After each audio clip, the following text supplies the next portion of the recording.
And ladies and gentlemen, officially welcome to Heartseeker 234.0. Many points, many O's. Trying to see that we can come up with, like, how broken can Heartseeker possibly be. It's going to be interesting. I've seen some clips where Victimize finally works again, because right now if you play Heartseeker on the live server, you have to play close quarter combat. And close quarter combat is awful. Why? Since it forces you to every 8 seconds, yes, that's how it works. Every 8 seconds, you have to like swap between cutthroat and marksman skills, or at least do one, to consistently have things active.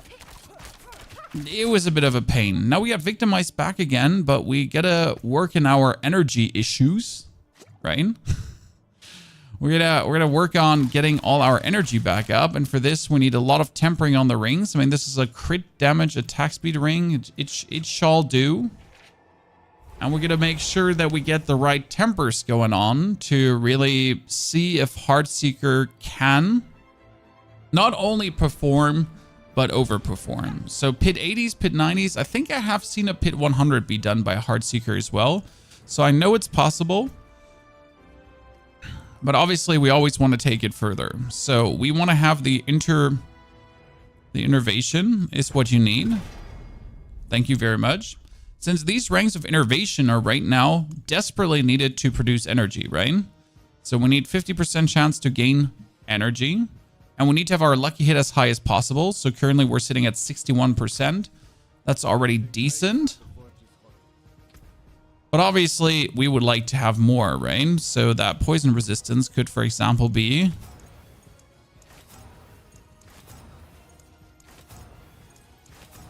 lucky hit chance now.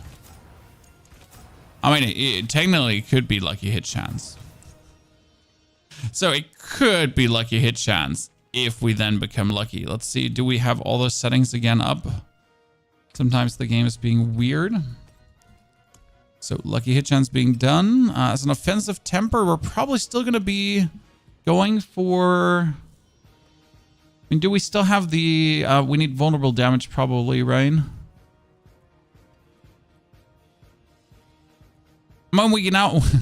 Interesting enough, we have vulnerable damage here with three others, so 4 in total, or we have vulnerable damage here just with 2 others. Oh no, we get critical strike damage. That's bad. We want vulnerable damage. Well, I guess worst case scenario, right? You would at least get crit damage over the vulnerable damage, but oh god, it's gonna definitely be overpower. No vulnerable damage. I'm happy, chat. This is not, we didn't get ruined straight away. But do we try to get the masterwork now on the innervation or not? Okay, we got Dex and Max Life here. I think I still have to take this one because right now I don't want to waste too much time on finding like good equipment pieces. I just at least want to get it done, right? That we have the basic of the build going on and can already see how it works. And then we're going to iron out the few equipment pieces to see like the maximum possible. Plus, if we notice that Heartseeker is actually working very good in the end game, we might see how it feels during leveling, because that's also an interesting part. Like if it's working end game very good, then I would assume it's working leveling as well, right? Season 5 got me back to D4. Well, the interesting part is if Season 5 got you back to D4, look at my energy. It's roughly getting there. The problem currently is we have 1 ring that gives us 4 energy back when a basic skill is hitting, right? So we get 4 energy back. And then we do have the innervation, which could give us 8 energy back on a lucky hit, right? But even that together is only 12 energy, and the Heartseeker costs 20. So, right, even if that works, we're not getting enough energy back to just keep casting. Especially with the heavy attack speed we're going to have.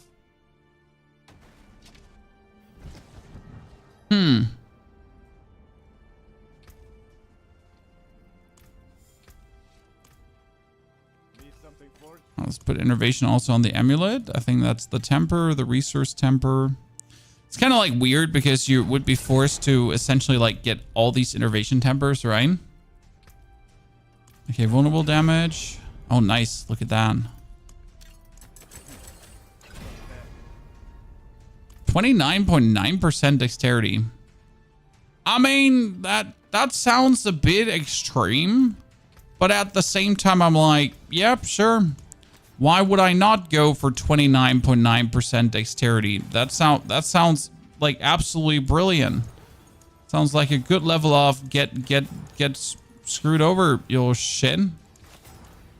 My bow have critical strike damage. Why does my bow have critical strike damage and not vulnerable? Wait, we have resource cost reduction, but does resource cost reduction does not apply to... It does actually apply to... Huh. Could I play this with a Ring of Starless Skies? That's the big question. Let me give myself a Ring of Starless Skies. So that's like the Ring of Starless Skies is just... Oh my goodness, that vanished. That vanished. Okay. Could I please? Could you please? Okay, I just wanted that ring anyways. You know, I didn't want anything anyways, but that was actually a bad Ring of Starless Skies. So, why not have a better one somewhere here? I mean, we get all of these mythicals flying around. Oh, they get put in there. There we go. There's my Ring of Starless Skies. So we're gonna keep the innervation, and we're gonna kick this one out here. Because with the Ring of Starless Skies now, I would return to a 10 resource cost, and that would at least work, I guess.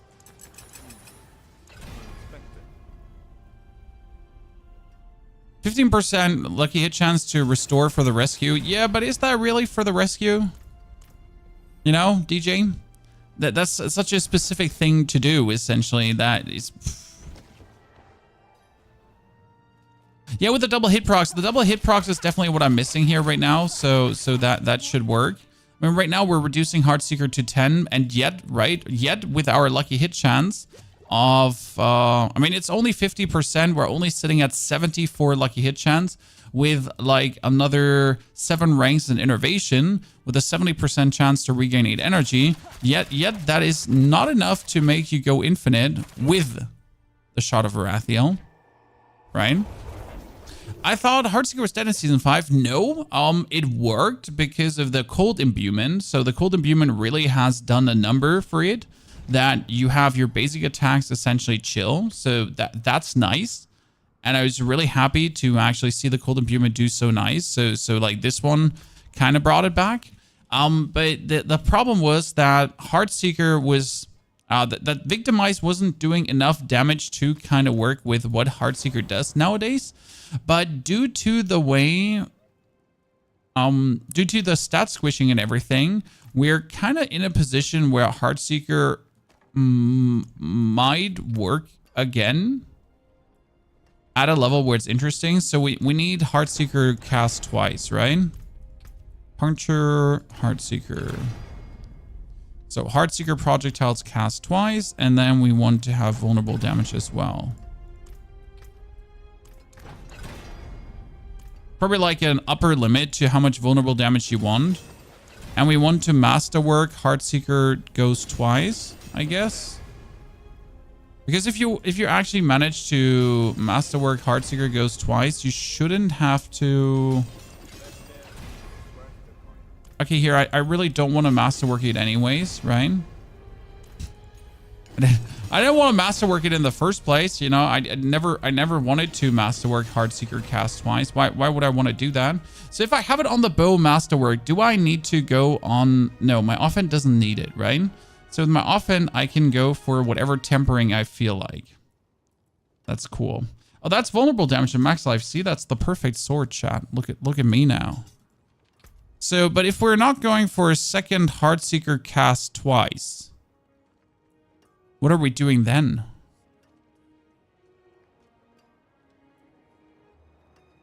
Because there's nothing else. Like, this is the crazy part, right? So, chance for Death Trap to deal double damage. We're not using Death Trap. Chance for Caltrap to not consume a charge. No? Right? Huh?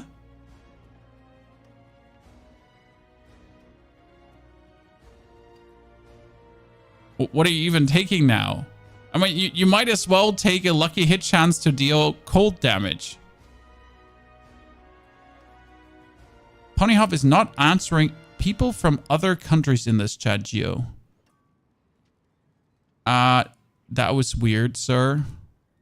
I think you should take a break for, like, I don't know, 20 minutes and come back. Close Quarters kind of made up for it. Yeah, but Close Quarters was, like, a weird interaction that kind of made it sadder than it should be. Because the Close Quarters passive,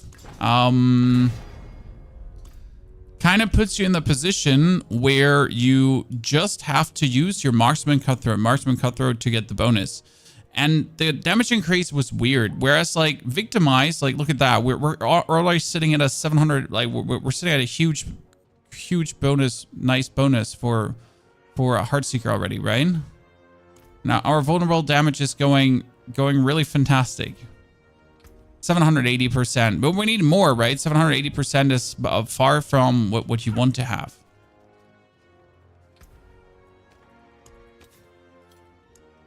Critical strike damage needs to be re-rolled into vulnerable damage. So let's do that.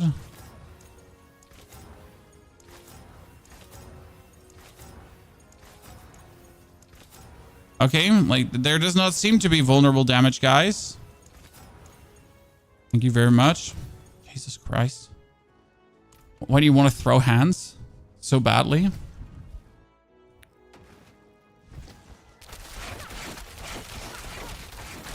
And we're almost there with the look at my energy, chat. We got it. So the cast twice kind of fixes the energy. Makes me wonder if I do need this or if I could just go for that. Well, we're almost there, right? We almost got it fixed. Meow. So step number one. I mean, we don't have a single Paragon point put yet, so we get this. We get at least the energy under control. So that's a nice sim thing. I switched Germany. Good to see you there. I mean, we could do the Harlequin Crest, but I don't think it's needed. So I'm currently thinking about the Air of Perdition because that's crit chance, lucky hit chance. I mean, look at this item, okay? Look at this item for a second.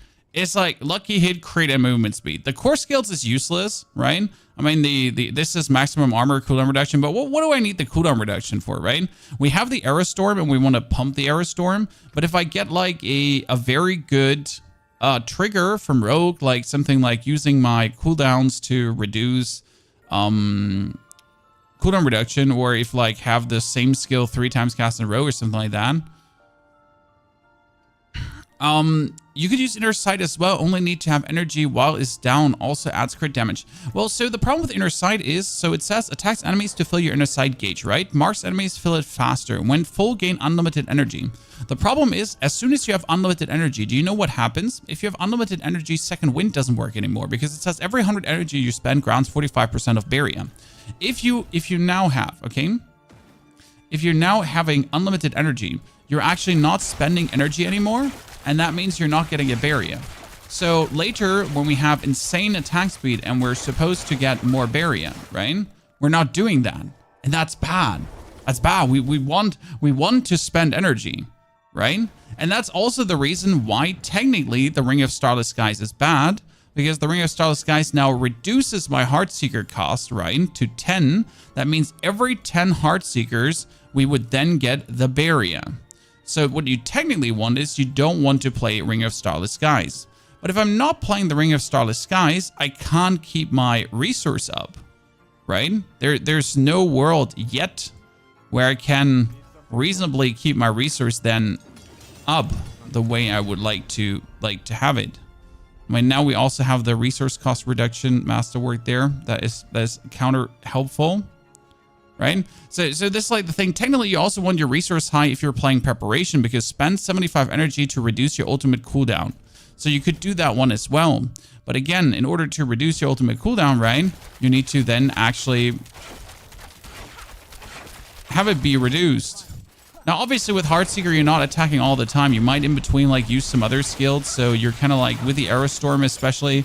Like you're good to like do this, right? So you're kind of like having the max energy, but now you're getting like all your things faster and better up. But the goal is to obviously have the rain of arrows so far reduced that it's like always up. Right? Anything with their new rune stuff that might help, that's what we're going to do in a second. We're probably going to use Scarlet Skies too and huge attack speed, but the huge attack speed doesn't change the fact that the Starless Sky is technically counterproductive. Now, obviously, you could drop the Air of Perdition and we could play the Crown of Lucian, right? So technically you could do that too, because the Crown of Lucian also gives you lucky hit chance and maximum life, and it gives you cooldown reduction. So it technically does everything you want, right? And we're using the resource skill. So we could make things cost more, cost less, cost more to actually get Malberia up. But I just have not seen a rogue yet pull off the Crown of Lucian. I have tried personally myself, right, to get to that point where you could say, hey, maybe we can pull off the Crown of Lucian at some point, right? Maybe you could get to the point where you actually pull this shit off. But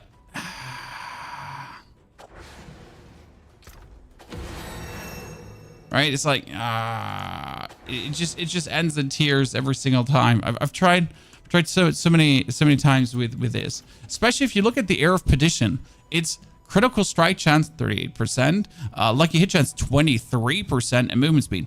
It's crazy how much better the Air of Perdition is in every single regard, right?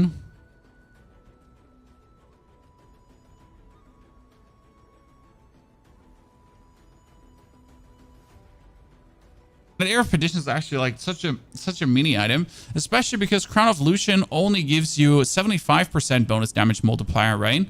Whereas the Air of Perdition gives you a 60% with all these stats. And since we want our lucky hit chance to be as high as possible, yikes.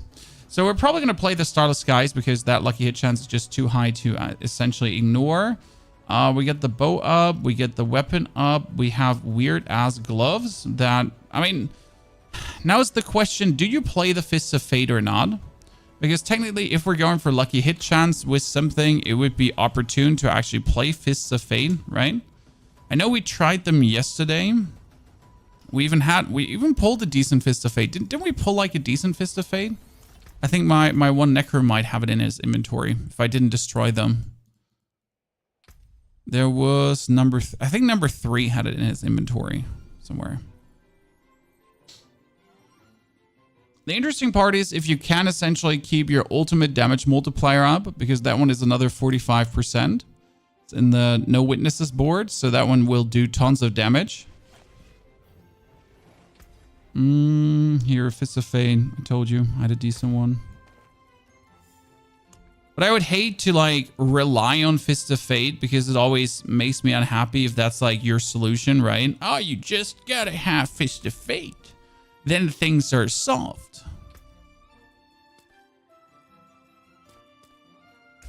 How long does it take to get a 12 out of 12 masterwork? It's relatively fast because if you're in Torment 4, you're getting like up to 2,000 Opticide per run of a Nightmare Dungeon, even more sometimes. And yeah, like you can spam these Nightmare Dungeons really quick in a row, so it's not impossible to get that relatively quick. Where is Fists of Fate? There, I'm blind. So with this now, we would have a 53% lucky hit chance bonus. So our Heartseeker is actually at 100% lucky hit chance, which brings then us into the position that we could, without a doubt, like restore essence like crazy, right? But still, that's like, you know, this is what you would need base level to then work in the end game. Right, with this, Innervation is working, obviously. I can just spam away. I mean, obviously, we need more attack speed because our attack speed is atrociously low. I mean, that's why we have the poison.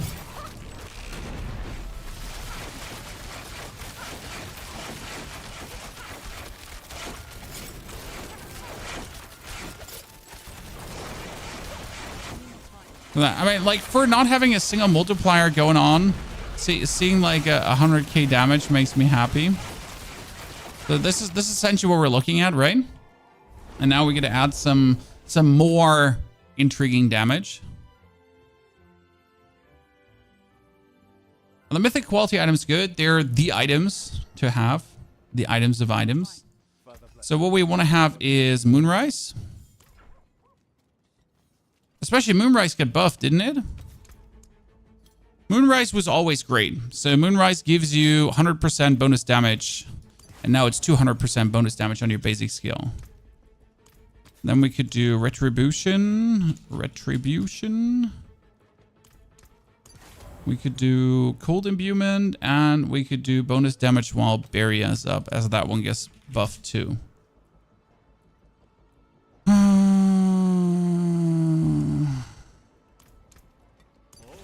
It leads to quite some crazy damage now. And that brings us to Le Grand Skull and the Royal Skulls. Ta-da, our armor is fixed. Oh, our armor is not fixed. It's like, ta-da, our armor is fixed. And then it's like, yeah, listen. So, like, that's Torment 4. Which is minus 1,000 armor, so our armor is gone. What helmet do you have on? The new one. Trent 226 is the new Paragon. So what I have on is the Air of Perdition. That is the new mythical helmet. And since we're on the test server, what we're doing right now is we're not testing how could a build work with a minimum level of equipment. What we're doing is we're testing out how could a build work when you're going crazy, right? When you get all the madness going on, when everything is cooking essentially.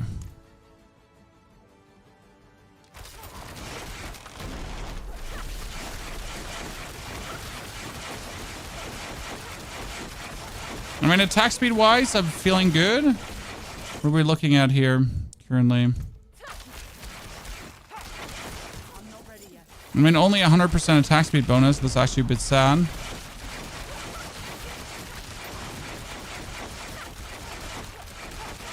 Well, at least we have 600% vulnerable damage bonus, so we're working on it, right? We're working on it. Let's get we get the aspects involved. We could play Penitent Grease if we want to. I'm not sure if we do want to do this. So there's the Penitent. And what they actually do, it's really funny because what they do is here. You leave behind a trail of frost that chills enemies. Don't care. But you deal increased damage to chilled enemies. What? What? What? Yep. So technically, that's an option.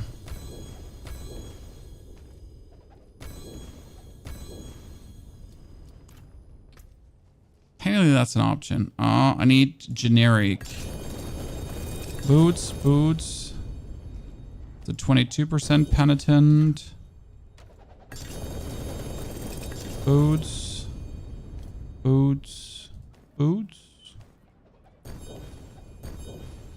23% Penitent. I like that it has critical strike chance against chilled enemies too. But I'm not sure if you even need this at this point because we're sitting like at a 70.8% crit chance. I even have to redo some of my things because this is more crit chance versus people in Caltrops, right? Maybe I should rather get more chill. This is also like more crit chance and critical strike damage. So that's like you want that, right? But this is dazing or stunning an enemy. Increase your critical strike and critical strike damage by 6 for 5 seconds, both up to 36%, right? Like you kind of don't want to take the target practice here where we have more crit chance for marksman and cutthroat skills because I have everything going on. So I would probably be better off just ignoring this and just having like our heal go on with a siphoning strike still. Not sure if that's even what you want or if I just like skip all of them, skibbity toilet and get more dark shrouds going. Right, just put the four ranks in dark shroud because you don't want it, you don't need it. Then again, I might just need the siphoning strike, so we'll have to see about this. You know what I actually do need is 1 rank into this for the double dash. I'm gonna miss double dash if I don't have it. So what we need is the marksman skill for dark shroud, as I'm unwilling to actually cast dark shroud. I'm a lazy person, right? First time catching you live, you honestly have taught me how to build in game. Just been playing for about a month, and I'm very happy that you're saying that. Thank you very much. Appreciate it. Oh no, we have an issue. Oh, we have a very big issue because I might not be able to pull this off here. I mean, like, so one thing you need, obviously, is now +1 rank to basic skills, but actually what you don't need +1 rank to basic skills. What you want is, you want essentially...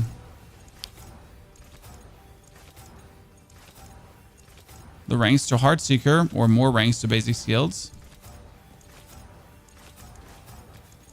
But as you notice, this is like not happening very likely that you're getting Heartseeker ranks.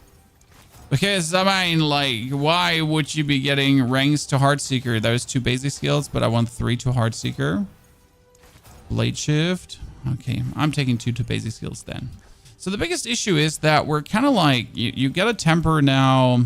I mean, what we want to temper is maximum life while Dark Shroud is active. What we have to temper is total armor or we're screwed. Right? Because if we're not getting total armor percentage, that's bad. Straight up dud item. There's a beast ever is beautiful, Hakan. Until you reach World Tier 4, then it falls off. And then you want to have probably Barrier Generation, to be honest. Because Barrier Generation essentially increases the barrier we generate. Who would have guessed? That's crazy. How does Barrier Generation do that, chat? How does it increase the barrier we would generate? Yeah, I don't know. Seriously. More movement speed. Well, that's like essentially another 25% bonus damage if you so wish to have it, right? But I'm not sure if it's worth it because I'm essentially on my pants going for the aspect of... So pants is going to be marksman, right? So I don't have to care about having Dark Shroud in my skill bar. Wait, it's only a defensive skill. Shit.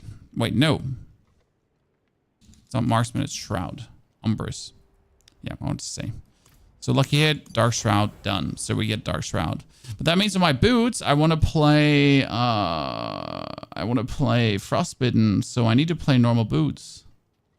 And there's a reason I need to play normal boots anyways. And the main reason you want to play normal boots is that we need to re-roll the impairment reduction, because who would like to have impairment reduction on their boots into armor? Because if you're not having 1 piece of armor, right? If you don't have that, you're screwed.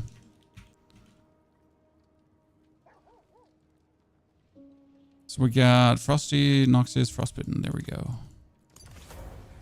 So like with this piece of armor, I'm at least at 400. Still not what we're looking for, but hey, we're getting there.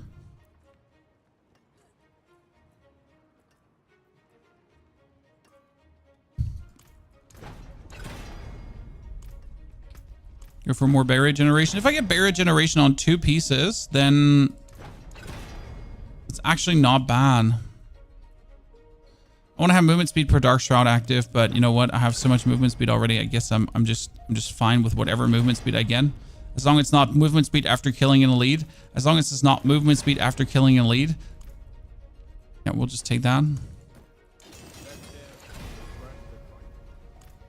I don't know. I want to masterwork armor. I know this is sad, but I really want to masterwork armor here right now. Could you just masterwork armor? No, not the life. Like I really just want to get armor. Whew. I'm not asking for much. You know, like I'm asking for you to masterwork. Thank you. Isn't Diablo 4 dead? How many active players are there? I mean, like, I won't say anything mean to you for lacking an educated opinion, sir. But the game is actually in its best state ever. In case you've missed that. So, far from dead, and I guess if you paid any attention, the public sentiment is that D4 good now. Unless, obviously, you haven't been paying any attention and you've just been spending time on Reddit or TikTok or Twitter, formerly X, other way around. The game is actually good now. Has been for 2 seasons. Surprising. It's nice to see a company get a curveball every now and then. Okay, I can make another ground skull. Like, I wanted to put all of this in so I could make like another one since I need as much armor as I can.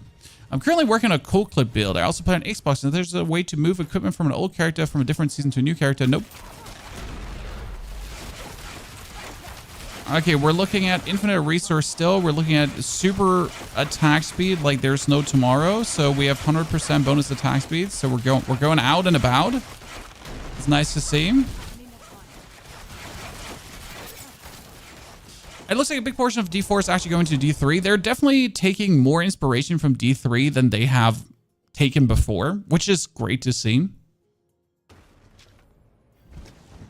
Majority of players only play half the season. I mean, why would you play the full season anyways? I mean, after 1 month, you're mostly done with most of the things, and then people just do other stuff. Hopefully they do other stuff instead of groveling and getting stuck, like, keep playing the game even though they have everything done, which is the worst thing you can do. Okay, like, as I have nothing to do, I might just go for Heartseeker cast twice another time. Are you kidding me? Okay, no, I need to see how much percentage do you get if you masterwork this up now again? So I got 115%. Great. Yeah, that's what I wanted to see. I wanted to see 115% chance for Heartseeker to cast twice. Because that makes super sense. Like, I'm gonna probably go Caltrops to consume no charges because that makes so much sense to do. Right? Surely. That makes so much sense to do. Okay, now let's do the Paragon board and then see what kind of damage actually comes out of this and then do some last touch-ups, essentially. So we do need to get in here the chip. That would be the dexterity-based glyph because chip is going to give us physical damage. And then we're going to go increase damage to vulnerable targets as we want targets to be vulnerable. Now, I have forgotten one important thing. The percentage to make someone vulnerable. Because I'm like, how are we currently making someone vulnerable? It's always like the weirdest thing about Rogue for me. That Rogue has a vulnerable build, right? But like, how do you make someone vulnerable again as a Rogue? Oh, why is there so much dexterity? There's 90 dexterity in that board. You kidding me, mate? That's kind of nice to see. So we're going into no witnesses because no witnesses is like super cool. So what does no witnesses say? Your ultimate skills gain an additional 10% damage from your damage with ultimate bonus and grant this bonus to all skills for 10 seconds when cast. Okay. So that's kind of cool. And the main reason that's kind of cool is, so first and foremost, we're going to go for Devious here. Devious would be giving us crowd control fun, right? When you hit an enemy or boss with an attack that applies crowd control, they take 10% more damage and then increase damage to crowd control targets by another 30%. The problem is obviously that you're going to miss the 30% damage multiplier unless someone is crowd controlled. So that's a bit of a bummer. But it should still be fine enough.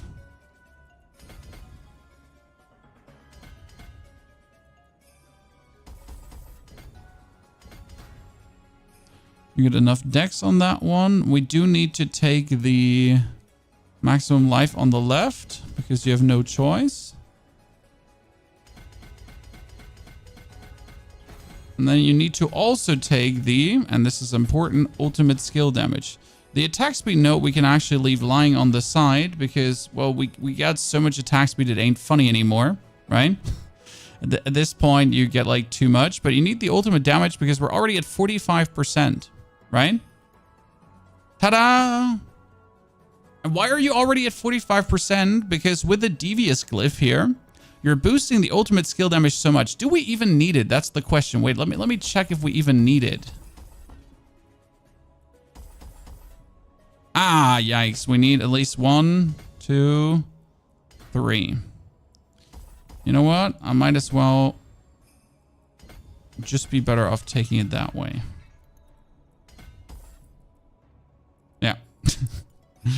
because we can, right? Because we can. It's so much ultimate skill damage. So whenever you do your ultimate now, you get a bonus 45%. I mean, I still got to make sure that we get actually everything out.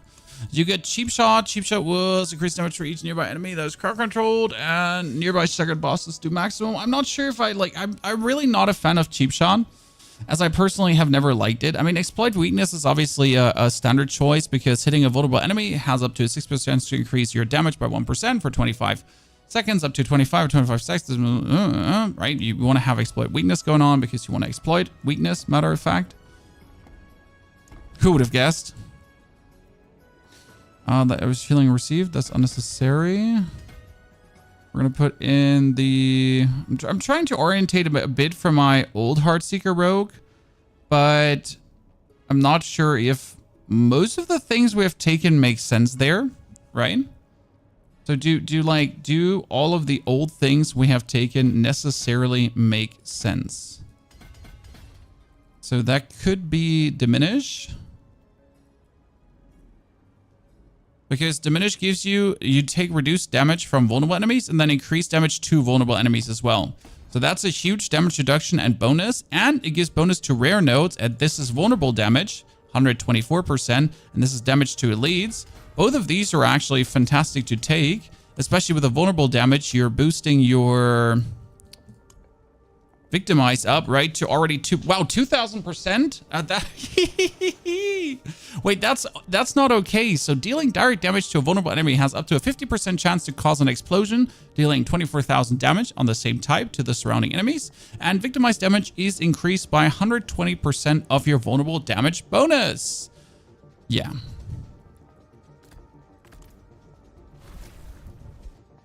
Right?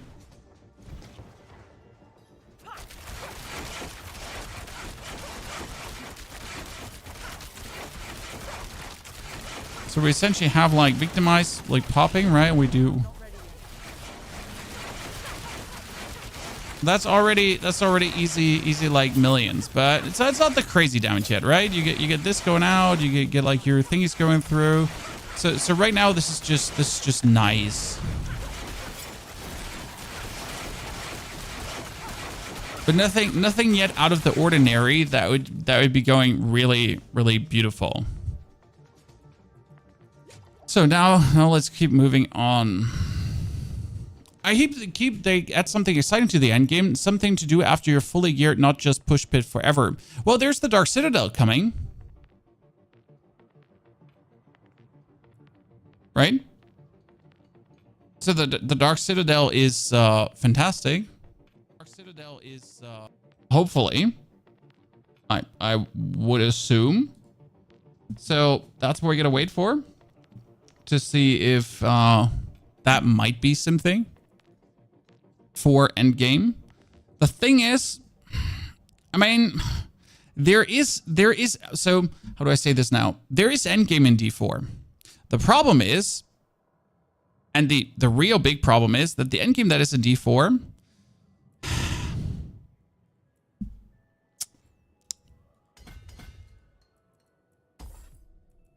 how do we say that in the nicest way possible?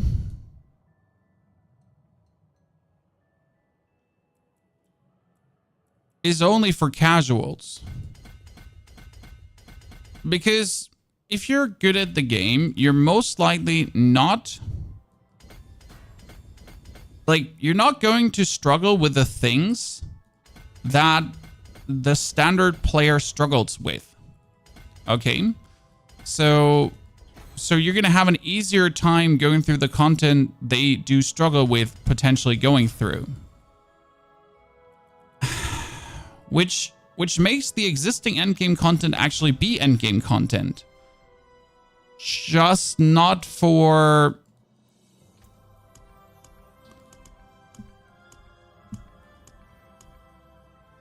just not for the player that plays a lot. Right?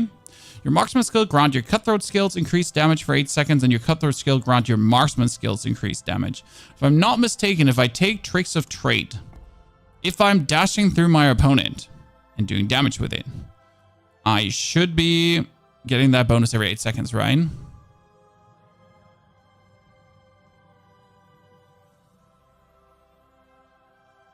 You miss pre-nerfed Victimize Hunt's Heartseeker. Well, I mean, like, it's working better than ever now, to be honest.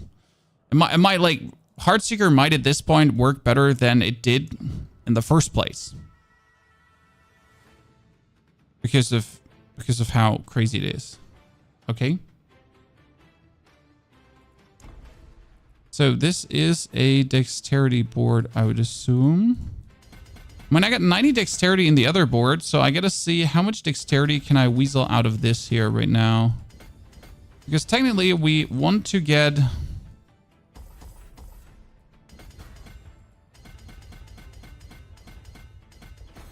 what is it called again? We want to get exploit in. I mean, you need to get exploit in. Why exploit, guys? Exploit gives you 31.4% damage to vulnerable targets.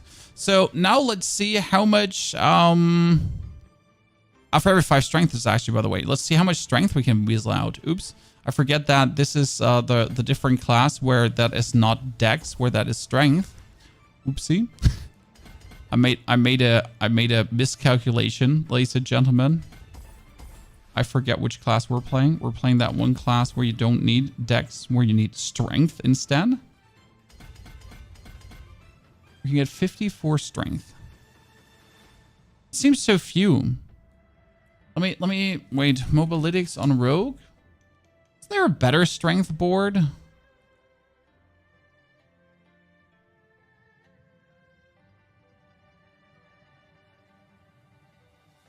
The funny part about Mobalytics is it shows you how much strength is in every board. So, for example, this has 39 strength, right, in the usual radius. It's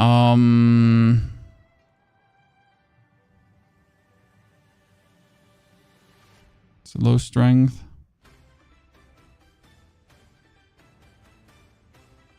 I mean, you shouldn't look at the standard strength values, though, because they're actually higher due to the rework of a lot of these boards, right?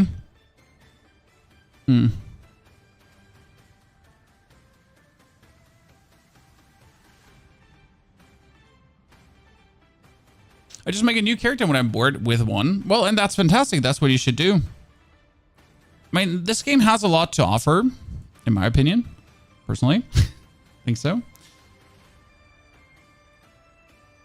But obviously, if you play a lot, you reach the end of this relatively quick, regardless. Like, no matter how much the game has to offer, like, you can reach the end relatively quick at times. Damage reduction from distant enemies. Do we want damage reduction from distant? It kind of seems like I don't want to, but at the same time, I'm like, I'm here already. I might as well take it. You know, I was like, I'm here already. Okay, listen. Might as well just take it as I'm putting the points in. Like, right? Screw you. What do we have? Like, final one would now be Deadly Ambush. You deal increased critical strike damage to enemies affected by your trap skills. And we could go for Cheap Shot, but I don't like Cheap Shot because, like, I'd rather want to do Cheap Shot, technically. But the problem is that, what do we have? We have vulnerable damage in there. We got armor, but we're going to miss out from, like, there's... Yeah, I think I want Cheap Shot. I think I want Deadly Ambush.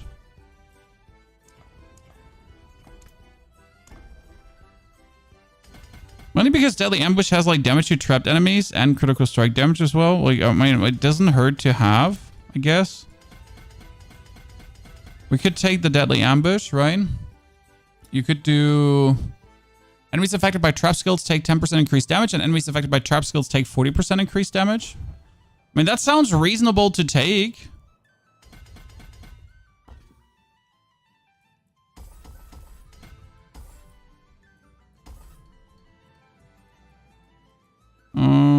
There's new strength. And you get here, like, damage reduction. Right, we got damage reduction for enemies and traps. We got trap cooldown. We got max life. It should be fine. I mean, so, like, we're still like...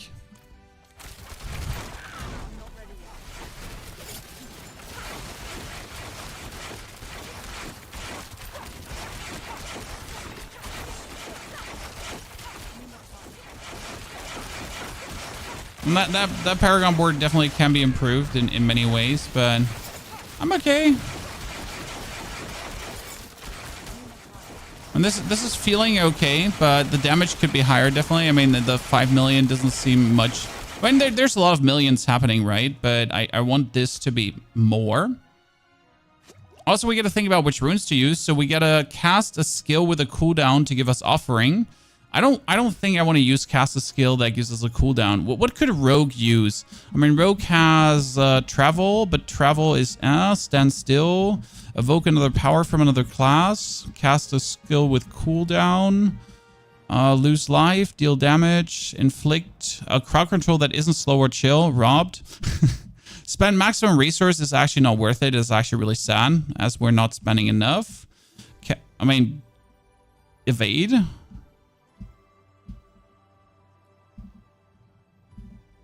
Cast a skill after moving. Drink a potion. Cast an ultimate. Ultimate skill cooldown is not low enough, right? Ultimate skill cooldown looking right now.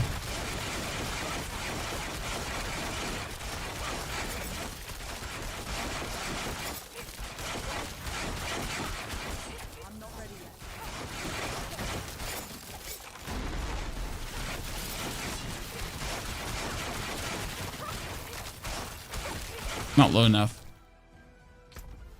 The one that summons the wolf, that seems weird. Maybe Warcry and Petrify. Yeah, the problem with Warcry and Petrify is, again, you need like you need a good trigger for Warcry, and then you need a good trigger for Petrify. What you could actually do is, I kind of like this one. So what you could do is you could do evoke power from another class. So let's take evoke power from another class. Then we're gonna take cast. Where is it? Where is it? Cast Decrepify, because Decrepify is instant kill. Then we're gonna cast this by using cooldowns, I would assume. And then we're gonna cast Petrify, as you just said. I don't have Petrify here right now. Also just do Warcry instead of Petrify, but I like Petrify more, so we're gonna pick up Petrify for a second. For the wolf one, I know that the wolves freeze like crazy and they do vulnerable too, so that could work. But the thing is about the wolves, they don't count as a skill cast, so you can't use them together with the invoke. That makes me sad. So I mean, you could cast wolves like crazy. I don't think there's actually a limit to them, because the thing is, if you cast this, it gets increased duration. So let me show you. Are you still going to create a build planner for the spirit wave that you did yesterday?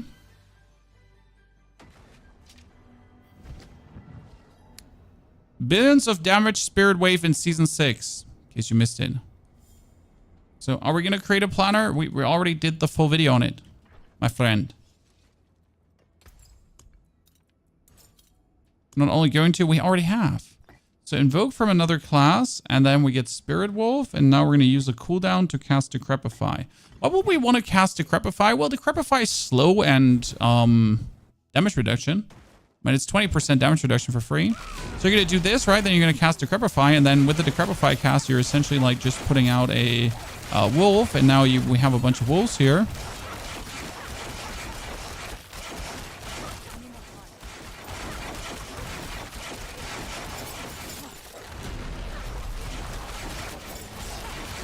We're like outputting those wolves like M&Ms. Let's see how this would fare in a real world situation now. Use YouTube in light mode. I use everything in light mode. Not only YouTube. Everything. Sir.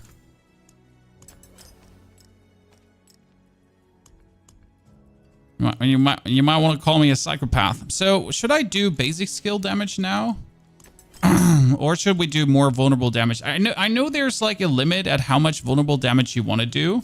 And there needs to be like I know there's a calculation in like how much vulnerable damage versus basic skill damage. Like so there's like a where's the limit? Like how much do you truly want to put out there? Not sure what the calculation was. Someone smarter than me knows it. Okay, let's teleport over to Kergar.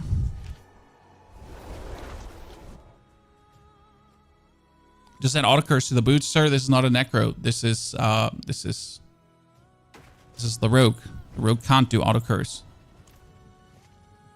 on boots. Just FYI, in case I missed something. Okay, what do I want to do? We got the aspect barrier, cold imbuement, stunned, and yeah, let's see how that feels. We're gonna do tier 70 to warm up. So we've obviously done everything to like tier 100. I'm gonna see like that first. Master working down. We did get the basic master working done. I didn't want to go all out right now. I just, you know, it's more proof of concept, you know. So the druids, by the way, the druid companions, they work better on a druid because the companions seem to be actual. I mean that damage is nice.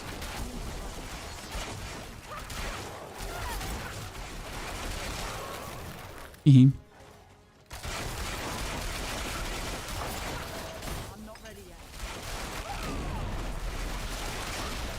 saw 16 million. It was kind of cool.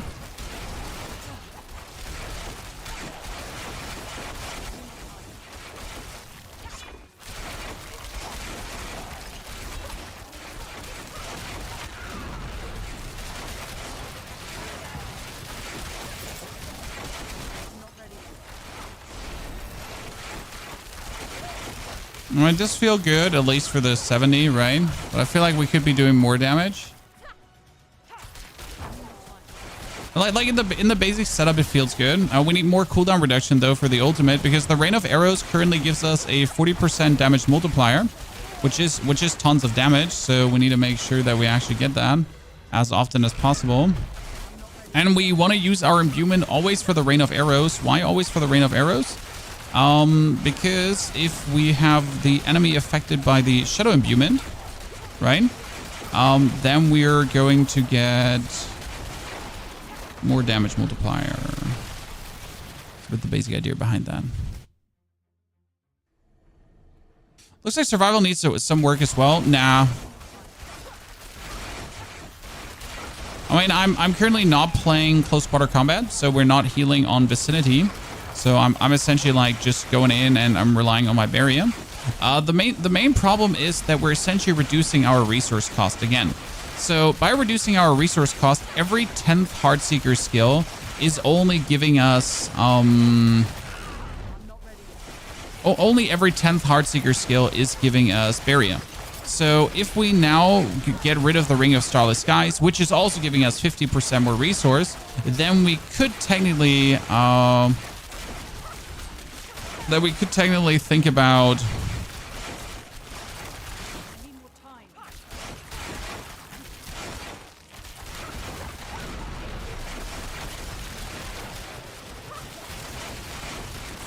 having even more survival going on. But if I don't play the Ring of Starless Skies, I'm losing just like 50% more damage.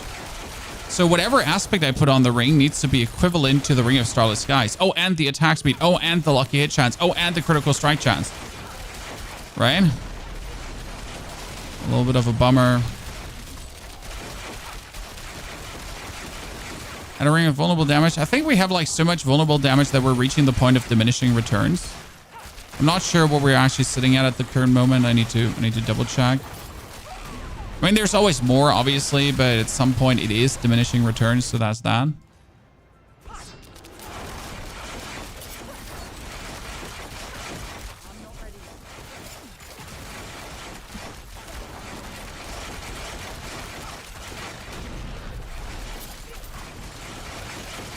I mean, damage is great, right?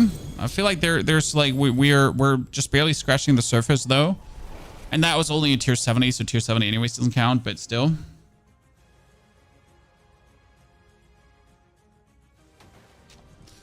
So let's see, where are we sitting at vulnerable damage wise currently? We're sitting at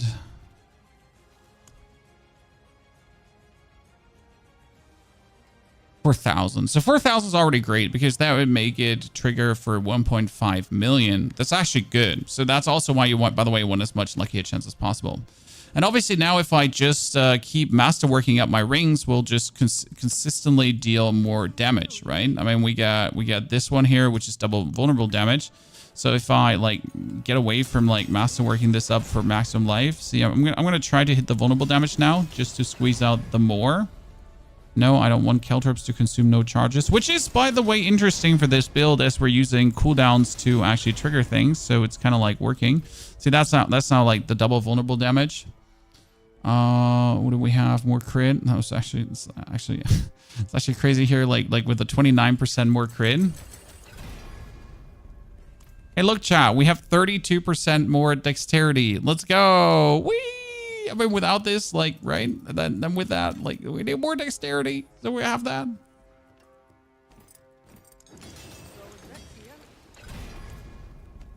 No, having 100% crit is kind of funny. That's for sure. We got our armor figured out.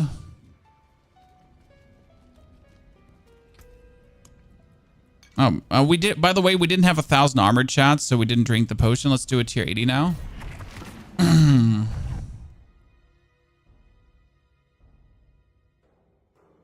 So yeah, 4,000% vulnerable seems a bit mudge.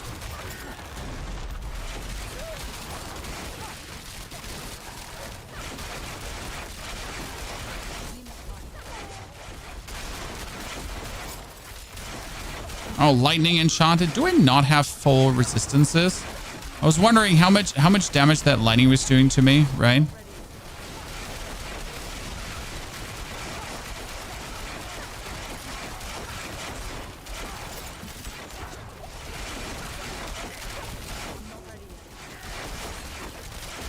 Taking a while to kill a tier 80 though. Definitely need to make sure to squeeze out some more damage, right?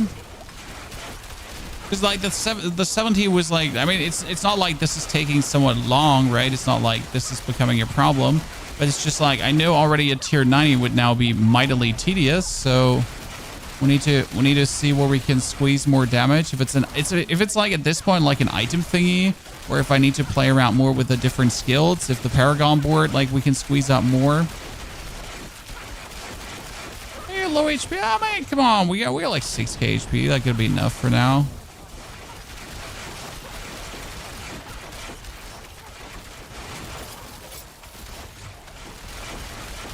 I mean, doing a tier 80 is respectable, but it's not what we want, essentially, right? Tier 80 is not enough.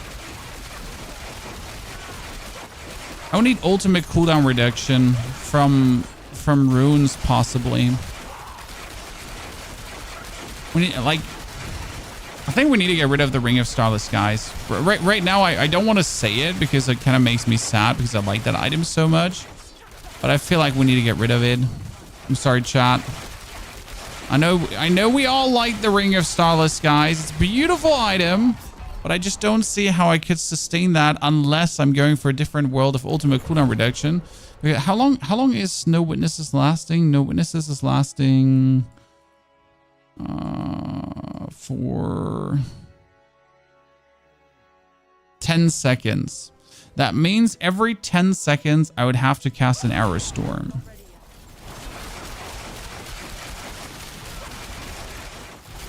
Where's like the No Witnesses bonus? Ah, there it is. Yeah, that's up now. We're not having this going on permanent, so that's feeling bad. And it's like a 45% damage bonus. I mean, not having that going on permanent just feels horrible. It's kind of bad. No, I mean, it's a tier 80 and we're able to do it, sir. So damage is definitely good, but we need more, right? So we need to squeeze more. This is essentially like version 1 of what came through our mind. And especially what we need close quarters. Like I feel like without close quarters, I don't want to play this. Because close quarters is just so beautiful, like, right? We would just stand close to these guys now and we would get healed for proximity damage. So that's definitely something we need to put in. Since like right now, you notice how I'm like essentially constantly using potions, right? But I don't want to use potions.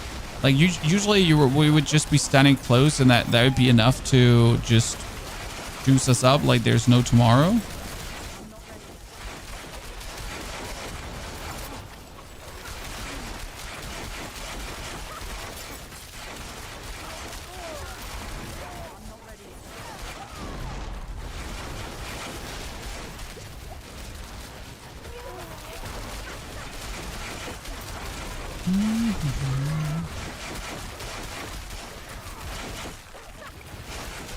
Like, it's like enough damage. I want to see the boss right now. It's more interesting. Like killing these guys will always work, right? But how tedious is the boss going to feel? That's the intriguing question. And then we need to definitely put in... the other thingy.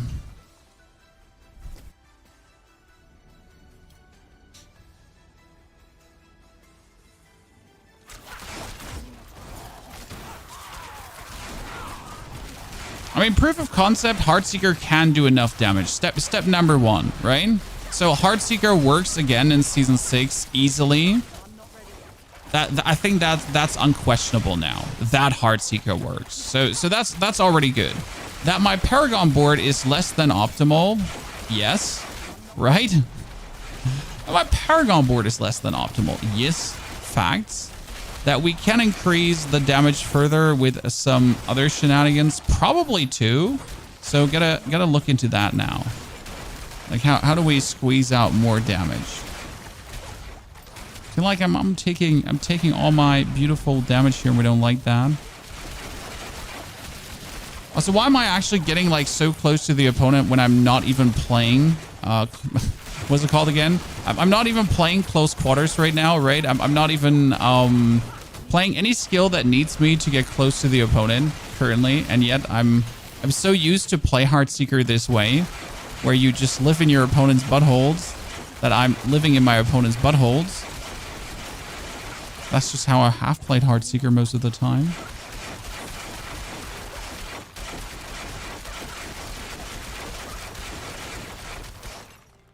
Live or PDR? This is PDR. I mean, we know that it works in Season 5 currently, but in Season 5 it's clunky at best. I mean, you're playing close quarter combats in Season 5, and that's bad. I just dislike close quarter combat as a key passive. I like, how's it called again? Victimize is just so much cooler. Like the concept of Victimize itself, just stack crit, just stack vulnerable damage to essentially get like more damage. I always found the basic idea behind what Victimize does so cool. Personally, I know how you feel about it, but I just like Victimize as a skill in itself, as a key passive. Yeah, this is way too slow. We need to juice that up further. So that's where I was really not a fan of the Heartseeker. I mean, I've seen all the Heartseeker builds, and yeah, sure, it worked, but it was just like the spirit of Heartseeker, of like how you really, wow, my resistance just feels so low. So the spirit of Heartseeker, how you really enjoyed it, or how I personally enjoyed it, was just not there. And you don't know if Druid is bugged. Druid is bugged. You don't know if Druid is bugged? I can tell you, Druid is bugged. So the new ability is amazing, and people can do like way too much damage with it. It is bugged. So like, I mean, the new Druid ability is supposed to be strong, don't get me wrong. So you're supposed to do tons of damage with it. You're just not supposed to do these tons of damage with it, right? So you can rest assured, yes, it is bugged, but don't worry, because like it's actually supposed to be this good too. I mean, not this good, but in the new Druid core skill, like, I mean, if we're putting a new core skill in, and it's not going to be absolutely face-shattering amazing. Okay, like this is really bad without close quarters. You just die to these. So if you're putting already a new skill in, and it's not like face-shattering amazing, why even put a new skill in, right? I mean, like technically, with a new skill on board, you would need to want to play. Wait, you would need to want to play. Is that yeah? Can I English this? You would need to want to play. Sure. So yeah, like everyone should want to play the new cool skill, because, well, that's why you created it. Surely this is the reason why you created a new skill, because you want everyone to kind of like use it. Because otherwise, why even bother? I mean, they kind of succeeded with the Necro, for example, and Soul Rift. So our new ultimate is so cool that you kind of don't have to, but more or less want to play it in most of the builds because it actually does make the build stronger. Okay. So that's already 10 out of 10 success on the side of Blizzard to actually make a useful skill. Who would have guessed? Now the new key passive is a different page, right? Because that one is merely okay. Yeah, we need more cooldown. I mean, now I'm not sure if I want to fix my cooldown over actually like fixing it with runes, or if I want to fix it with the key passive.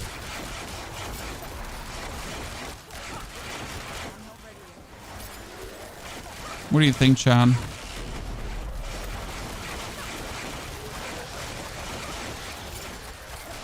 See, this is the boss fight, and boss fight does feel very good.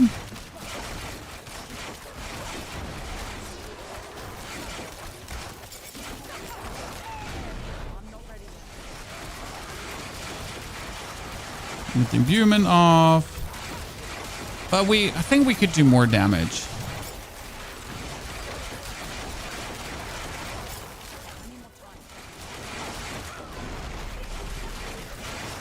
We're definitely getting him like staggered a lot. But you notice like I'm doing like exceedingly high amounts of damage whenever I have the Arrow Storm up. But we just don't have it always up. So I'm like, yeah, we can do these like cool amounts of damage.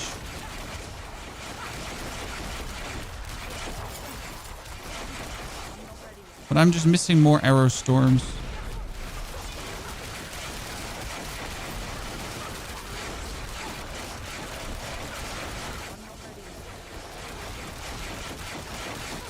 I'm happy, just not like 100% happy, right? Okay, yeah, that's just an 80, but we need to do more. So that's just like barely an 80. Rune for ultimate cooldown is smoke grenade cooldown, elite bosses. See, the ultimate cooldown rune would be super easy to put in to essentially make our cooldown be crazy simple, because it just needs what was it, 400 offering something so it's not there, right? Again, we have two choices. Like understand our choices, okay, guys? We could try to, and I'll show you. I'll show you. So we could try to get our ultimate cooldown lower over a rune. But technically, we're already playing the preparation key passive. The preparation passive of the rogue. So right now, we're playing preparation. Spend 75 energy to reduce your ultimate cooldown by 5 seconds. Correct? But the problem is, I'm only spending 17 energy. So I would have to put this ring off. This ring here, off. And then if I'm shooting, like I'm spending more energy, and suddenly our cooldown is like a bit better, so that you could almost talk like, wait, where is my... I need to check where is, which one is... there it is. There, I see the, like, see, and now I'm just spamming away. And we got it again. See, this is the perfect duration. Boom, we do it again, and, right? So that's like just having it up for the perfect duration, just being able to boom, and we have it again. So technically this is how we could keep it up, right? That's simple as it goes. Like if we're just blasting away, we technically have enough cooldown to kind of like have it infinite. But for this, I'm not allowed to play the Ring of Starless Skies. Okay, so we would have to get rid of this. But that's a 50% multiplier gone. Huh. It does feel bad. Though we could put back on a ring that has vulnerable damage.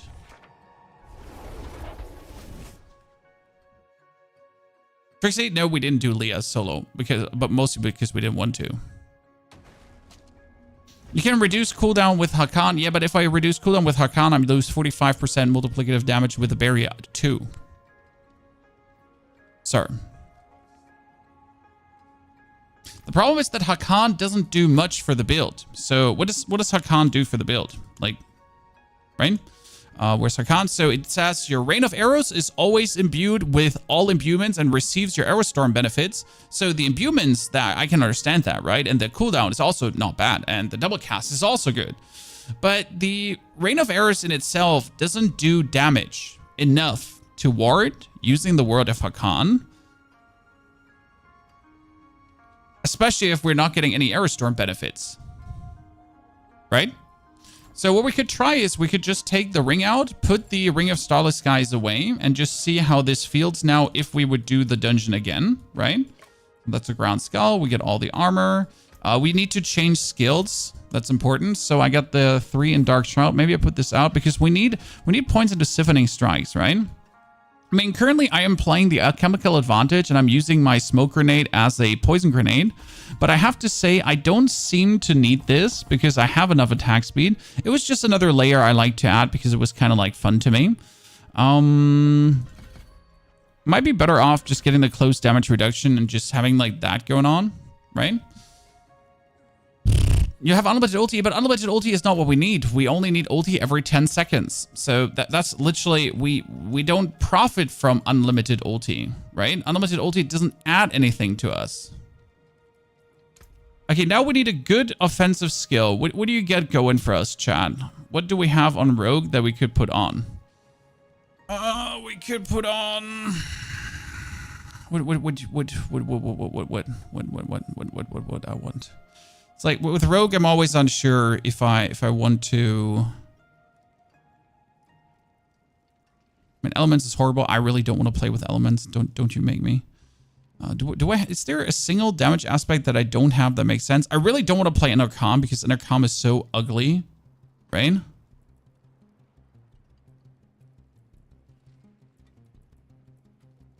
Did you have Frigate Finesse? When we have Moonrise. Moonrise is what we wanted to have.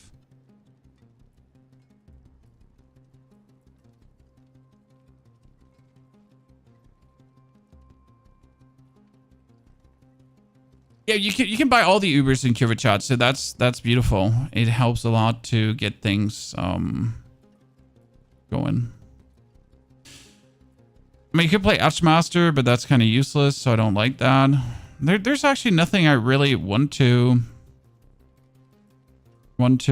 kind of put on. I mean, Rapid is also useless because we have 100% attack. Well, actually, we don't have 100% attack speed anymore, so we just lost some attack speed bonus by taking this ring off because it's actually 28.9% attack speed.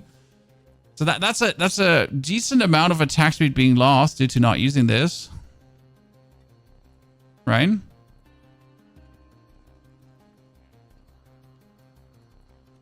We could obviously put adaptability back on. Right?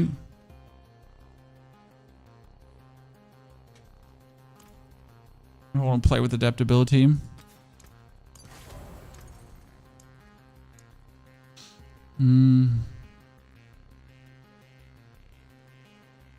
Concussive? Nah, concussive would never be put on a ring. We'll put on a utility item.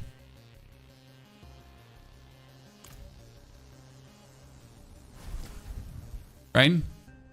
New dungeons like Citadel will be only expansion. Yes, it's only expansion.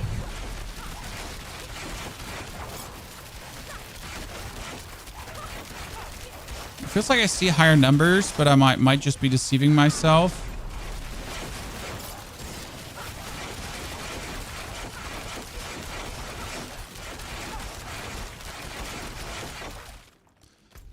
Feels like I'm seeing higher numbers.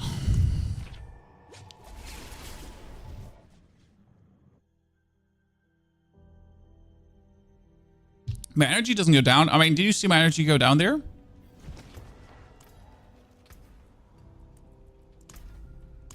I don't see my energy going down there, right?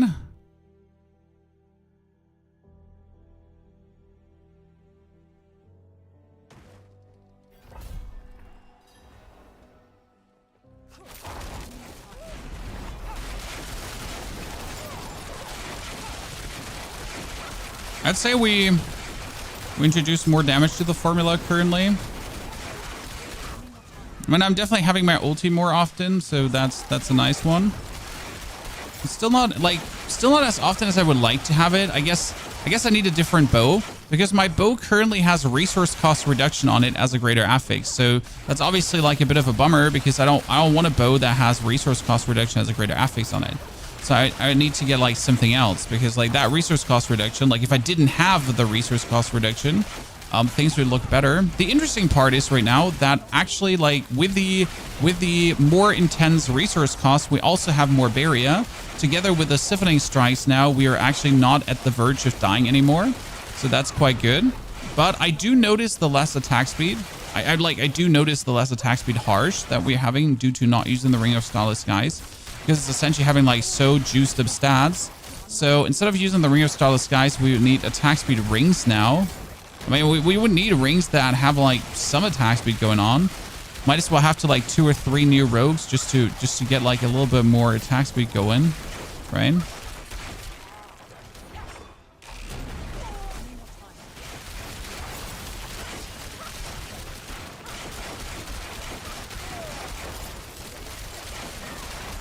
And this is smoother sailing than before.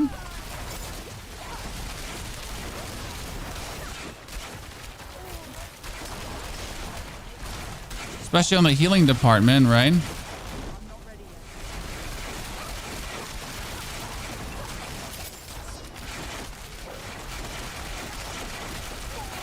Certainly working.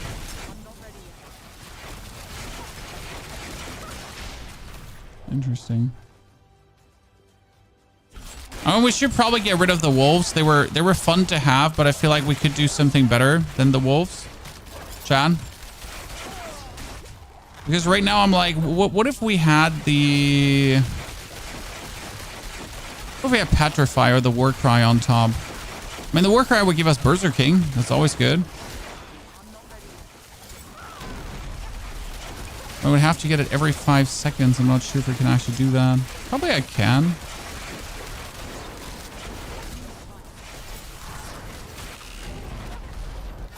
Probably I can.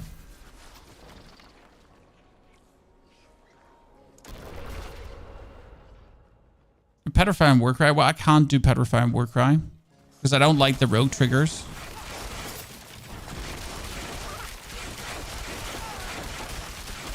I mean, right now there's like probably could take the standing still trigger.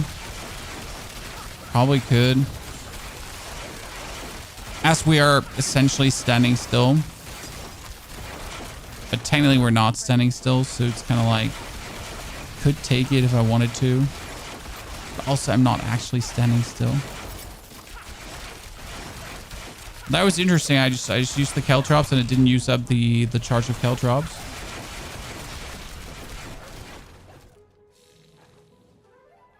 We have a chance to cast Heartseeker twice. Don't you worry. We have it even a little bit too much. All right, we get the tempered chance to cast Heartseeker twice. Maybe a little bit too much even.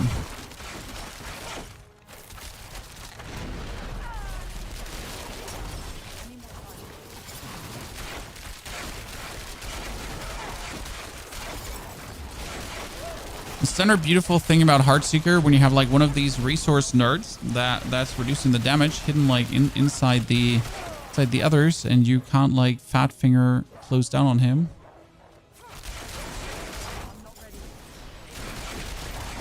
Or Shadow Clone is better. Well, the main reason you're using Rain of Arrows is because Rain of Arrows is an easy way to apply the Shadow Imbuement. Right, so with Rain of Arrows, you can apply a long-lasting Shadow Imbuement, and that long-lasting Shadow Imbuement that you're applying essentially allows you to do more damage. Because if an enemy is imbued with Shadow, like if an enemy is affected by Shadow Imbuement, yeah, they take 12% non-physical damage. Was it non-physical damage? I think it was non-physical damage. And since our Heartseeker is only Frost, right? That's what our Heartseeker is, only Frost, nothing else. That is quite helpful. Surprisingly or unsurprisingly.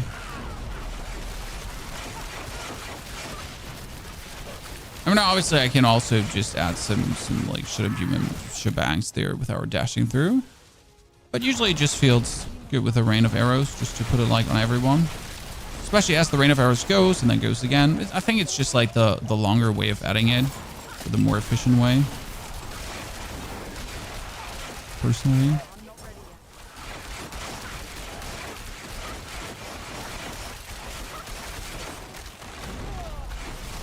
But I'm yet not happy with it. Like, we're doing more damage. That's for certain at this point, right? I still die though, so I'm like probably need to make sure that I get a bit more damage reduction going. I mean, as I can get more damage reduction through Paragon points right now. I could take different glyphs that also would provide damage reduction, so that wouldn't be the issue. And I probably should stop sucking with my gameplay. That would help as well. Basic skill damage is actually 200% now. So in case you missed it, Chad, they buffed the aspect of adaptability. The aspect of adaptability was always good because it was a 100% damage buff, and if 80% damage buff, and if you put it on your weapon, it was a 160% damage buff. But they actually made it better. Yeah, like don't ask me why. Yeah, they just decided that, well, you know what, that 80% multiplicative damage that you get for having the aspect of adaptability on your items. Well, that's kind of cute, but, you know, what about if we actually would decide to bring that up to 100%, so that's now 200% when you put it on a weapon. Great, ain't it? We all love to see that. I mean, this would definitely be able to rip tormented bosses, so that wouldn't be the issue.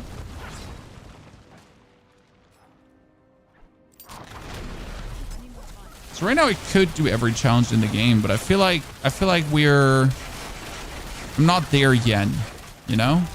I'm not there yet. F-word, good to see you there. How are you doing? So we're definitely gonna try out Warcry instead of the wolves. I mean, the wolves are cute. I like them because I just like to have these wolves around me.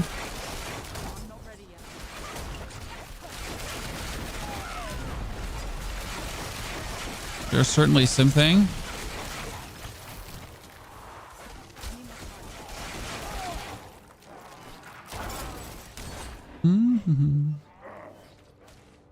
You already tried Sork on the PDR. Well, Sork is a lightning spear.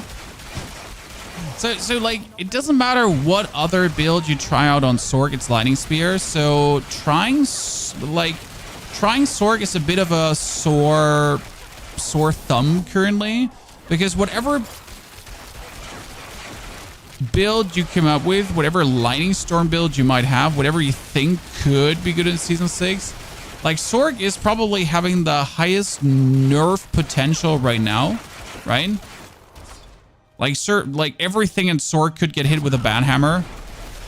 Right, I'm sorry, Sork, you're currently a little bit too good and convenient to play. So here you go, fat ass banhammer in your face. I mean, whereas, for example, the Spirit Wave build we have played on the Necro is simply a concept that is working and there's no bugs and everything is fine. Like, we're cool, right? Ran from 10 to 50 million highest damage so far. Oh, that we increased the damages for sure. So there's no question for me. Like, we've definitely not only increased the damage like this, we've also increased the consistency of the damage, which is like very important actually.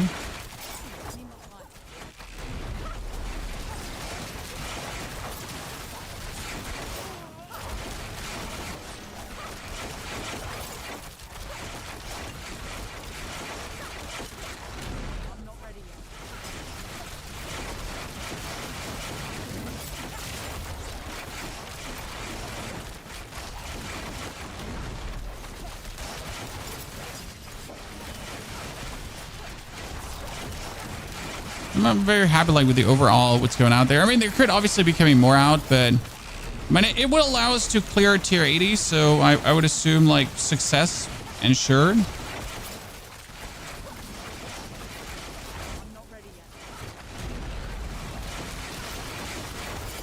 My favorite part about playing Rogue is essentially not moving, and just the only movement you're doing is Caltrops and dashes. That's it, right? That's like it. Like I'm moving just by Caltropping and dashing.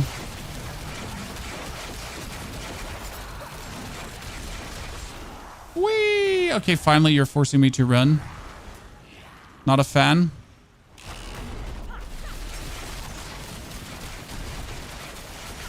I got forced to move my booty. I do not like it. See, like right now with like what we made change wise, we always have barrier, we always have heal, we're always like in a position where we cannot die technically, right? So I guess we're good on this.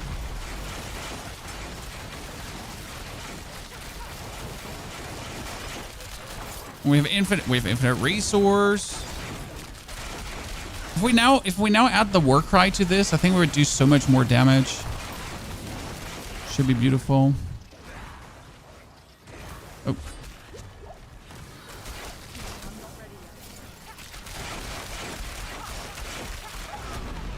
Did we even stagger it in the third phase now? That's kind of cute.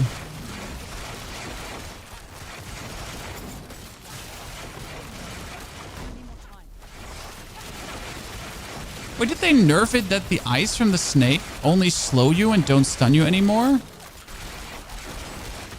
I mean, that makes the snake so less annoying, but also it's kind of like so sad because whatever, right?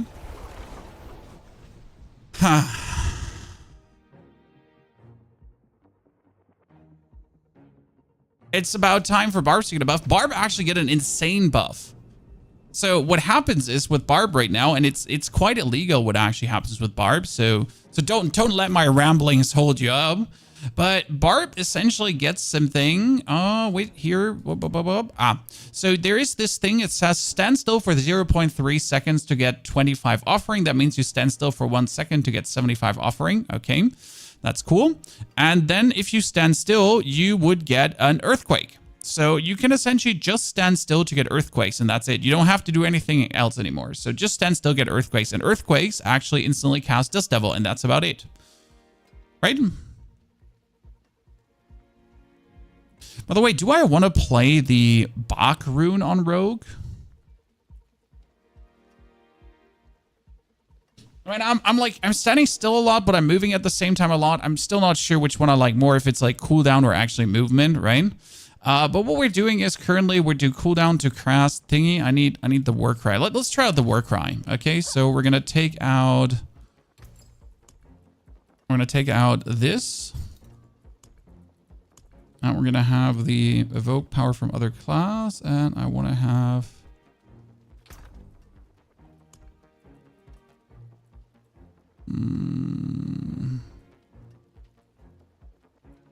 enhance war cry.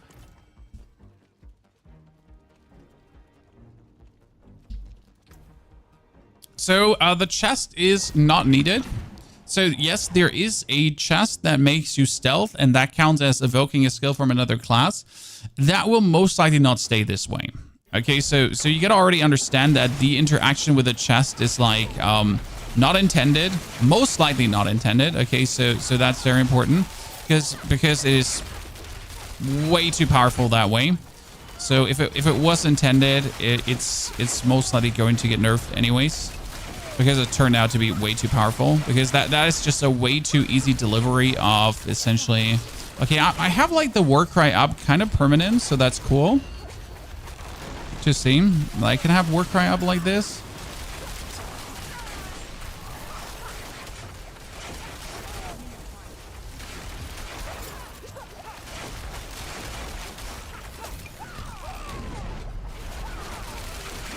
Either it's like these types of opponent, or I don't know what's being like so annoying to me right now.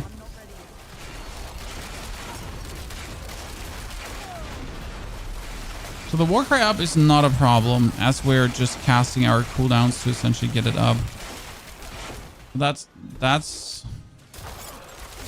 It doesn't matter like how you get the buff up. It's just more like the question, which buff do you want to get up? So war cry is going to lead to more damage inevitably.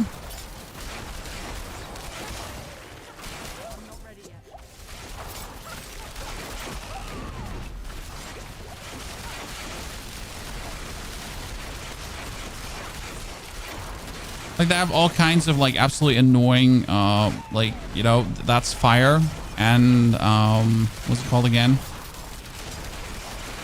That's fire and poison. We don't like it. Dude, he took so much damage. That was kind of cute.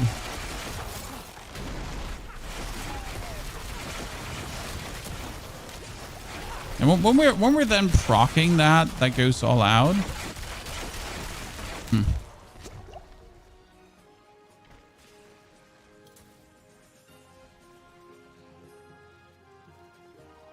This is why we're not really testing out the complete broken things. So the chest, again, the chest stealth interaction is just most likely broken. So it's kind of like fun to see what's broken, but it's just not helpful, right? It's like, hey, look, this is super broken right now, and you'll never get to play it. You know? I just try to currently find reasonable builds that are at a level where it makes sense that they make it live this way. Because you gotta also consider that these builds for the power level where we're at, right? So we're talking about at least two mythics, right? We're talking about at least having often like all the glyphs fully leveled up. So you're talking about a like absolutely juiced up character, right? And if the absolute juiced up character turns out to actually be good, right? It's like, oh, surprise. Yeah, that's how it should be.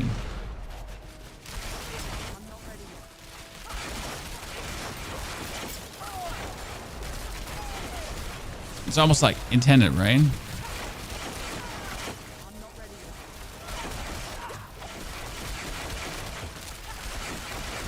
Okay, well, we need more damage, chat. We need more damage. I mean, the war cry now worked. That's just fine, right? Like we know that the war cry works, so that's good. That's the only thing we wanted to see. We're getting it relatively often.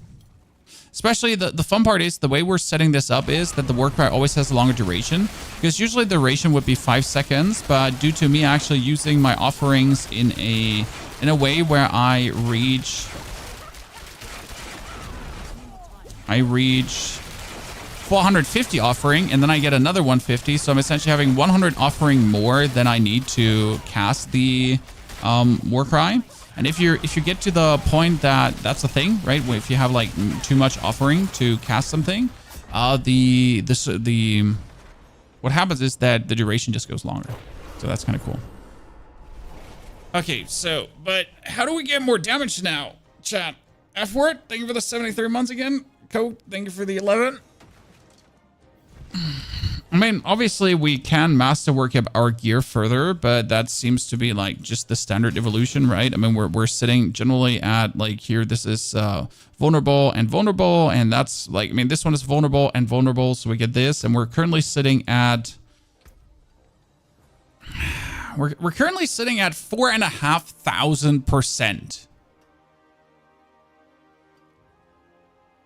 Be right back. Need to pee.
So, also, Mihail, in case you haven't paid attention, we do have the aspect on already.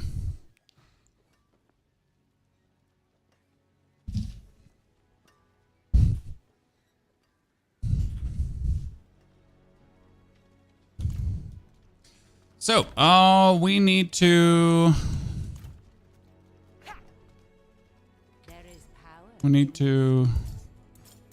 test something, because I wanted to see if I am... Where's my gems? If I am putting Which one is it? Sapphires, right? Sapphires.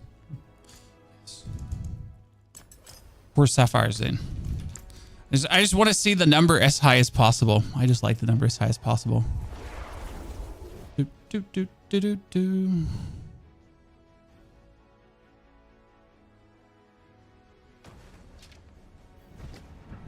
Whee! I'm not ready yet.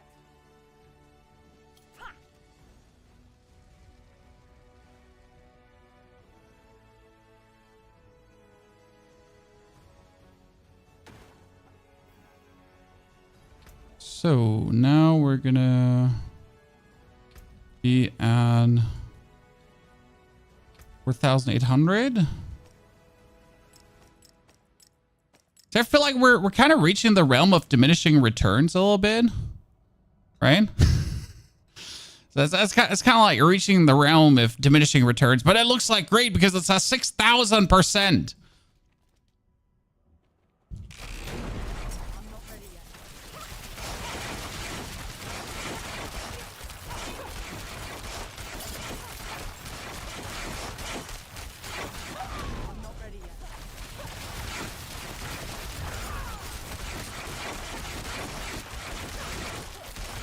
It seems a tad higher. I kind of like that. Okay, Never, thank you for the 49 centuries of support. Never agree to see their brother from another mother. Never, I hope you're doing very good.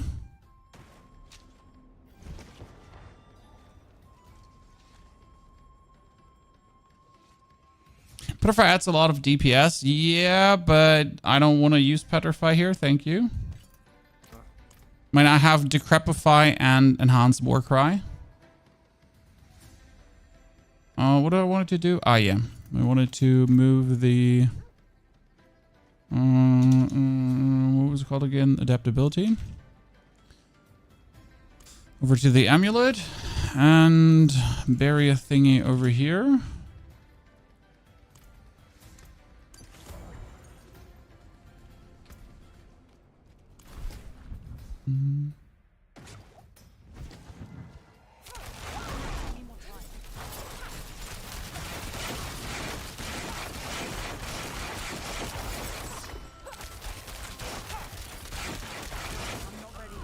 I still miss my Ring of Starless, guys.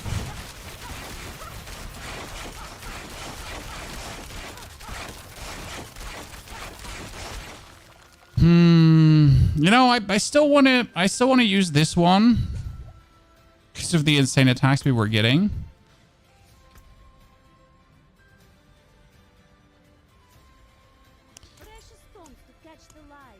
Okay, wait. I'm gonna remove these two. This is like so backwards, to be honest. But I just ultimate cooldown reduction.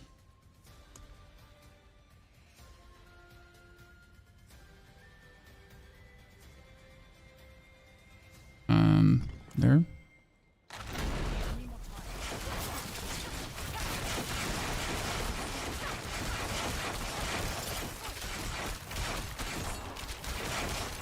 We almost get like with the... Might be genuinely better actually moving 5 meters the way I'm playing. Might be genuinely better moving 5 meters. We're currently using Yule. Yule is for use a cooldown.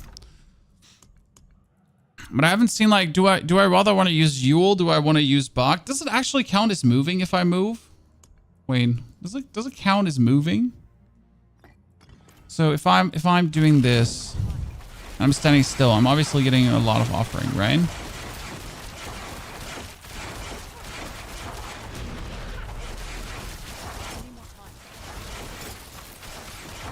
Well, it doesn't count as moving, huh?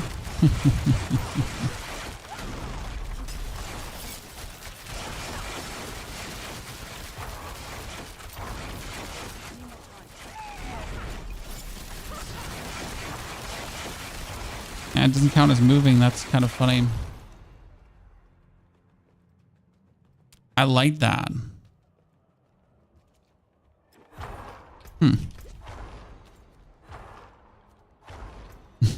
Sorry, don't worry what I'm doing. I'm just casting curses, chat. I'm just casting curses. Let me cast curses, okay? I'm just casting curses.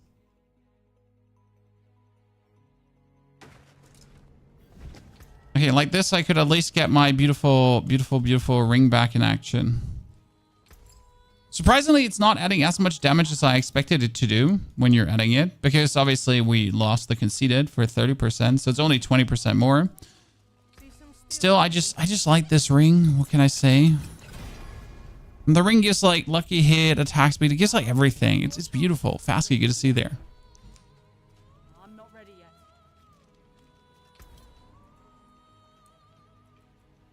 The Penitent Glyphs is also good. Yeah, but I want the Dark Shroud aspect. I'm a fan of the Dark Shroud aspect. I just don't see how I could use the, like, how I could not do that. Fast, you get to see there.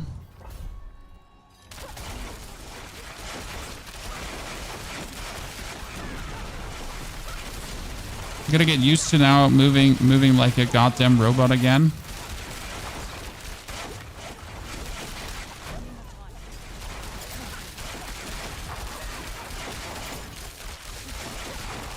It only moves on skill use.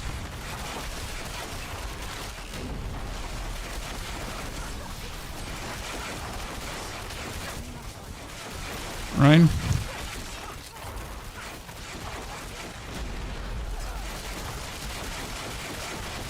Walking is overrated. We're only moving on skill use.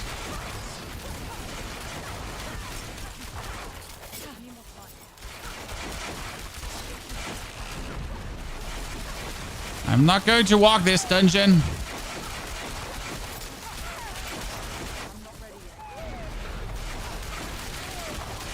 With the amount of lucky hit, we also get more heal and everything going. Right?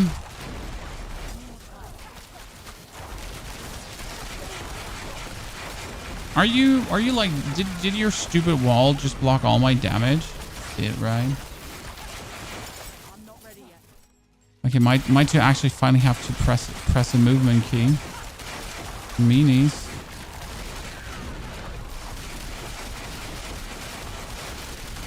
I'd say damage is higher.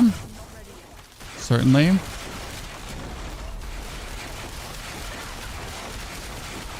Especially as soon as we get to cast the ultimate. Just always like the nice little damage increase, right?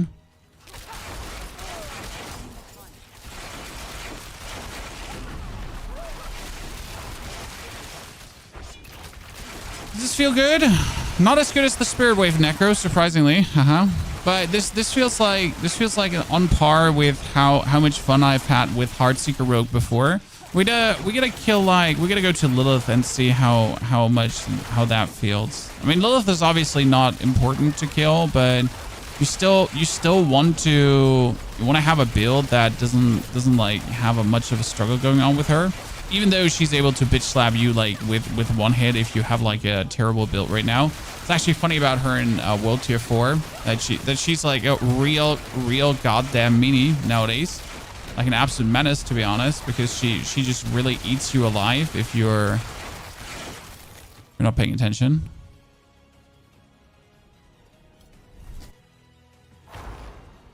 Whee!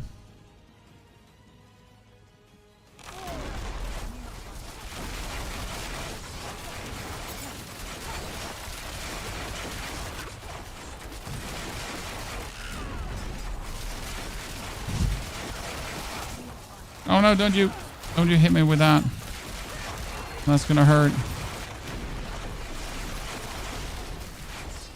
It's funny how not many rogue builds before. I mean, like it's now season 5 thingy, right? That more and more rogues are using the no witnesses. I kind of like the node so much, the no witnesses node, for like using your ulti to get a 45% damage multiplier, especially that you can really just like you don't have to use the gems anymore. I know in the current season 5, if you want to have the maximum no witnesses bonus, you did actually need to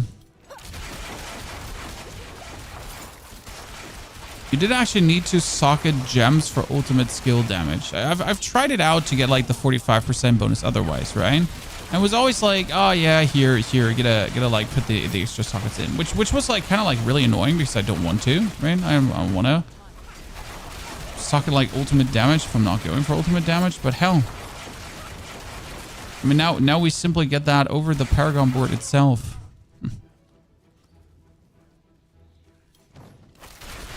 Is it better to run Grandfather? Sir, like the Grandfather is truly not worth it as more crit has diminishing returns. So more crit isn't doubling your damage. So it's like a bit, the way how it works, like let's say I have 5,000% crit or I'm going to put on the Grandfather and I have like 9,000% crit. It's not like that the damage is actually going up by 4,000%, right? So like there is diminishing returns there due to the way how additive multiplicative damage works with each other and all that kind of stuff. So yeah, like Grandfather is not straight up increasing the damage as much as you would like to see. But that's where, for example, the temper for double damage comes in. So there are tempers that now deal double damage, and they actually do exactly what they say they do. So let's say you're hitting a 1 billion hit, right? And you would hit 4 billion, which is actually great. And then it says deal double damage. Then, well, you matter of fact actually deal double damage. Beautiful, isn't it?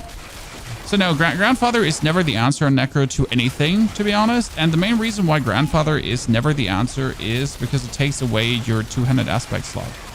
Now, we're not all barbarians in here who just have like more than one two-handed aspect slot, or like a rogue who has a two-handed aspect slot and one-handed aspect slots, right?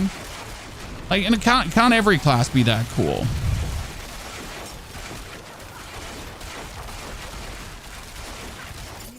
But yeah, like in 90% of the cases, if your question is could not Grandfather, it's a no.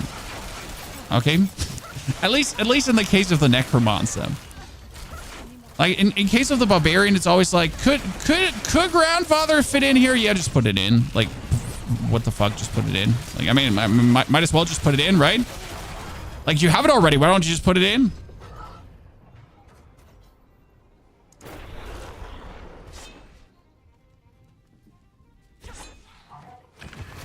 It's like always what it kind of comes down to. You know what? But by the way, look at my my resistances. I might have Tyrell's Might, right? But I'm feeling like I don't actually have max resistances. It feels so weird, but despite having Tyrell's on, like I feel like we're not maxed out. We're staying like at 60 or something. Because due to like how heavily we were being chunked by like lightning and poison, it feels like so weird.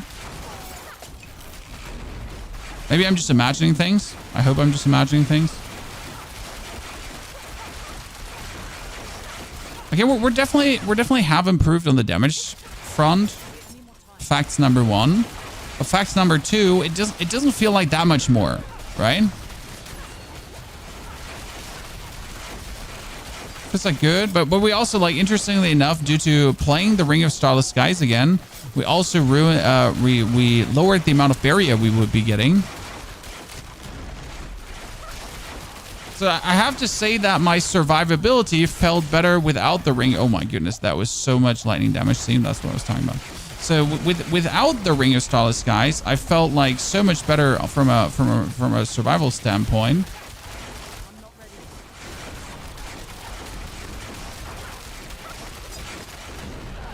Due to just spending more resource on barrier. Because again, like how are you actually surviving, guys? You're spending resource on barrier. That's giving you survival. That thing just had so much HP. Gotta like professionally thread through these thingies before I walk into that. I don't have to see what you're shooting, right? Just have to shoot what you're shooting. Oh my goodness.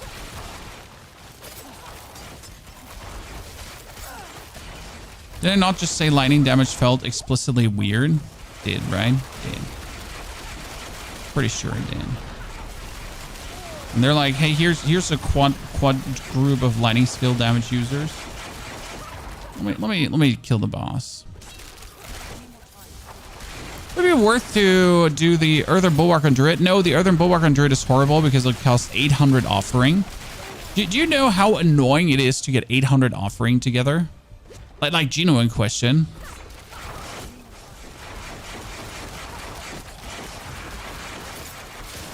Okay, I clearly felt like I was absolutely out of the range there.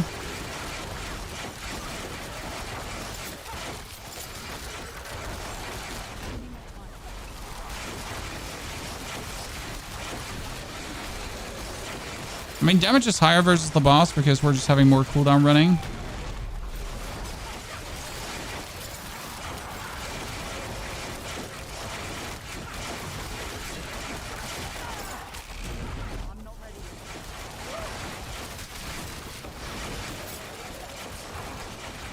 All right.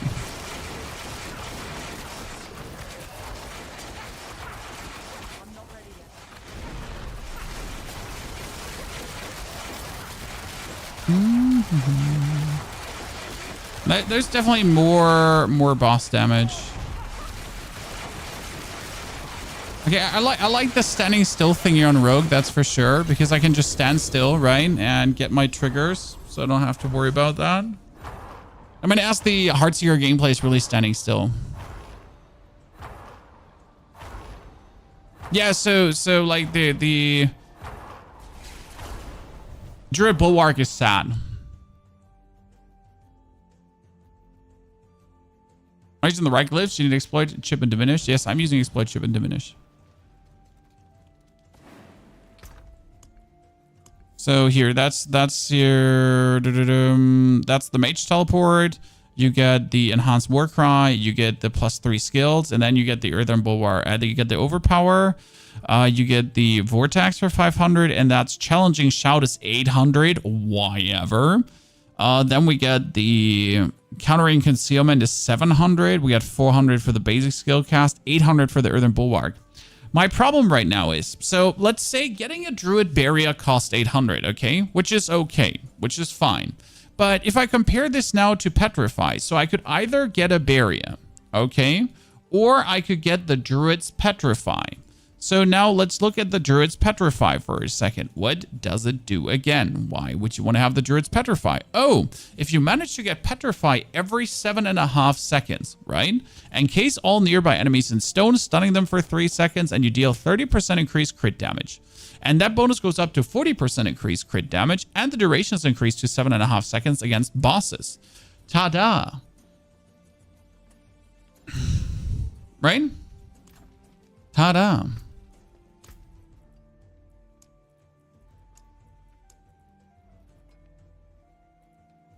Some more damage reduction we can squeeze out. I mean, right now we're having chip running for the bonus vulnerable damage and bonus physical damage as we're just doing that, right?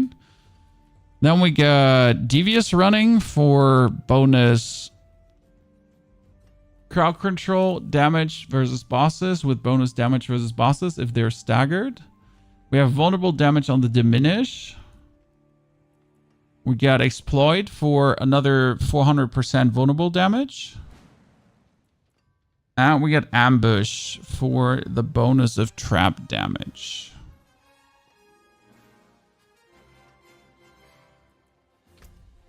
That just looks low. I mean, we might just have to rethink some of our approaches. I mean, right now we're sitting at a lot of vulnerable. So we have almost all the vulnerable damage you can have, right? So here's the vulnerable damage. That is the double vulnerable damage. There is vulnerable on it and crit damage. So that's the only one where we actually have crit damage. There's vulnerable on this one, plus weapon mastery, which we could reroll into things. We're using the Fist of Fate, even though I don't want to use the Fist of Fate, but I kind of feel like you need to use the Fist of Fate, right? Maybe the damage is so low because of Fist of Fates too. I ran the Dark Shroud on my Blood Surge Necro for the memes. It's actually not for the memes. Dark Shroud is the best way to trigger things on the Necro. So right now I'd say the Ring of Starless Skies just doesn't feel worth it. Like as much as I want to have it, it kind of like took away from my survivability. Like it made me survive less. Even though it just gives me this huge chunk of lucky hit chance, attack speed, and everything that no other item can match, it made me feel worse. I mean, the problem is obviously that my ring that I have is shit in comparison, right? So this ring here is trash. I'd have to reroll the damage to attack speed right now. or lucky hit chance, or critical strike chance. So like I kind of like have to reroll that into everything, but worst case scenario attack speed. We get vulnerable damage generation. We get that going on. We get the barrier. We get, because then if I do this, I can actually go into the So we can now take that away. That's petrify with the standing still. And then instead of going for the cooldown, we can go back to invoke a power from another class, and we could try to do the we can roll with petrify for a second, as I do actually like petrify. But the thing is, I can't see petrify staying, because petrify is right now like either they're gonna make petrify more expensive, or but then it's useless, or they're gonna have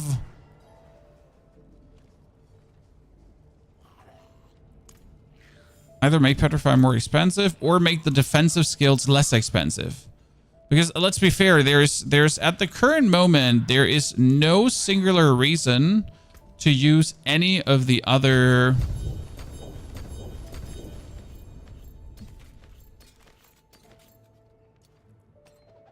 equipment pieces. It's to a degree very sad, where you don't even remotely want to consider any of the defensive runes, because they're just so much more expensive than the absolute damage rune. Like right, the utility needs to be, let's petrify. So utility needs to be less expensive, or damage just way more. Because for me personally, I don't want to get more damage with the runes, right? I would like to fix more utilitarian problems. That'd be great.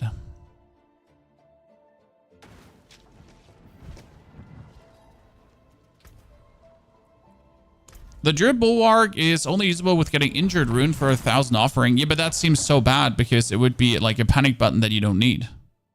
Right?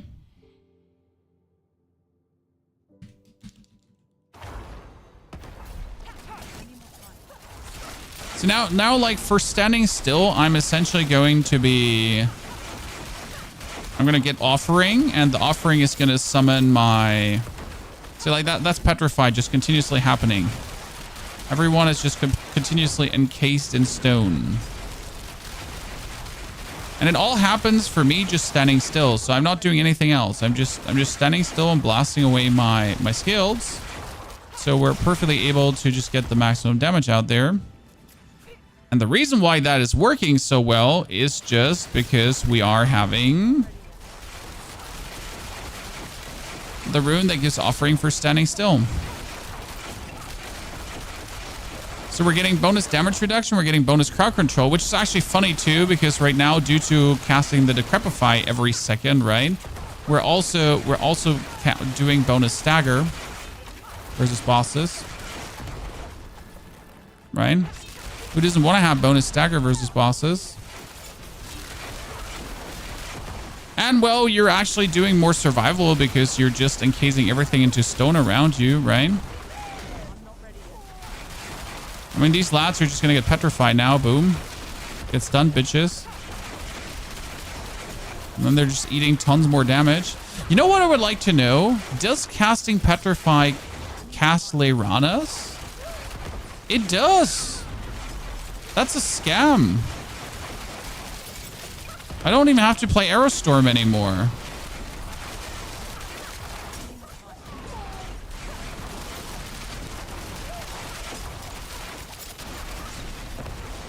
That's an actual scam. I'm going to say it. I don't even have to consider playing Aerostorm. So I just get it. That means you could technically drop preparation. You don't need it anymore. Starlight Aspect get nerfed. Starlight Aspect now only works if you're actually healing again, or if you're overhealing for 200% HP, in case you didn't know this.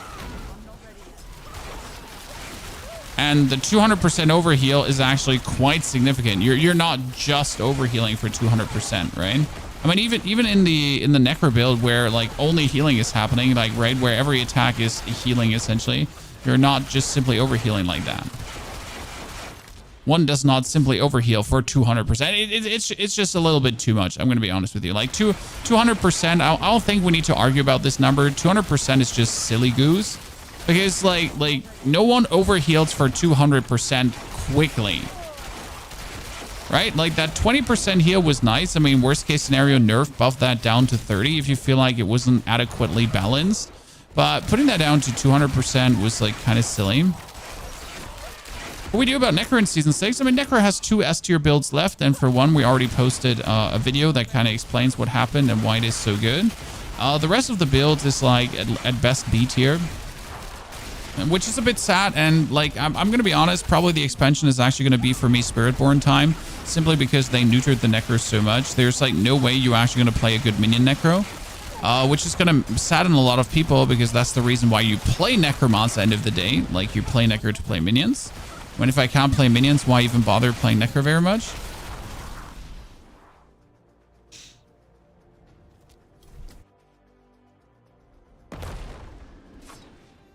Okay, so this was the first meaningful buff we did to the build. So getting the Petrify running does accomplish 2 things. We're having Leiranas now 100% up. Leiranas is again our Paragon node that gives us 45% multiplicative damage every single time an ulti is cast for 10 seconds. And now that we like essentially like have an ulti up, that's fantastic.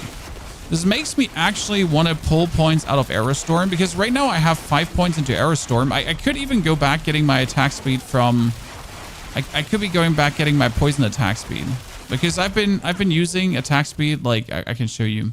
I've been using the alchemical advantage attack speed. I just need to figure out if I can factor that into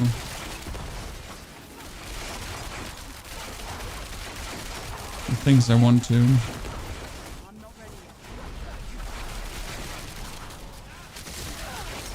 And how are we getting so often Petrify? Well, it's again, we're standing still, right? We're standing still. That gives me Petrify. We're standing still. That gives me Decrepify. Decrepify gives me 20% damage reduction and 40 slow. But the interesting part is also with Decrepify that enemies with 10% health and below get instantly executed. So it's not only like a good thingy actually to have in general. Like I'm essentially just fighting against enemies that have 90% HP and that's it. Right? And if we're playing in a high tier dungeon, right? If you're playing in a high tier pit where enemies like end up to have like each enemy has 100 million HP, each enemy has 200 million HP. Well, if the last 10% is getting shaved off because I'm using Decrepify, that's actually useful, I'd say.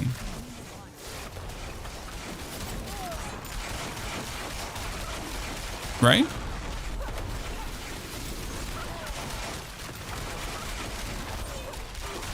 So we just get a damage improvement. I mean, like we're not only get a damage improvement, we also get a survivability improvement, because essentially our enemies are permanently crowd controlled. So this is kind of funny in the regard of that we're freezing, we're stunning, we're poisoning. We're not poisoning. We are imbuing with our good old shadow the whole time. This works plenty well. I mean, I really want to pull out the points out of Aerostorm right now because I don't think they're needed anymore. Petrify is scam. I said it. Season 6 live now. No, Season 6 is not live. The test server is online for another 2 days. And this is probably my last test server session, as I did my Necro testing and has come to good results. I did my rogue testing here today. Like that's fantastic. Tomorrow is the next week of Once Human coming on my servers, so I'll be having to log in there to actually do some Cortex farm to get my to do some Prime Wars and things like that.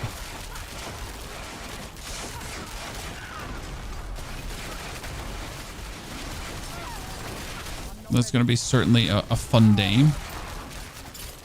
Ja. Gibst du mir 2 Minuten? My planet needs me, aka my wife. But I need 2 minutes.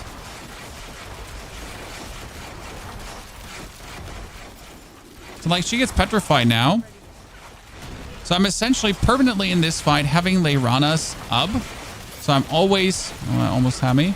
I'm always having 45% multiplicative damage consistently. But look also at the stagger, right? Like, when is the boss ever not staggered, or are we looking at a boss that is permanently staggered?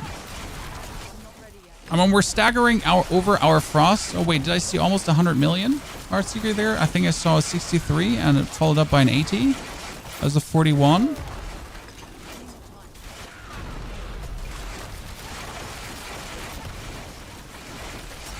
And the fun part is, so we haven't stopped standing still throughout this whole boss fight, right? I've been just standing still the whole time. I'm not actually moving. I know it looks like I'm moving.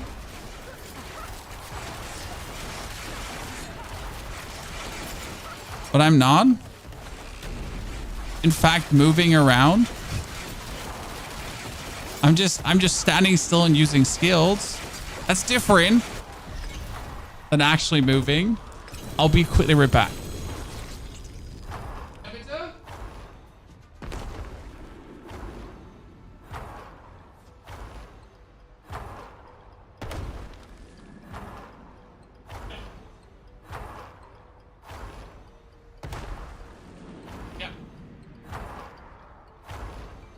Do we need the expansion to buy the new league? No, you can buy the new expansion without the new. You can buy the new league without the expansion, but you can't do Runewords. You can't do Mercs. You can't do Dark Citadel. You can't do Nahuntu. You can't do. Yeah. You're kind of like you're missing out on a lot. So the expansion is not only Spiritborn, right? You can play Season 6. And in Season 6, you're going to have the new pit. You're going to have the new difficulties. You're going to have the stat squish happening and everything reworked. But already not getting the runes would feel terrible for me. Because I do enjoy the runes. If they get altered a bit. Because again, the problem with runes right now is that you don't want to use, like, there's so many cool ones. Let's be real. There's a tons of actually interesting and fun runes out there. Yet though, they'll never be used because so what do we have? We technically have a chance to ultimate cooldown that's being used. We could gain health. We could do decrepify. We have the concussive stomp, right? You have the frost nova. You have the earthen bulwark. You can get one skill to get all the resource out and go crazy. We get the vortex, we get the dark shroud. What I'm asking myself is, so the barb get the earthquake, which is super cool. But what I'm asking myself is, why is there Iron Maiden in there? Because no one will ever use Iron Maiden. No Necro has ever said, please more Iron Maiden. I mean, the Spiritborn is getting pestilent swarms, so you can have actually more pestilent swarms around you. But right now, if you're looking at all of these, right? I mean, especially at these ones here. Drink a potion, gain 100 offering. Your minions or companions kill an enemy or dies. What is this? Can someone explain what that one is? Like, my minion has to kill an enemy to get 10 offering versus cast a skill after moving. Even if I move like for a millisecond and cast that, that's more efficient than my minion actually killing someone, right? Cast them, they say evade, right? Spend resource. I mean, this one is very inefficient anyways. So we're kind of left like we have 1, 2, 3, 4, 5, 6, 7, 8, 9, 10, 11, 12, 13, 14, 15. We have 16 triggers. 16, right? And efficiently we're using 1, 2, 3, 4,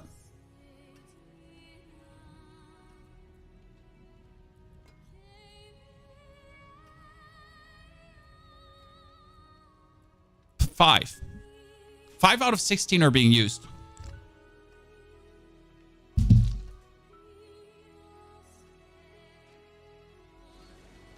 It's kind of sad. I mean, you get 16 triggers. And they're so conditional or uneventful that you're not even remotely consider using them. Correct? That's a sucker. I mean, and then we get like another, like we get 20 plus effects and you're essentially using 2.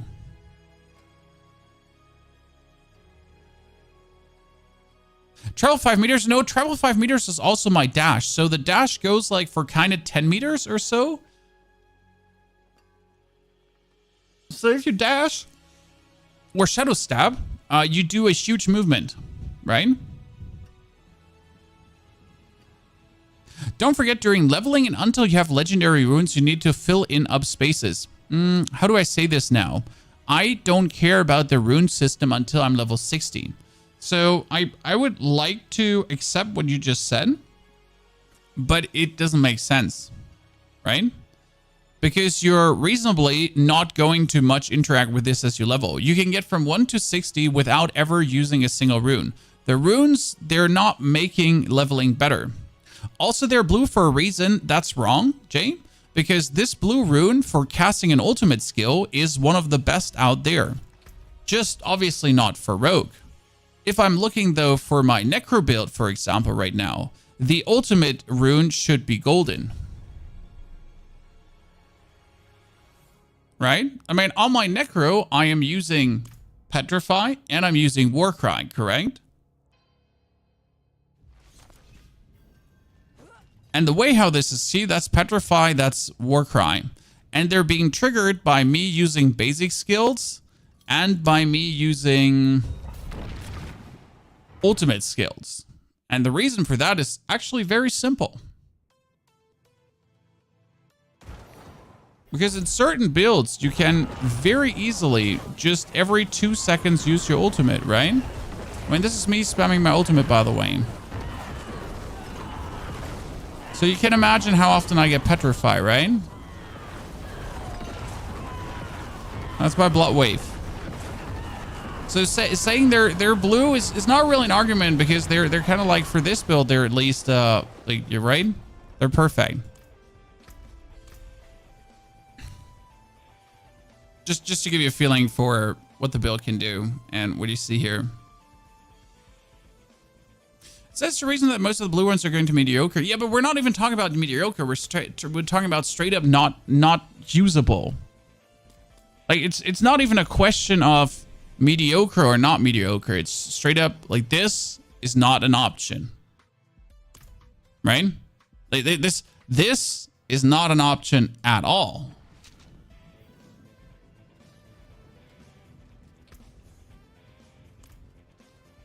Will Blood Wave be good for leveling? No. I mean, cast of 8, 50 offering, useless, right? Cast the same non-channel skill 3 times in a row, useless. I mean, you just have to use a single skill in between and you already break the chain. Cast the skill after moving needs you to move, cast, move, cast, move, cast, move, cast, move, cast, move. Useless. That's the worst stutter step in existence. It only gives you 10 offering, right? Like, your minion kills an enemy or dies, useless. Drinking a healing potion, useless, because you can use it essentially X times and then it's gone. And then cast an ultimate, it's the only useful one. So that's 1, 2, 3, 4, 5, 6, and one is even remotely usable.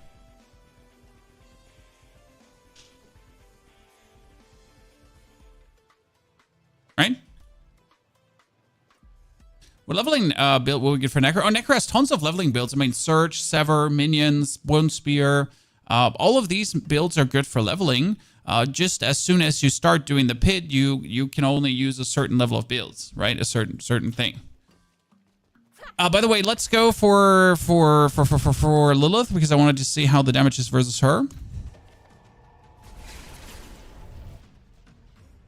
It is stupid that I would prefer main stat before silly runes. I mean, you shouldn't, because the runes are obviously more useful than main stats. Yes.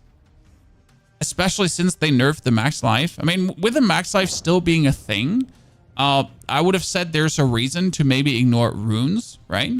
But since max life is not a thing anymore, it's kind of like, why even bother? Okay, we're gonna scale this up here. Look at this. 1, 2. Wayne. Okay, look at me tryharding, chat. Look at me tryharding. I just need to keep moving now. Don't stand still.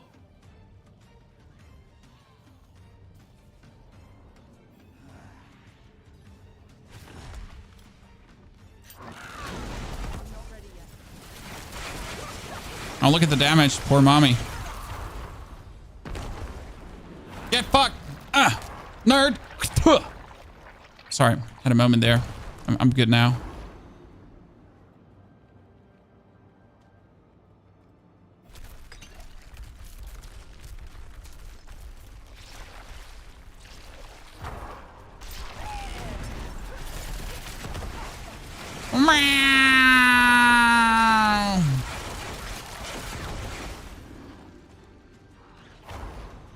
I could stagger her. I accidentally did stagger her. Oh no, everything is gonna break now. We broke the game. We're in trouble, chat.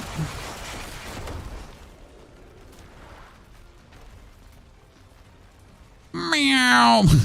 You know how sad this part is with my Necro? Because my Necro is truly struggling to get this done, right? And Rogue is just like, well, you know what? Hold my boots. Because I'll just outrun this. Want to stop me? Ain't stopping this one here. I mean, seriously, there's no stopping.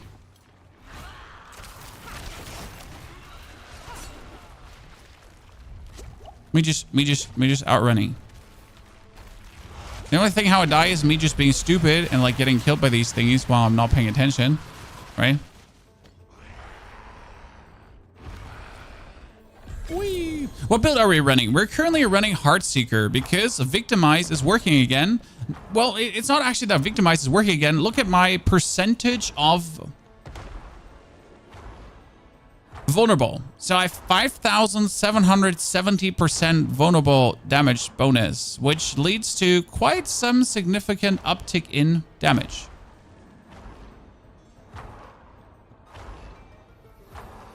So that's leading to quite some, like, you know, Victimize is basically 4 million, and then we're just scaling this up, right?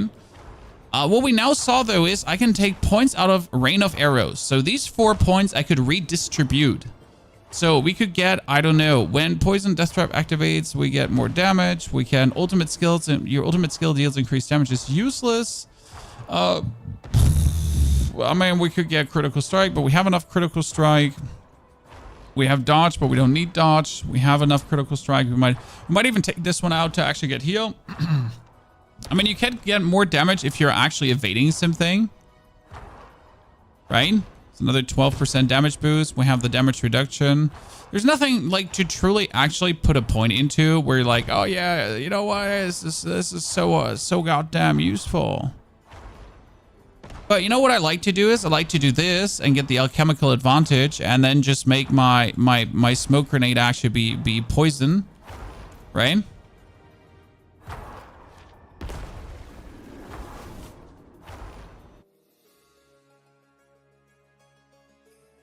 Because now you get, like, if I throw in my grenade is poisonous and gives me even more attack speed. But I don't know where the attack speed of the alchemical advantage goes into. Because right now my attack speed should be at a 100%, right? And the thing is, there's like an attack speed cap 1 and there's an attack speed cap 2. So there's 2 different attack speed caps, right?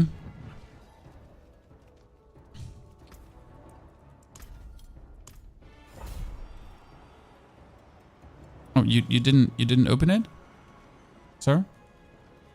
Oh yeah, I want to say, is this open? I'm stupid, just can't avoid the orbs for the life of me, even with tons of movement. You know what? That's okay.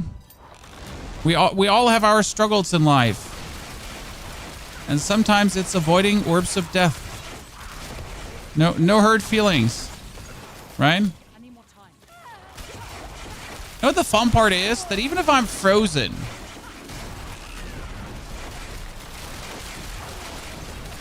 right, even if I'm goddamn frozen by their freeze, it doesn't matter because I'm standing still. And if I'm standing still, what am I getting, chat? Offering for standing still. Great, isn't it?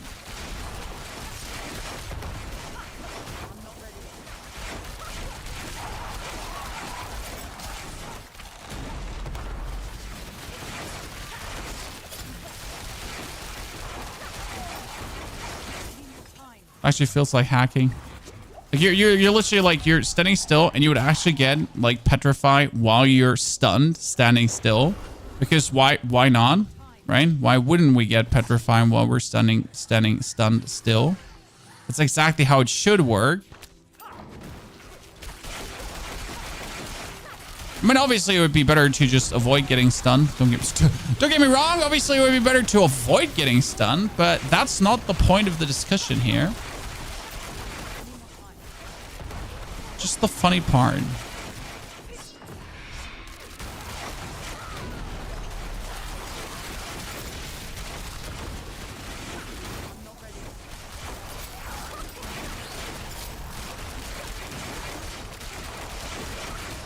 So why did we take away the points out of Rain of Arrows?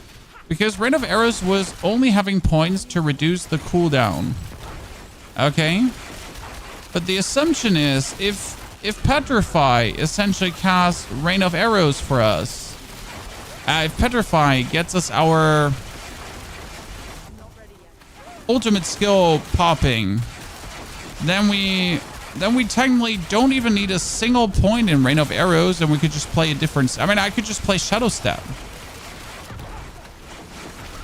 Right? Now that brings me to a very interesting question. Does that Petrify interact with... So there is... Wait, let me show you what my mind is currently reeling about. I'll show you. Is there's a skill in the skill tree that works with if you move and then cast an ulti, you do more damage. But if that bonus is ready, you do more damage. I'll show you in a second.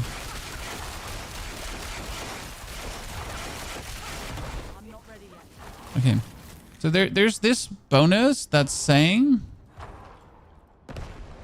After moving 50 meters, your next core ultimate skill deals 24% increased damage. While this damage bonus is ready, your basic agility and subterfuge skills deal 15% increased damage. Does that mean if I'm standing completely still and I never move, okay? That I... Like, see, if I'm moving like this, the way I'm moving right now, correct? Like with my skills instead of actually moving, which doesn't break my standing still spree. Like, I'm still standing still, essentially, right? I never stopped standing still. I just did something. So does this count as moving?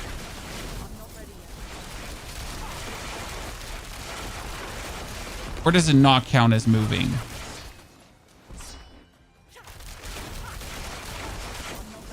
Right? Am I now, did I move now for X meters, or did I not move for X meters?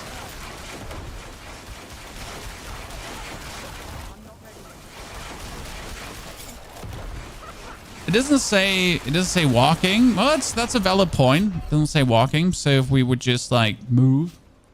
I mean, is the buff visible here in the skill bar? I don't think it's like visible in the skill bar, right? Your next core deals increased damage. Okay, yeah, sure. I mean, now we use that up. So now it's ready until I move an ulti. But actually, the Petrify would use that up.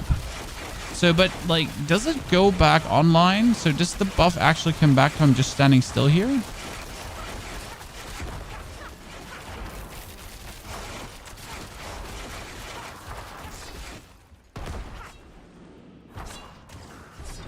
I'm moving, Mom. Look at me now. Right, or is my Petrify just completely using that up?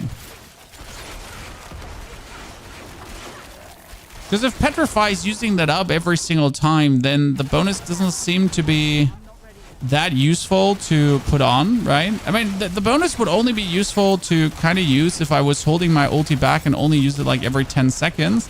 Because if I then use only my ulti every 10 seconds, it would kind of make sense somewhat. But otherwise, like this, I'm having like useless skill points in there. Unless I'm missing something.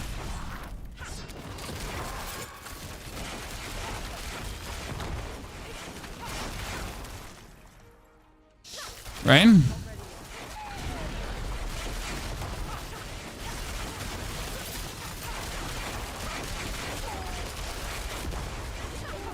I guess the problem is that the prerequisite is that I need to move to activate it, and then while it's ready and I'm not using my ulti, my skills are doing more damage. Okay, so my lightning resistance is not fully up. I mean, lightning is overtuned, by the way, so this is already something that's going to get nerfed. So don't freak out, chat. If you're suffering from heavy instances of lightning damage, and you're like, man, I feel like my item is not doing enough, right? What? I'm having like Terrell's Might and I'm still getting destroyed by this. That's okay.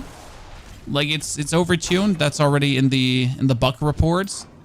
that the lightning damage is currently suffering. I don't know how they do it. This is like literally, I have zero understanding how this is happening again and again and again. That some of these elemental damages from elites just overtune so hard. Like, I mean, poison is still overtuned, right? Poison to this day hasn't been changed, but it's like, how is this happening again and again and again?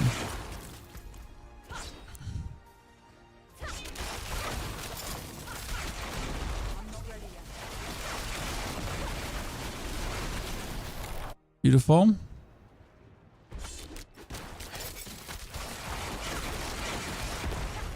Don't worry, we got you, bruv.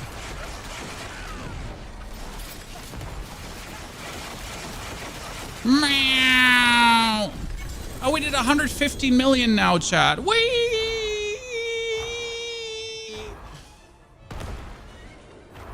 Okay, that worked out really good. That worked out really good. 150 million to do or not to do, right? But this is currently like feeling a little bit as the Blood Surge build does, only that it does it a bit more efficient. With the Deadly Ambush, we get the tricks, which does work. We get the Exploited Weakness. We have no witnesses. Could I take a different board than Tricks of Trade? I mean, Tricks of Trade gives me damage to elites, damage to reduction, maximum life, damage to distant.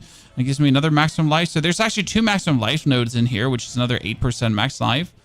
But is there a different one you want to take apart from...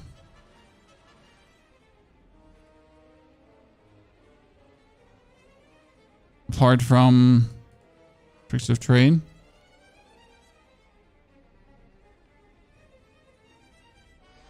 So the number squish. Well, this is an absolute, like, okay, the number squish is still there. Only that all these glyphs are level 100. This is going to take a while. This is not being done overnight. It's going to take a goddamn while. We got tricks, right? We got no witnesses. We got Leiranas, doesn't make sense. Exploit weaknesses in. Eldritch Bounty would be when you attack with an imbuement skill, you gain maximum resistance and increased damage for that imbuement element. I mean, we could take Eldritch Bounty for more damage.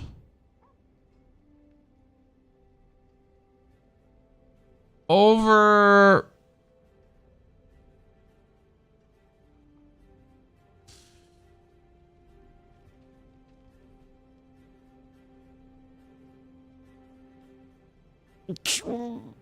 Over Tricks of Trade, I guess.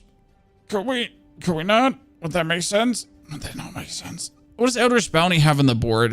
Eldritch Bounty had maximum life, resistance, damage, resistance, physical damage, non-physical damage, and imbued skill damage.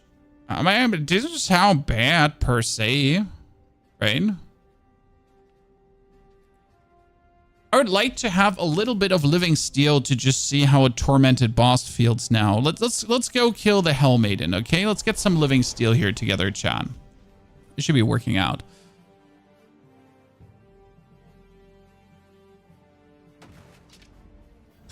Being able to constantly spam Petrify is broken. I mean, that will probably be changed because I simply can't see how the Petrify is going to stay the way it is. Which at the same time is going to make me sad because I think the Petrify is actually quite cool. Right? The Petrify is adding quite a nice layer to the way how the things are being played. Right? I guess having runes is supposed to be silly to a degree. I mean, end of the day, so how do I put this now? End of the day, runes need to be powerful because they, like, else they are meaningless, right? I mean, if runes ain't powerful, they're meaningless. But if they're too powerful, then they're too powerful. So what are we going to do now, right? How are we going to handle that one?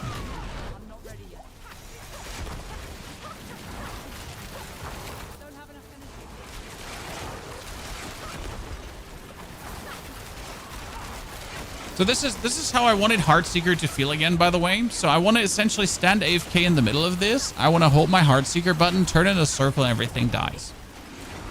So this is how I want Heartseeker to feel. And then I also don't want to care about anything else, right? I just want to do this, like.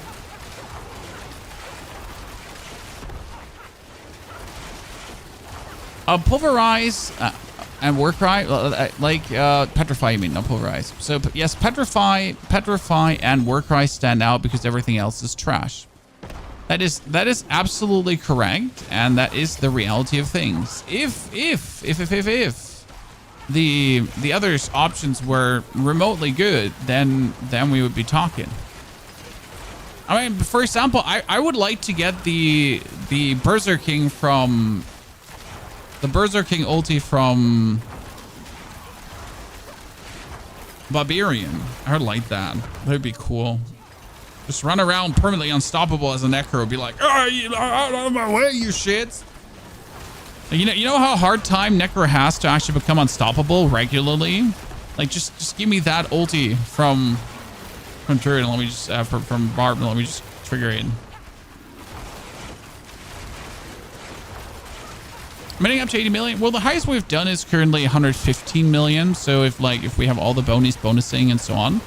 So we got the damage part kind of nailed down, but I want to know if higher is possible, because 115 million is just not enough, right? It's good damage, it's reasonable damage, and I think my aspects make sense, and what I essentially put on the stuff does make sense.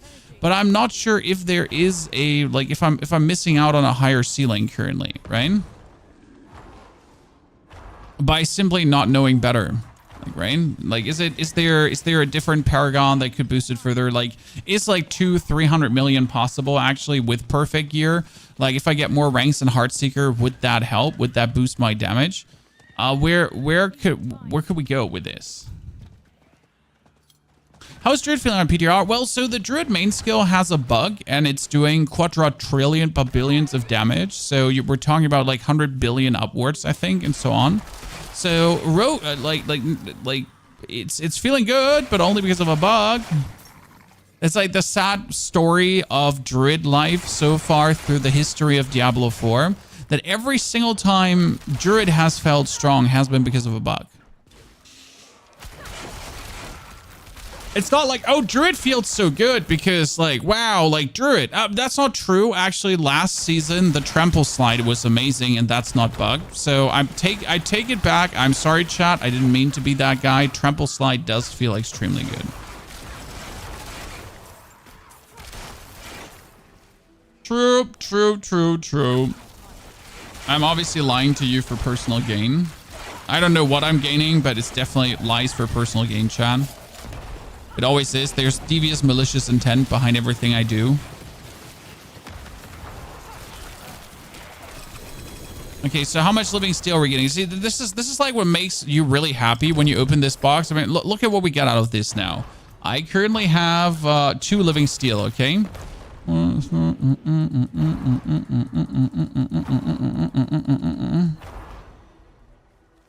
much living steel was that? I have now gotten... Oh, 26 living steel out of that box. Let's go. But if I'm in Tormented, like, I'm expecting that, right? The thing is, if I'm getting 26 living steel out of the box, but I'm still only getting 2 malignant hearts from killing a malignant monster, where's the balance? Right? Where's the balance if I can get so much living steel, but if I'm trying to get Varshan mats, I'm not.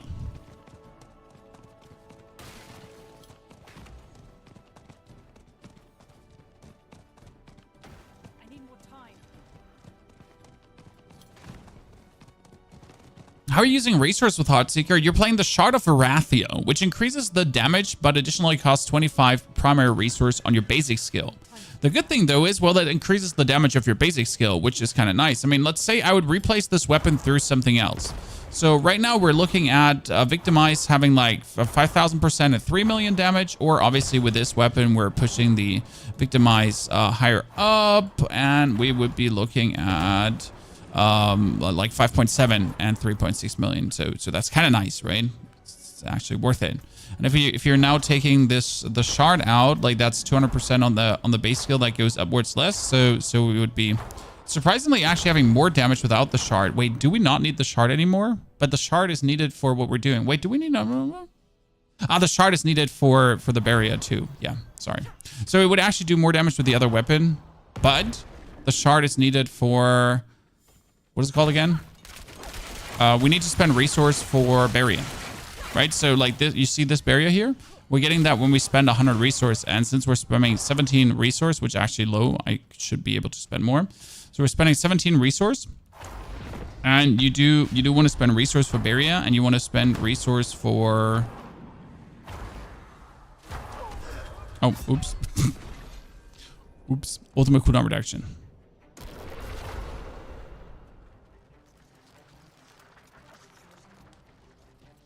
Can't do that. You really want Headhunter and Veracity? Maybe we can look into that. Oops. Give me a second, chat. Let me not stand in the lining for a moment. I'm trying to read the chat. I should stop reading the chat. Okay. So let's stop reading. So if you do want to go watch another stream, I can understand that at this point. Because like that hardcore character would be kind of sad at this point. But I'm also asking myself, like, what is that amount of lightning damage we're actually taking? Right side is safe. Oh, you don't need right side safe. You just need to like not walk into the field of death. Like it's not the question where is it safe. It's like just don't walk into the field of death. There like where there's actually no reason why you're walking to the field of death, right? I'm like I just walked into that like for no reason multiple times in a row. It's like, hey, look at me. I'm immensely talented gamer, so I'm just gonna walk into that if that's fine to you. Right? Like, oh, you know what? I'm gonna do it again. You can't stop me. Let me just walk one more time into this.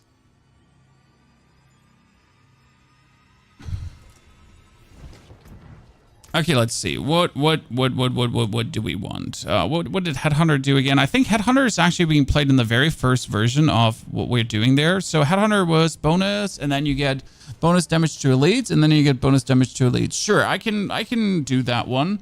Especially you can do that one over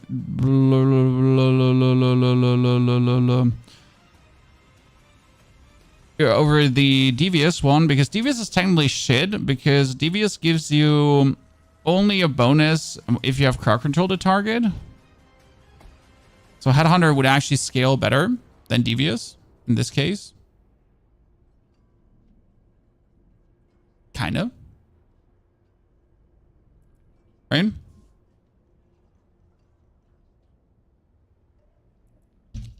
What does versatility do? Non-basic and non-core skills deal increased damage. But that makes no sense.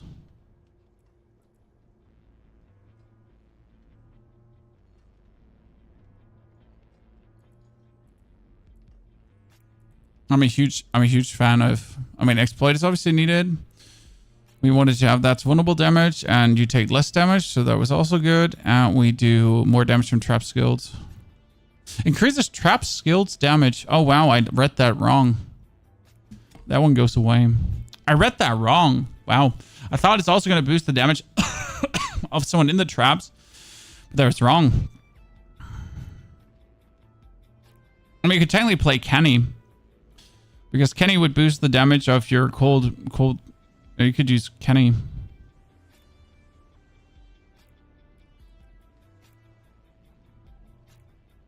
I can see where versatility would increase Victimize.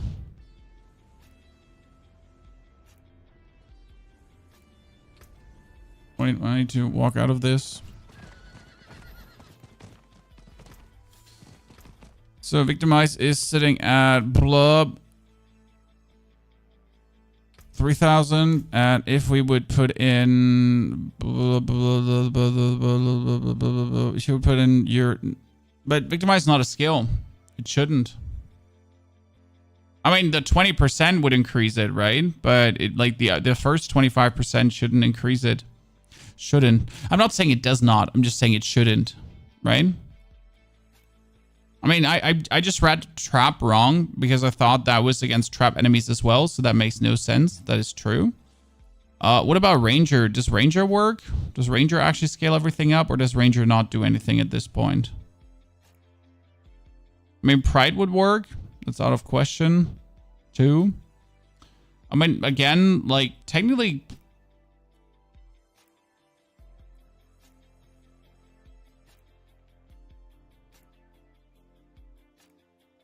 My Fluidity would work as well. But technically, Canny should work. I want to do Canny. Just because I can. No particular reason. Just, like, because I can.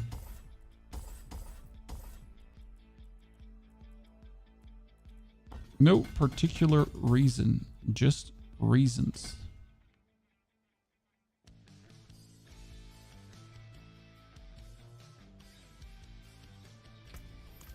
I just want to see it.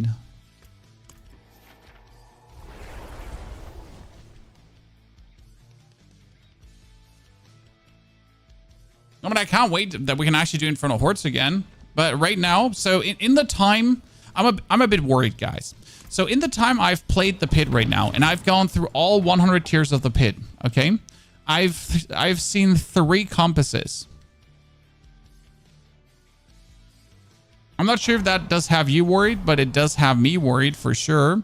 Because only 3 compasses is a little bit on the lower end.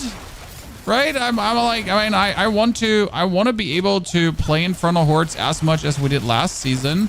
Because honestly, Infernal Hordes is the main reason why I actually played this season so long. Without Infernal Hordes, I would have just stopped playing this season way earlier.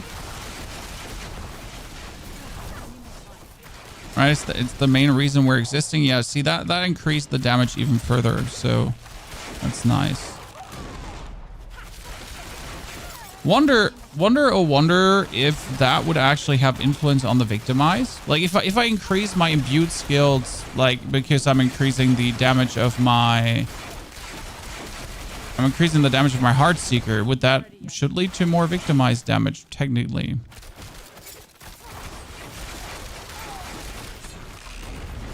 Right? Surely it should do that.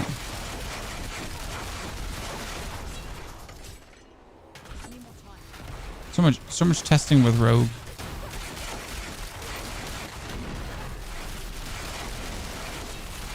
I guess the right glyphs are gonna be more important than ever, considering how powerful they are. And you know what you know how crazy it is if you're accidentally leveling the wrong glyph then, and you kind of like turns out, oh yeah, you know what, this glyph is actually not really good, and oh, you put 50 levels into that? Well, you kind of suck, brother. You kind of suck. Sorry. The Citadel might be really fun. The problem with the Citadel is, so let's assume you do it your first time. And you do it a second time, you do it a third time. Let's say you have the Dark Citadel beaten on your third try, okay? So let's put on our thinking caps, okay? So let's say you have the Dark Citadel beaten. So it's like it's a long dungeon, there's boss mechanics and so on. So you finally have it done. But why do it again? So, right? I mean, right now you're doing activities for loot and for the outcome they give you. So we're doing the pit to obviously get our glyphs leveled up, and we're doing ever higher pits to level our glyphs more convenient. We're doing nightmare dungeons for Opticide. We're going to do the Dark Citadel for the temper reroll scrolls. But as soon as we have the temper reroll scrolls that we need, right? I guess, like, why, like, I mean... Then you're kind of like done with the Citadel, unless the Citadel, obviously, I think the Citadel is supposed to have exclusive skins. If I'm like, there was something in the blog post about skins. So, but like again, well, if you have the skins that the Citadel is dropping, if I'm not mistaken, then like there was a Gamescom interview about it. Yes, Gamescom interview. I think they said it. Then what then? Right? So like, I mean, obviously, like even if it's like 2-3 days of fun until you have it fully beaten, that is 2-3 days of fun that you're getting on top of the actual season. So like, it might not be the end game activity that you do nonstop, because I'm like, still for me, the end game activity I want to do nonstop is just Infernal Hordes. I'm sorry. especially if they keep iterating on the Infernal Hordes, because right now, let's be fair, the Infernal Hordes are fun, but they're lacking a more in-depth, interesting Bane and Boon system. There's like more Banes and Boons missing. Like right now, it's like Hellborn and some Aether Fiends and whatsoever. I want more things to potentially hound me down, right? I want cooler things. I just want more fun opportunities. We're doing so much more damage, by the way, with that glyph. How's the Rogue as fun as Necro? I would vouch for Spirit Wave being more fun, but the Rogue is like doing very well. That being said, like the Rogue does feel less tanky, but that's probably just due to me and me not putting like enough skill points into Dark Shroud. So I could probably put more skill points into Dark Shroud and make myself more tanky on top of everything I'm doing right now. So blame that on myself over anything else more, right?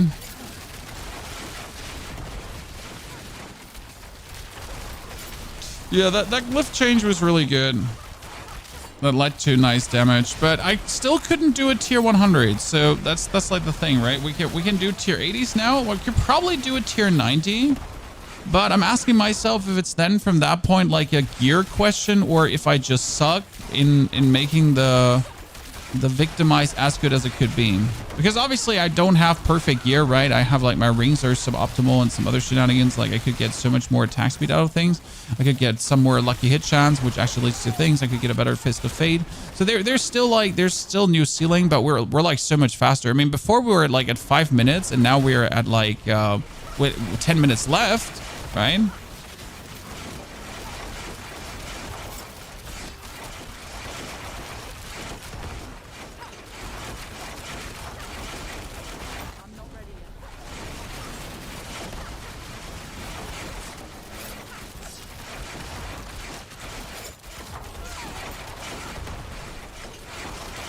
We're hounding that poor guy.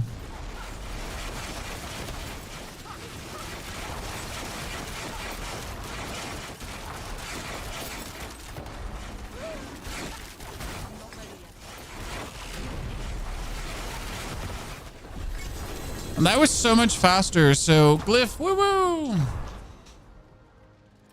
Done. Realm, good to see you there. Thank you. Appreciate it. Willkommen zurück!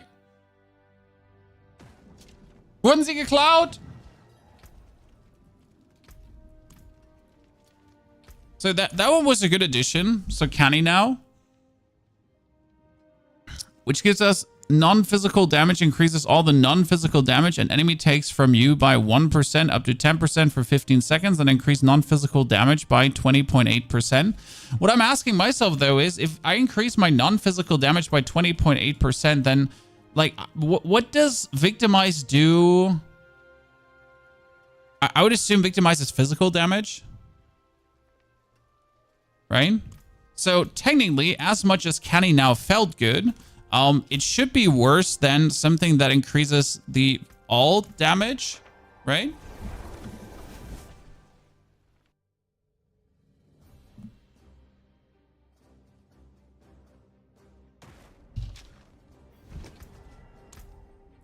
So I do believe we should take the 3 skill points out of Impetus, because Impetus doesn't really work, right? That basic skill damage, bonus damage, we're kind of like using that up all the time. So that's frankly spoken useless. Again, we actually don't have to play Rain of Arrows as well, because we technically don't have to play Rain of Arrows. I mean, we have the Shadow Imbuement, and we can apply the Shadow Imbuement with our dashes, so that should be enough. It gives us 6 skill points to put in, so we could get more damage reduction with Dark Shroud.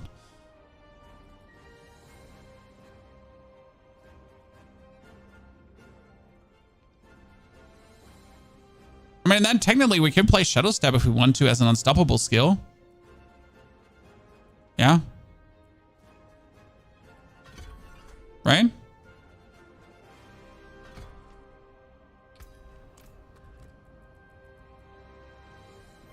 Would that not straight up be better?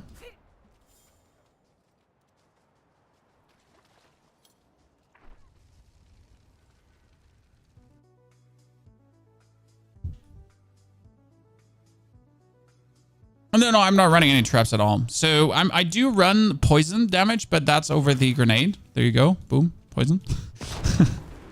So why are we not running an ulti? Because we want increases down 18% increase after casting. Oh, wait a second. Interesting enough.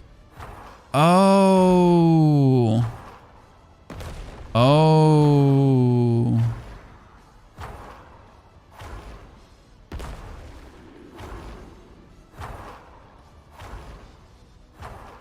That's very interesting.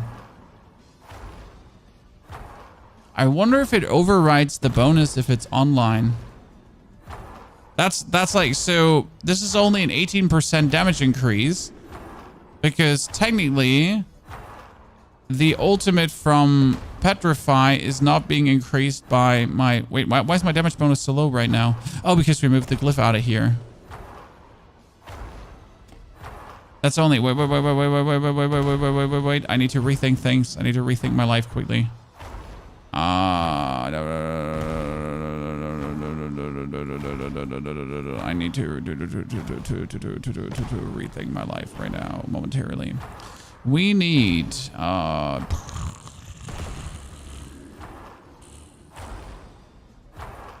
yeah, I need versatility here then. Because versatility would then give me back the... Yep, that's working. Thank you very much.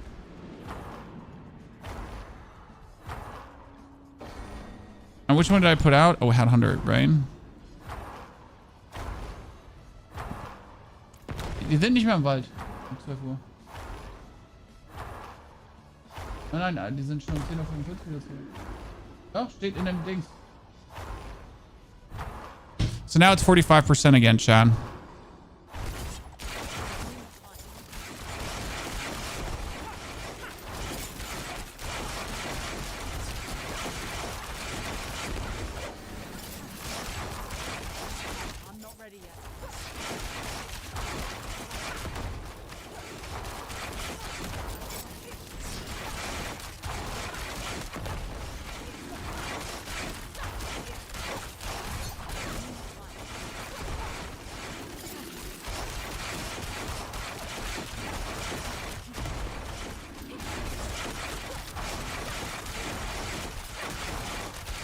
I'm a bit... I'm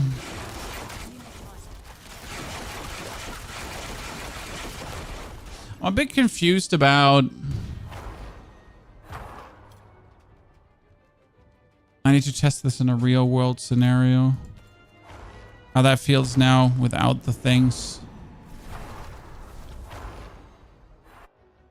What do you think about runewords overall? The concept of runewords is fun, but sadly they're so imbalanced in itself that there's no reason to use certain runewords over others. So you're kind of stuck, right? With doing things. How much damage is the dummy dealing to you? I haven't actually tested the dummy dealing damage to you yet. That hasn't seemed like a worthwhile test. I mean, if I need to know if my survival is like in any way lasting, then I just go into a dungeon, because right now that's like the way how to test this. You want to know if you're tough enough, or if like you're gonna get your ass beaten. Well, there you go. Just go into a dungeon. Okay, having an unstoppable skill is actually quite useful, I have to say. Yeah, now we're dealing all the damage again, Chad. Now we're dealing the huge damage bonus. So this is what we have been missing. So I guess this might be the pinnacle version so far. In terms of damage output. Because before we were like missing out on the...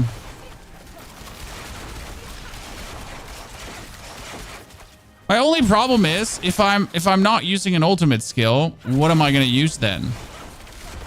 Right? Because if you're not using an ultimate skill, the only thing you have left is technically using Inner Sight, but I already have 100% crit chance. So what am I going to do?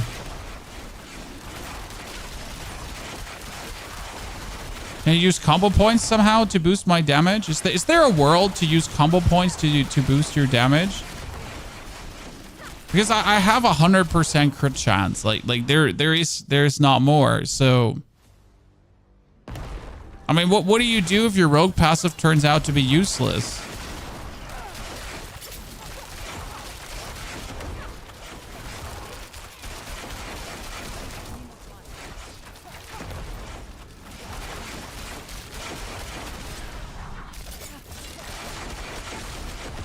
I guess the only advice, like, I could play Death Trap to pull things together. I mean, yes. Could we?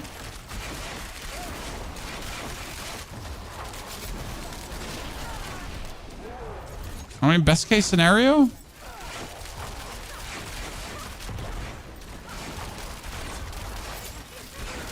I mean, the one thing I dislike about Rain of Arrows is like the long cast time. Like the traps is usually just drop the trap, done.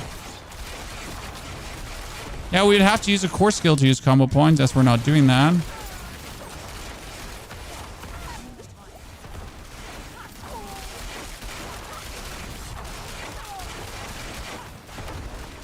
Wait a second. What the? I didn't pay attention to this before. Okay, chat, look at my cooldowns, right? What happened? Okay, strike that. It's still useful.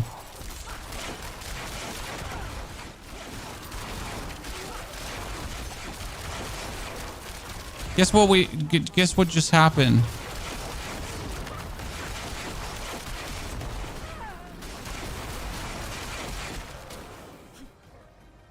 So the cast of Petrify from your rune words, this actually trigger your rogue passive that resets all your cooldowns and gives you damage reduction as well.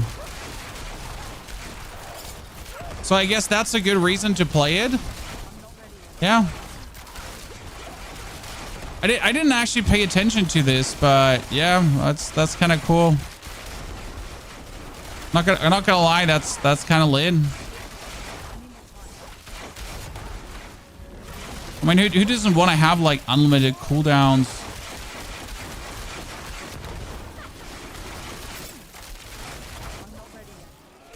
It makes you consider if we should be using like some other skills, right?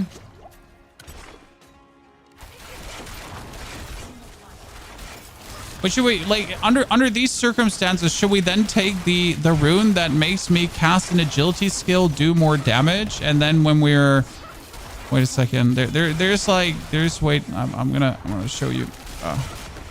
When there's this one, whenever you cast an agility skill, you get more damage and more energy regeneration, and it also does like just a flat damage increase.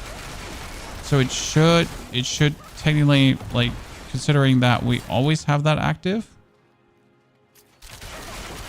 Rogue's good again. I mean, Rogue has been good last season too, but only with Endarials. At least we don't need Endarials for this, so we're playing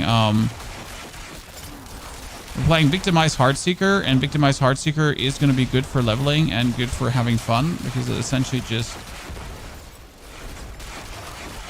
works good while leveling and so on. Huh.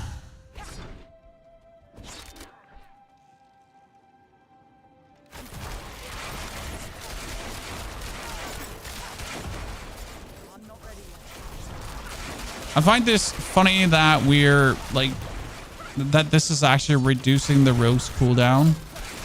I'm not sure if that's legal. By the way, I'm actually like I feel like we're almost doing less damage right now because we're missing on the Rain of Arrows.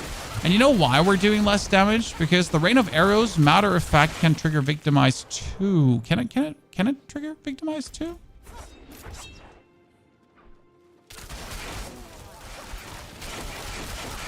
I mean, it would only still be a low chance for it would be not much that comes out of it, but I kind of feel like, oh wow, this is horrible. We didn't kill enough. We get a backtrack now all the way. Yikes.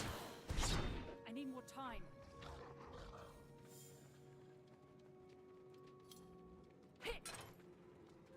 And we're trying to figure out right now which glyphs is essentially better. If the cold imbuement glyph was better. Wait, did I even put the glyph back in? Shit.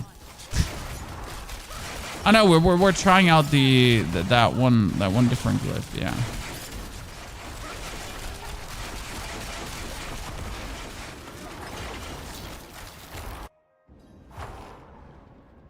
Oh, momentum key passive. Nah, Victimize just outshines that. I mean, Victimize currently has a 5,000% damage bonus. In case you missed that, 5,000%.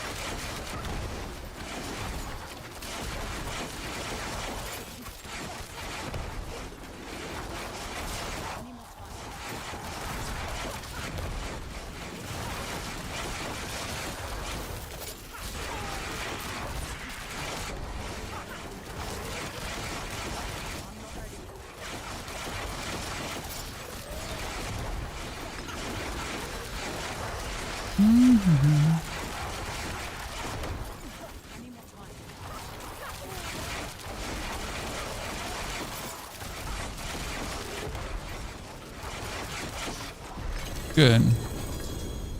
That's another compass finally. But could the what does it say? That was just lucky hit, right? So even if it only has, oh wow, it only has a 7% lucky hit chance. Well, I forget about that. And I kind of want to use Death Trap for the YOLOs and just pull it together. But yeah, right now spend 75 energy to reduce your ultimate skills cooldown by 5 seconds. Ultimate skills will reset other cooldowns and grant 15% damage reduction. That's kind of cool.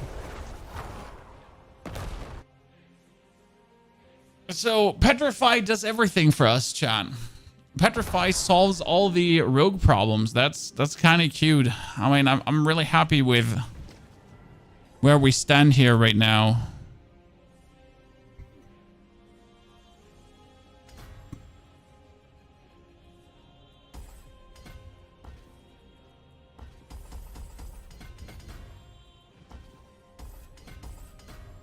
Okay.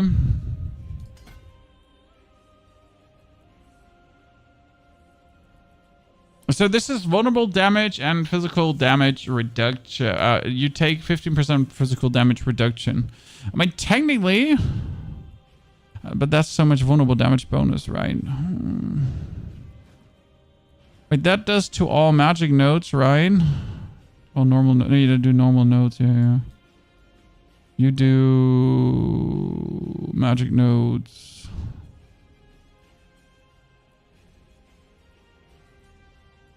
I'm not sure if I need so much or if I could swap these two out. Wait, that was... which ones did I just swap out? Jesus. I should work on remembering what I just did.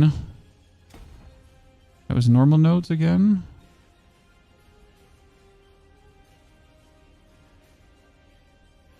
No, wait. No, magic nodes, yeah. And where was the one for rare nodes? Which one do we use?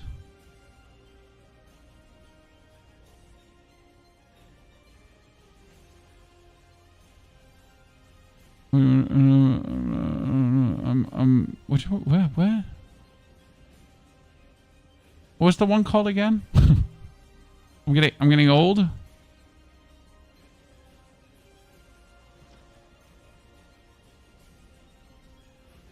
Am I just like blind?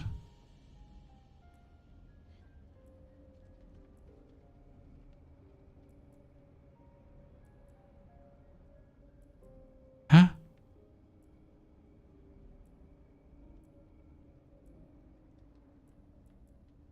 What, when? When? Huh? I'm just confused about myself right now. Wait, we have that one still in, right? No, wait. This is why I'm confusion. Okay, that is now up to 124. See, we only get 28% bonus, so we can't actually do that. We need to keep versatility there. But could we take instead of... I mean, could you take instead of the... Could I take fluidity?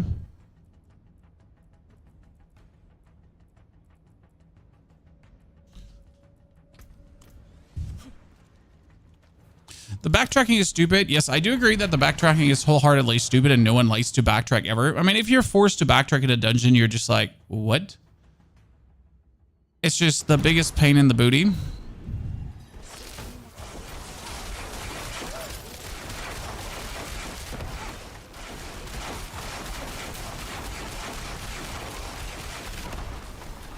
Yes, if you end up having to backtrack, that is the biggest yikes in ever.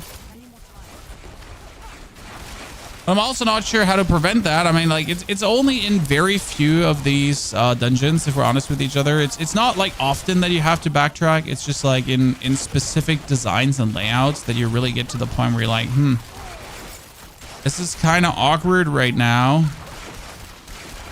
The way how you're standing on top of the stairs has been very unfortunate, map design wise, just saying.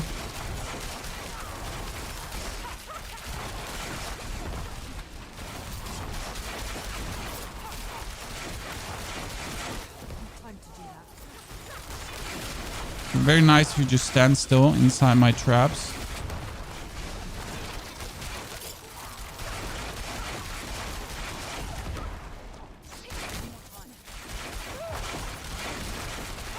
Okay, I guess Victimize is definitely working.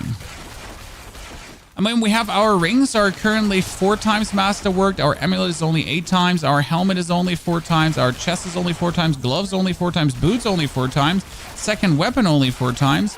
So there is tons more attack speed and vulnerable damage that we could still squeeze out of this. So there's definitely a higher damage ceiling possible due to what I see here.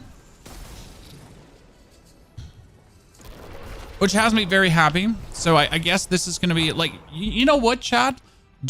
Should we check if you could level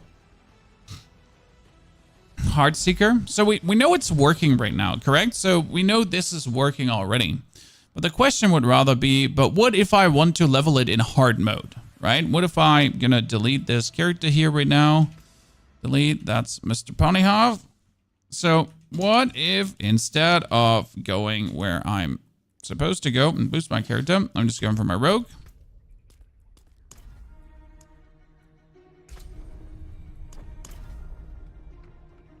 Can you level with this or not?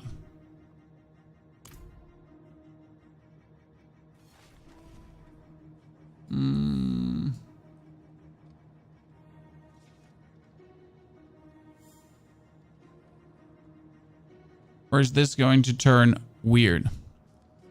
Okay, we would be doing Heartseeker, just all the points in with a ricochet. You would be doing Barrage in the beginning because you would just take Barrage. It doesn't make sense to not take Barrage. These are the 2 abilities you need. Then you would have to go into Helltide. That's open for another 37 minutes.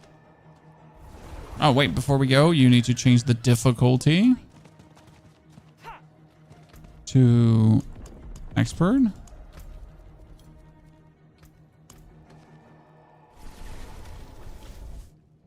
Well, that's the interesting question, because if you can use it for leveling, then I'm just happy, because it's like really fun to level, right?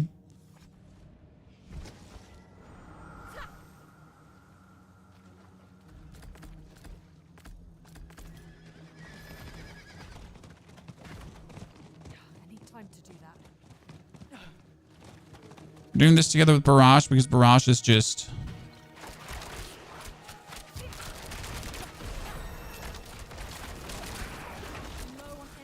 I'm not ready yet.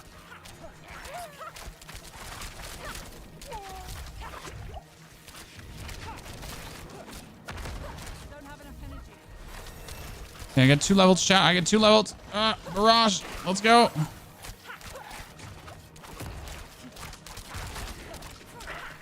Got it. First pack of turbo leads down. I'm a monster.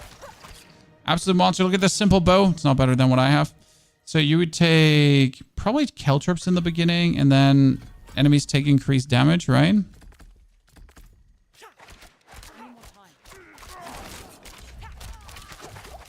That would like take... Wow, since when does that exist? See, like this would take care of every single... See, like we get the elite destroyed now. I mean, rogue is always like weird in the beginning as long as you have like no new weapon, right? That essentially everything is just hurting you. Come here. Step into that. Need more energy, more footwork. And this one could be... Ah, smoke grenades. Wait. Oh, let me. Jesus Christ, I'm trying to put skill points. Stop it right now, you little rascal.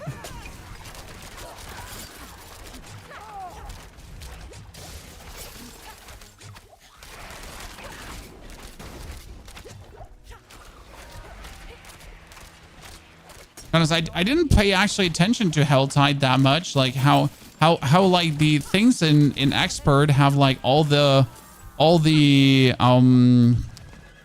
annoying affixes going on, right? Like we're having like they have like all of it, right? The full package, like.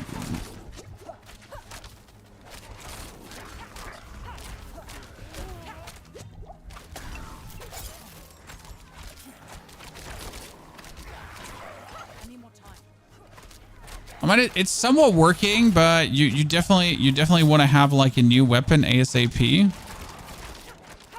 right? Because we're running around with the same old bow that we found in the beginning, so you're kind of like, where's that bonus item, right?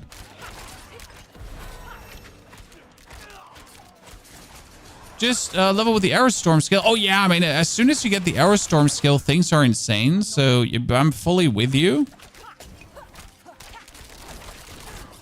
I mean, obviously, you would just hope to get the Arrow Storm skill early on, but that is, like, interestingly enough, due to them reworking the amount of legendaries you're getting, it is truly worth it to actually do the dungeon. So I am totally with you there.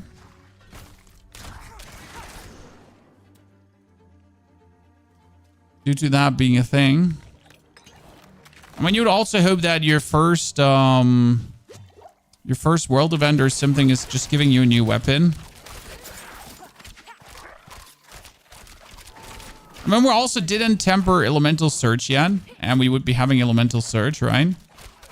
I mean, the standard temper you do in the beginning on every build. I mean, wait, we can't actually temper Elemental Surge because obviously we're missing the weapon to temper it on, right? But yeah, as soon as you're getting Arrow Storm, that would change a lot of things. What is that red opponent there?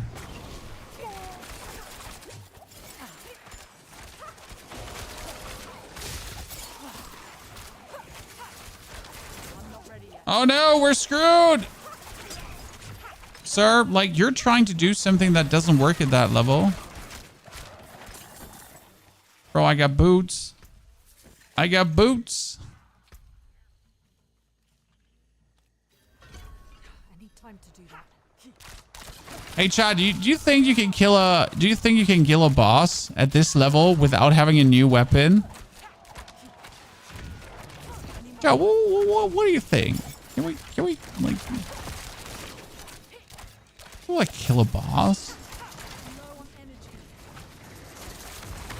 It's like the equivalent of like very bad ideas right now, because you're obviously not going to be able to kill sad boss. It's like no world. I mean, you're barely able to actually get the demon portal summoned and everything. I wish they had an aspect that automatically drops kill drops. Oh, there's a unique that automatically drops kill drops. It's a chest piece, and it works really good, but it only works together with the inner sight. It's one of my favorite items in the game, actually. And that's when the inner sight gauge is full. You're essentially just, as you're then spamming your skills, you're automatically dropping traps and kill drops and everything out. It's kind of like, it's really nice, but at the same time, like, right, it just needs you to...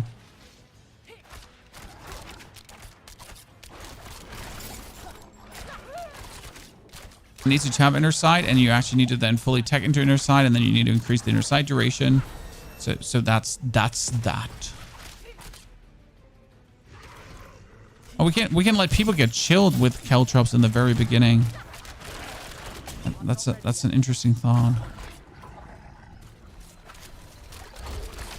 Shadow Stab, I mean, Shadow Stab is not bad in the beginning. You could daze people relatively easy with it. Need is a strong word. I mean, the thing is, like, this simply works. So you can actually level with it in hard. I mean, that I haven't found like a single item yet. That's like still we're not sure if the drop rates on the server right now are representative to what we're actually gonna face in main game, because that's very important, right? Because right now you're not finding anything. Like, right, like I'm happy if I get a blue weapon that's essentially better than my white weapon that I currently have. That's what I'm aiming for. I'm not aiming for a yellow weapon, right? I'm hoping that I somehow get a blue weapon that will be better than the white weapon I have. That's your hopes currently, right? You're probably better off like just trying to somehow strangle a goddamn whisper out and then get a cache of better weaponry, because you might... No, that's actually not true, because I did a whisper at this level, and you know what happened? I got nothing out of it. I'm not ready yet. I get nothing out of the... I wish I was kidding you, Chad, but I was getting nothing. Like not even a blue item. So there, I think there was like a potion and some materials, and that was it. I mean, that obviously can't be intended, because you should at least, like, even if I get great items out of a goddamn whisper. No, you know what? If I get great items out of a whisper, I'm never gonna ever do a whisper again, right? Like, you need to give people something. You can't just have them like get nothing, right?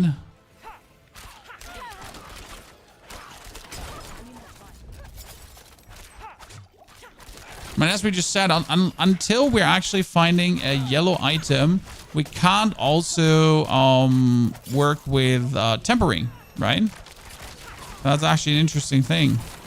So unless I'm getting like lucky to find a yellow item, or I'm actually getting my cinders together without dying, then that's kind of like, So we simply don't know if this like the representation that we're going to be expecting during the live, like right when this all goes live. Is this what we should expect, or is this still like the obviously the test server drop rates currently that are more unrepresentative of what reality is going to look like, right? Am I just killing them here right now with my smoke grenade spam? I am, right? This is the way, chat. Has always been the way. See, I finally got a weapon that's 2 better than what I'm using, but I'm actually not using that weapon, so it really doesn't matter. And I got a blue item, and I'm beyond excited that we actually do have a blue item now.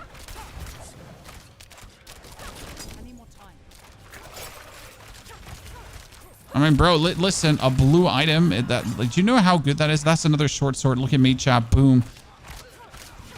Damaged hog now. So this is like where leveling just feels a bit like a drag. Definitely where Necro also has an advantage. Yes, Chan. There's a world where Necromancer has an advantage, because at this point I'm running around with my boys, right? I wouldn't be running around alone. It would be me and the lads, and we would be clapping cheeks.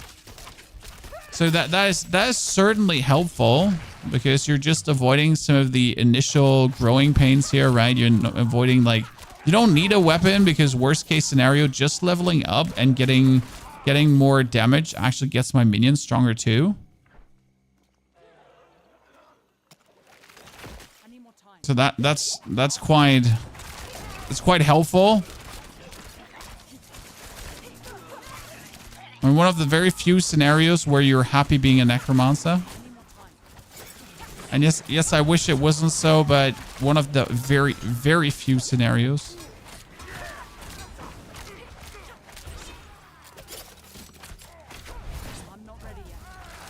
Because Necro, in fact, does not feel very good to play in the new season.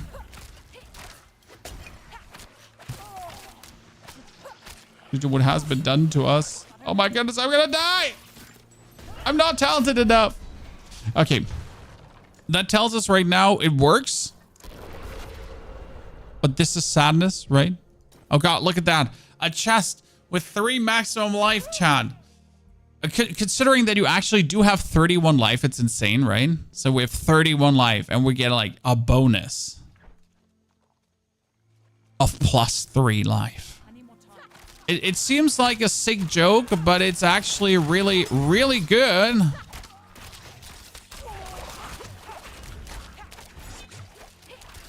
I mean, the thing is, as soon as you're level 10, so that's like you kind of just only need to get level 10, right? At least on like any char.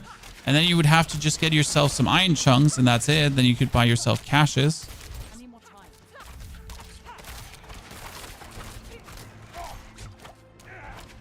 So with level 10, you could go back to Cubit Shot. And 10 was it for the caches? We hit the point where 15 health is more than 15% health. See, this is like an interesting point that we have been trying to make to Blizzard, that due to the stat squish, a lot of the percentile values that we have currently don't make sense anymore, right? Because from level 10 on, you're able to forge equipment. No, you're able... Wait, no, 15. Shit. You need to be level 15, right? Because then you can get yourself... the... caches. Oh, you need to be level 15 for that. True! It wasn't 10, it was 15. I mean, might as well go to the weapon vendor, right? To get yourself a weapon with +3 attack. And then still not have a new bow and be like absolutely saddened. You know what? I found this bow and it actually has 20 item power and it's equally as worse as the other one, but it at least has 20 item power. So as you said, like some of these percentile values, like even total armor percentage, how useful is total armor percentage right now? I mean, you're tempering 10% total armor percentage or 15% total armor percentage, you roll it up to 20%, and then you have a 500 armor, and 20% of 500 armor is not really impressive, right?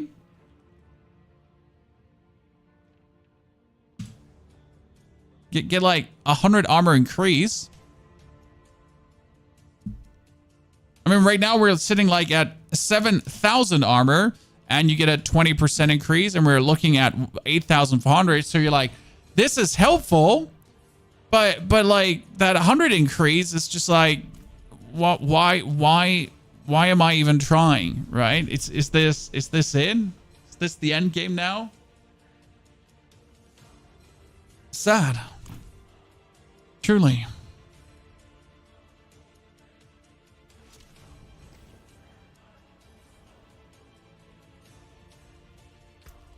So now we got to consider, do we want to keep playing the Heir of Perdition or not? Or would a Harlequin Crest be better? Now Harlequin Crest just only gives us 4 more ranks than our Heartseeker. But 4 more ranks than Heartseeker is not as good at 60% more damage permanently, right? Even Juggernaut gives you like 50 armor. I mean, Juggernaut is a bit underscaled, so that one definitely needs to be reworked, because right now, if we're going for the Codex of Power, and as you're saying, if we're getting Juggernaut, that is 274 armor. That is somewhat okay, but considering that Juggernaut used to give 10,000 armor, more than you need, I feel like Juggernaut needs to give you at least half the armor you need to cap out to be remotely considered useful, right? I mean, because 274 armor is doing nothing for me. I need to get 1,000 armor, and matter of fact, I do actually need to get 2,000 armor if I'm in World Tier 4, because Torment 4 gives you minus 1,000 armor. So unless Juggernaut would at least give me 500 or even 1,000, I would never remotely consider taking it. I mean, the same is kind of like with Disobedience at this point, right? I mean, Disobedience could still give us 46% bonus armor if we then stack it up. But if we have 500 armor, or 1.46, we get like 230 armor bonus, right? So it's like,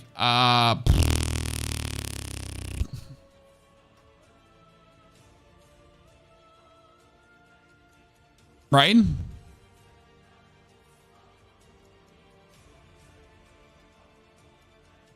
It sucks in Season 5 too. No, you can use Juggernaut in Season 5 right now. Juggernaut needs to change the percentage. No, Juggernaut being flat is amazing. No. So Juggernaut should stay flat, but you just need, do you need to double or triple it? So the thing about Juggernaut is, Juggernaut has always been this hard trade-off of, I can't dash, but I get so much armor that I'm safe, technically, right? which means that Juggernaut needs to get you to the armor cap. I mean, it was used as something like, I can't reach the armor cap in a meaningful way. So I will use Juggernaut to sacrifice an aspect, but at least I'm at the armor cap so I can function, so I can exist, right?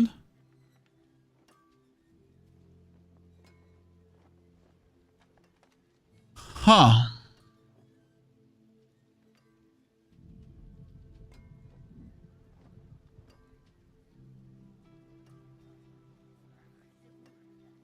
I just feel like it's so easy to hit the cap in other ways. Oh, you can hit the cap super easy. That's never the thing. But if I'm a level 60 character, or if I'm a level 20 or 30 character, right? I will just equip Juggernaut to max out. If I'm a fresh 60 and I jump into the next Torment tier, right? So I'm a fresh 60 and I want to jump into Torment 1 or Torment 2 with a 500 armor resist cap. Juggernaut. Just until I find a better item.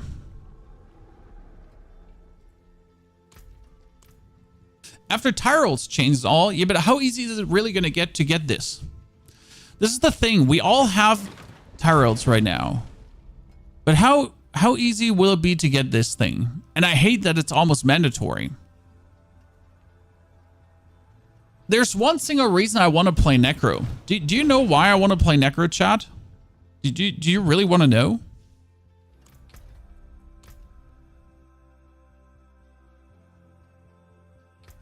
Because Necro has it easier than any other class. Positively stupid, to be honest. Summoning the dead is fun. You're not even summoning the dead. That's the thing. I mean, first and foremost, Necro is in base. So that gives us a bunch of resistances, right? I'm actually like really nicely resistanced out.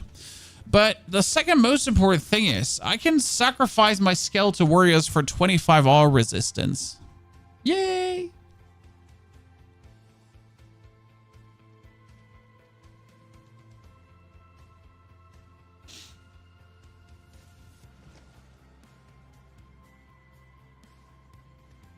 I'm gonna really like that. Torment 4 is going to be Tyrell's World. Well, I don't have Tyrell's on this character right now, and I don't want it. I can't even use it. I do have resistance to all elements on my pants, plus the total armor percentage, so that is the combination of the two things. And if I would now take my sacrifice away, so let's say I would take my sacrifice away from the Skeletal Warriors, then this is how I end up.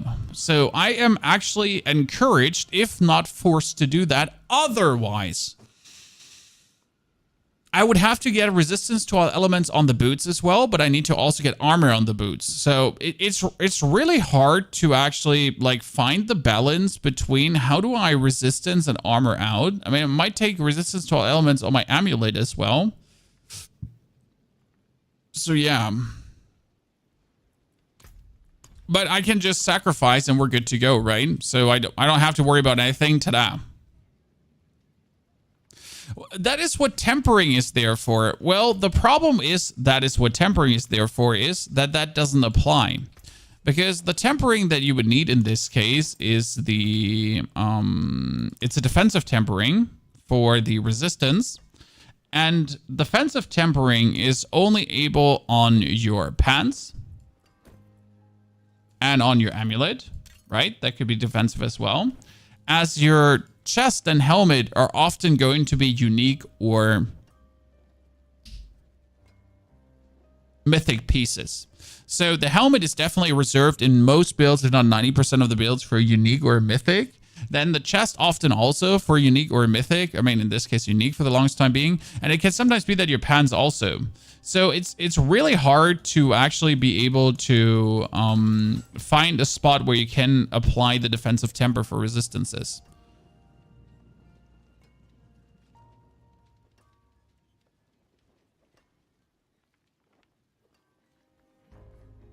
Resistance stones and jewelry, well, that's impossible because you kind of need the armor. You need the armor. Like, so if I would take now out my... So that's me at 80 armor. You're kind of in need of Grand Skulls because they are plus 240 armor. Right now, my boots have 4 times Master Worked and an armor on it. That's 174 armor only, okay? Even if I roll armor on my pants, okay? Let's assume I have an armor roll on my pants. That would be another 200 roughly. I think 240 on an 800 item. So I would be sitting at like 400 armor with that 20% armor percentage currently. 400 armor only with 2 armor rolls on 2 items. So unless I'm at least going to be putting in 2 skulls to put this higher, there's no world where I will armor out without skulls. So technically, yes, you could be taking the diamonds, and I think the diamonds are an option for barbarians, correct? And this is where druids are fucked. And rogues actually too.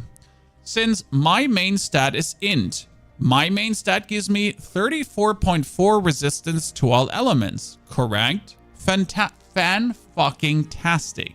If I'm a Sorg, it's the same. I'm getting 34.4% to all resistance, right? And if you're a barbarian, then obviously with all the strength you're having, I don't have a barb right now, so I can't do that. But if you're a barb with all the strength you're having, you're essentially going to be resistancing out as you're going to be armoring out as well.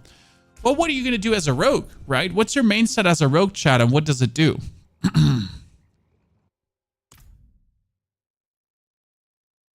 What's your main stat as a rogue? Oh, it's dexterity. How unfortunate. Well, I have 2000 dex, which is 11.7% dodge plus. But hold on, coach. That's kind of shit. That's unhelpful. I would kind of like to have int or strength to actually resistance out. Wouldn't I like to have that? Yeah, sure, I would like to have. Do you know what willpower for the druid does, guys? It does overpower damage and healing received, or in case of the druid, in this case, main damage stat. Yeah.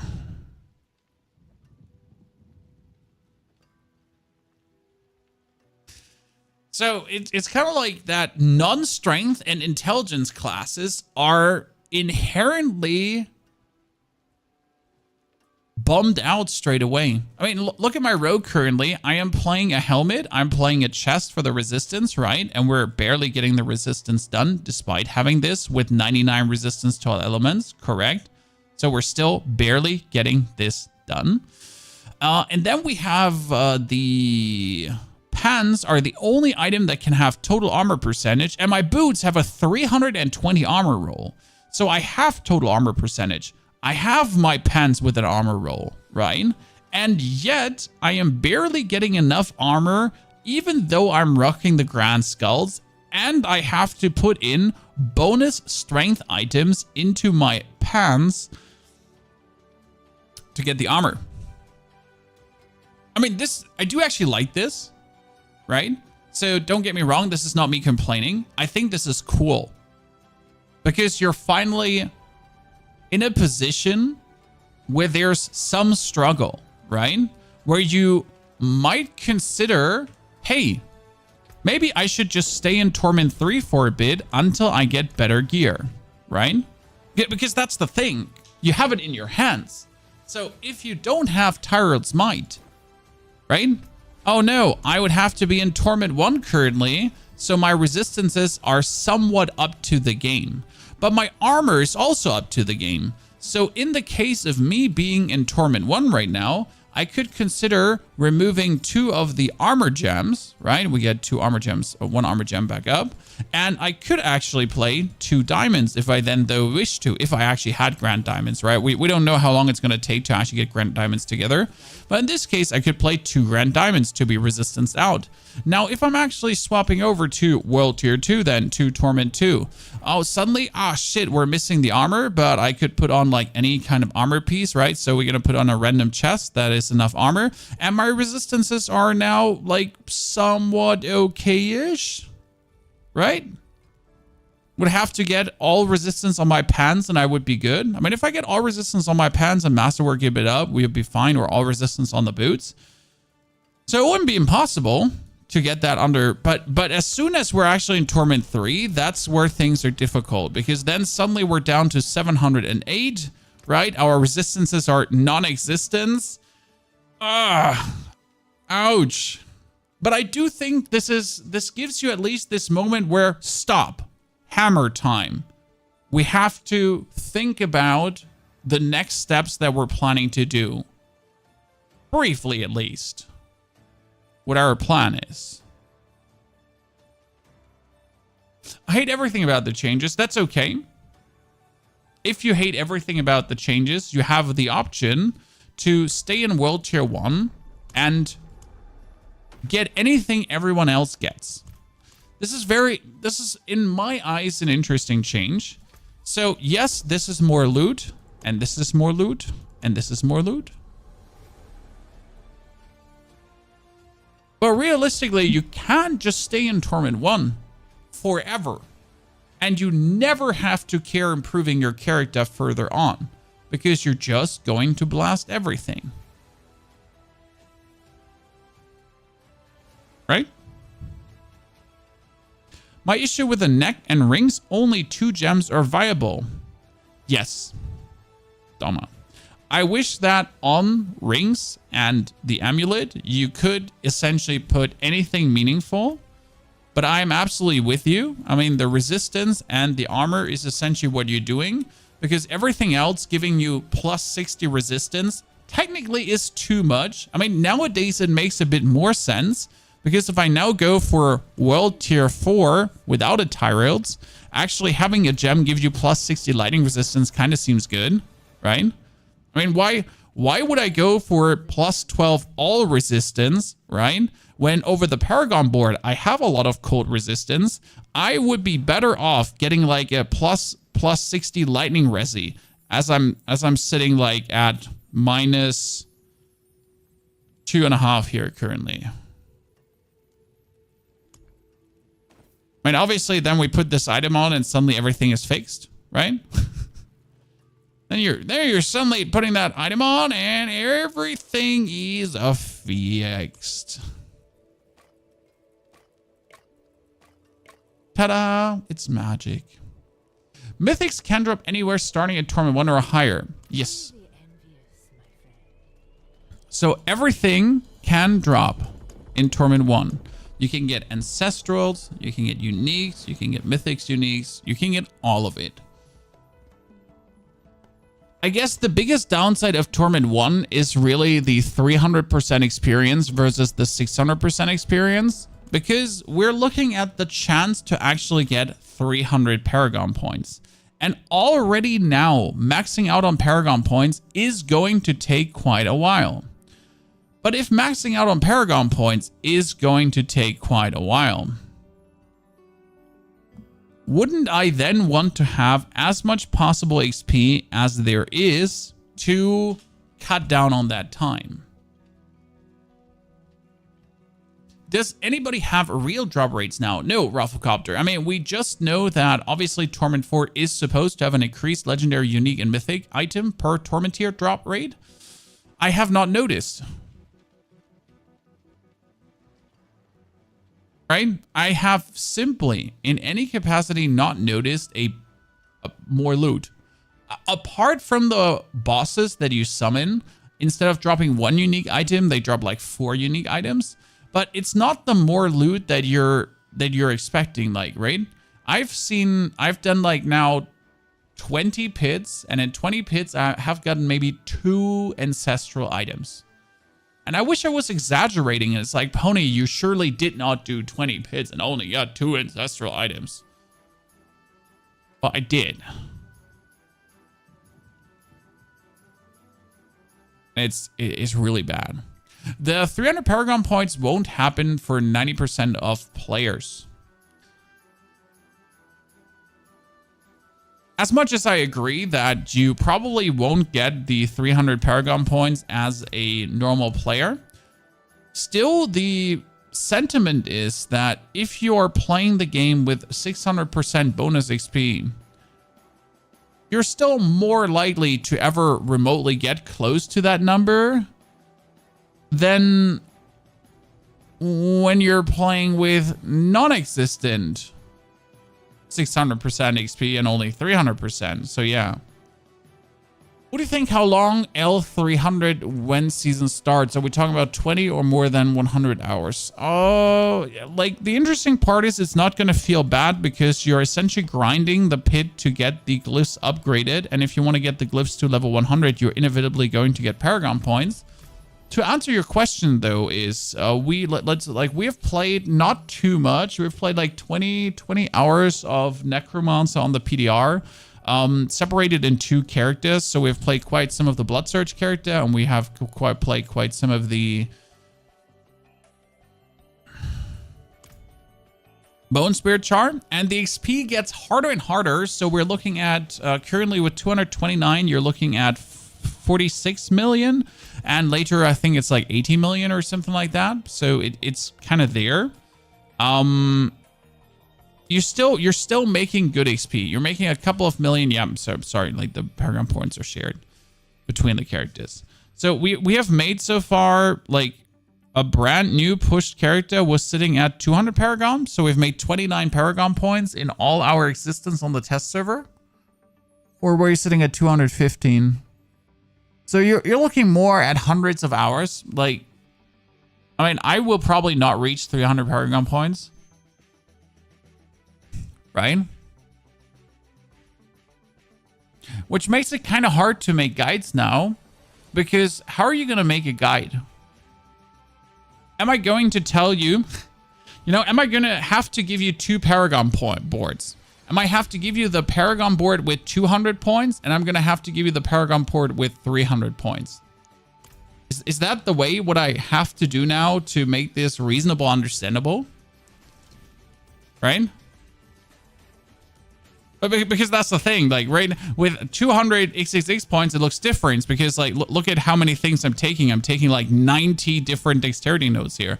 I would never do that with 200 points. With 200 points, you would basically try to activate whatever is necessary at first. I mean, I'm not even having the maximum life node here on the right side. So what I technically have to do is I have to take all the dexterity points out here that have been taken that are like too much overtaken here, like even though they're so easy to take, so like just yoink them all out, that I can then take these 7 points more that I rather have to move myself slowly in the direction of a potential bonus maximum life or trap damage or damage reduction for enemies affected by trap.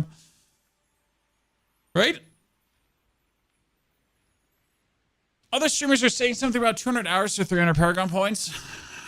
I wouldn't say 200, but end of the day, like only is only going to show when we're there. Right? The average casual player gets a nerf if the Paragon changes? No. I mean, you're still, like, it's easy to get the 200 Paragon points. Getting to the 200 Paragon points will be super simple. So getting the 200 Paragon points is, I think, meant to be the equivalent of the grind to level 100. But you should not forget that right now, with level 60, you're in the end game. Okay, so this is an important distinction. You're going to spend 4 to 5 hours to level. And then you're in the end game. Then you're in Torment 1. And in Torment 1, after 4 to 5 hours, you can get Ancestral Gear, Mythics, Uniques, everything. So you're there. You have arrived. You get Opticide from Nightmare Dungeons. You're perfect. You're literally perfect. You have achieved everything you need to achieve ever this season. You're done. Then, as you're obviously in the end game, you start to get the Paragon points, the more XP, the everything to slightly grow your character stronger to then be able to jump into Torment 2, 3, and 4. But technically, you are earlier able to get better equipment than you have ever been before. Yeah. It just doesn't feel like it. It just doesn't feel like it. Because you're going to be like, oh, wow, I'm like, I'm only Paragon 10, but I want to be Paragon 300, or someone else is Paragon 250. The thing is that this is diminishing returns, okay? So do I need to take the damage reduction? Like, do I need to take every single one here? Do I need to take like all the maximum? Do I need to take all the maximum lives on this case, right? Do I need to take like 60 out of 40 dexterity? No, no, and no. These are all no, no, no's. I mean, might have to take like these 2 away from the ultimate skill damage, right?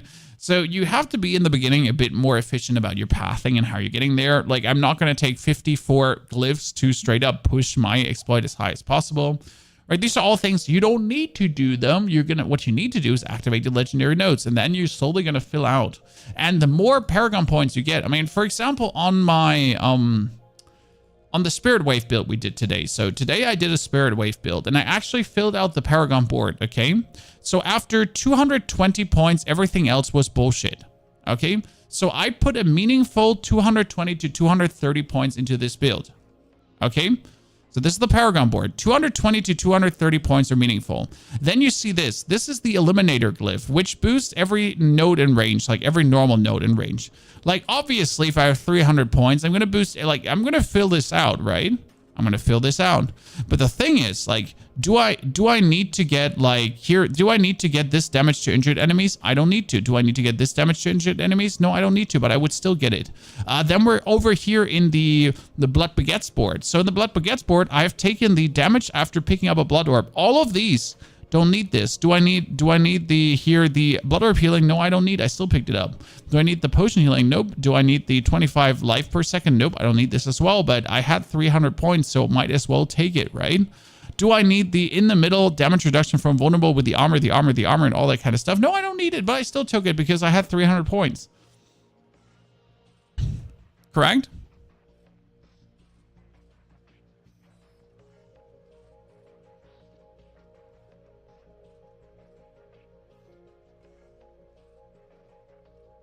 Some classes are obviously a bit better. So with the rogue, I have more options of meaningful things to take, right? So the 300 Paragon points are going to be the most optimal state your character is in. But now let's look at the reality currently. I am sitting at 229 Paragon points, okay? So 229, let's say 229 is another 20 hours of grind after getting to level 60. But, but that 20-hour of grind is what you would anyways do, because you're getting to level 60 in 5 hours. And then you're doing the seasonal mechanic, you're finishing the reputation, you're killing Uber Lilith, you're finishing your seasonal progress bar that you're doing, right? You're doing Infernal Hordes, you're pushing forward into the pit, you're trying to get to Torment 4. You're doing your Nightmare dungeons to actually get the Masterwork material. And everything you do, every activity you do Hell Tides to actually get your Living Steel to summon Gregoire to go to Duriel.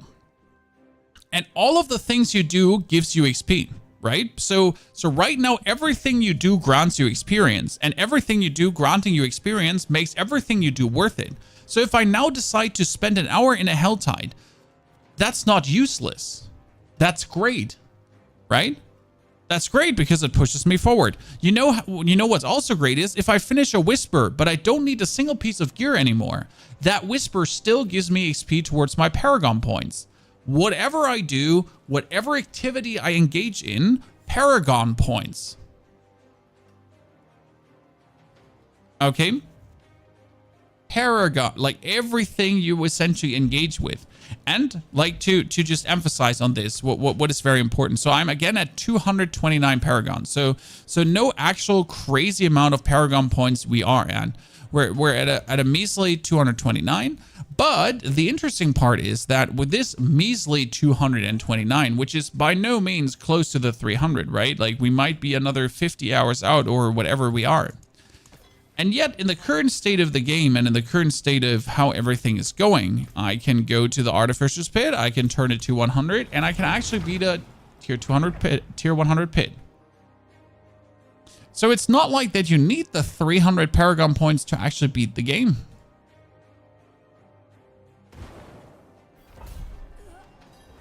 Right, this is a 100 pit now. And our build can already do this, right? We have the damage to get this done. I'm essentially just blood waving everything like in front of me. It's like I'm actually like a little herd dog. I'm just herding everything. Right? This is me like just being an absolute bully. So I have the full strength, the full power to essentially beat the hardest pieces of content right now. And I don't even need all Paragon ports for it. Will it be easier if I have more Paragon points? Yeah, it will. I mean, sure it will. Like, why wouldn't it be easier if I have more Paragon points? Like it's a no-brainer that it will be easier, right? But I factually don't actually need it. I've never seen any streamer at max. Well, you have never seen a streamer at max because the test server is not out long enough for that. I mean, we're more busy testing things than actually playing the game. So the test server is for testing purpose. The test server is not there to actually get to 300 Paragon points, right? That's what the live game is going to be there for. The test server is trying to do meaningful tests to actually improve the game, to have Diablo be in a good state. And like, I have to say that actually all the creators that are really testing things are actually testing things instead of just playing, right? They're see if like certain builds are viable, if certain interactions are broken or not broken. And yes, by the way, this build is doing billions of damage again. So that's what's being tested right now by most creators, and it's really nice to see, because often like these test servers are also just getting abused. Like, you know, you're just using it for content creation, but you don't actually care about doing anything for the game.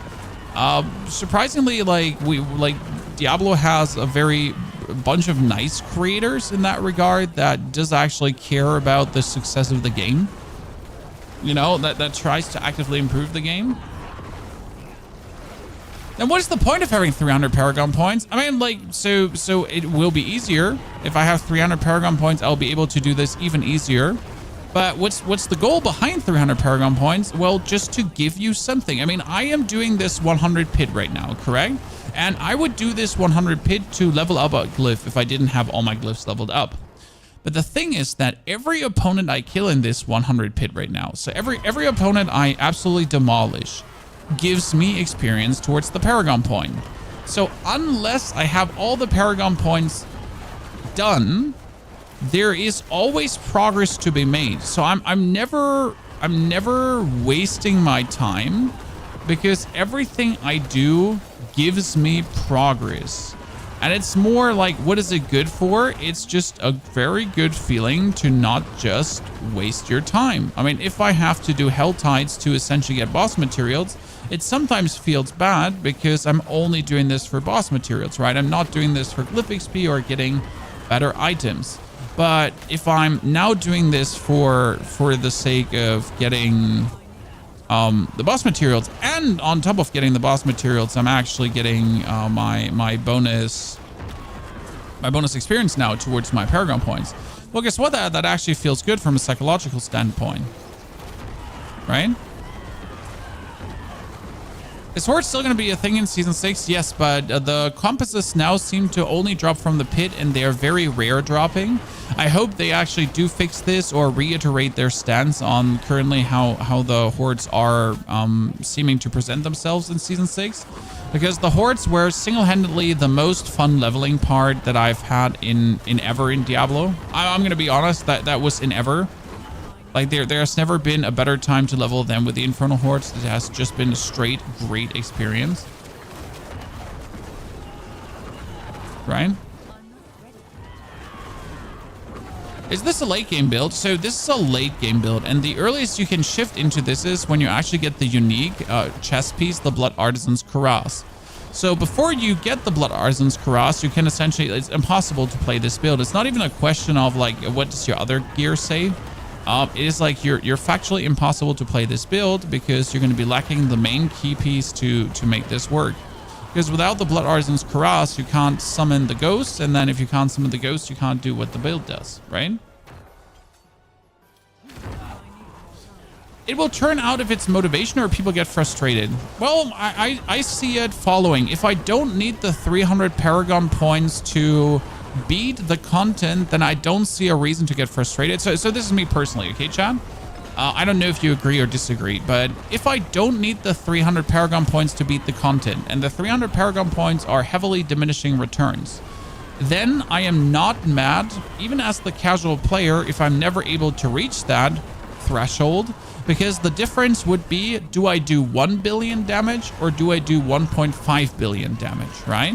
So if the difference between, if that is the difference, then I'm like, hey, I'm still doing 1 billion damage. So I don't actually mind, right? I've done my tier 100 with my with my measly 200 Paragon points. I might even feel better for it.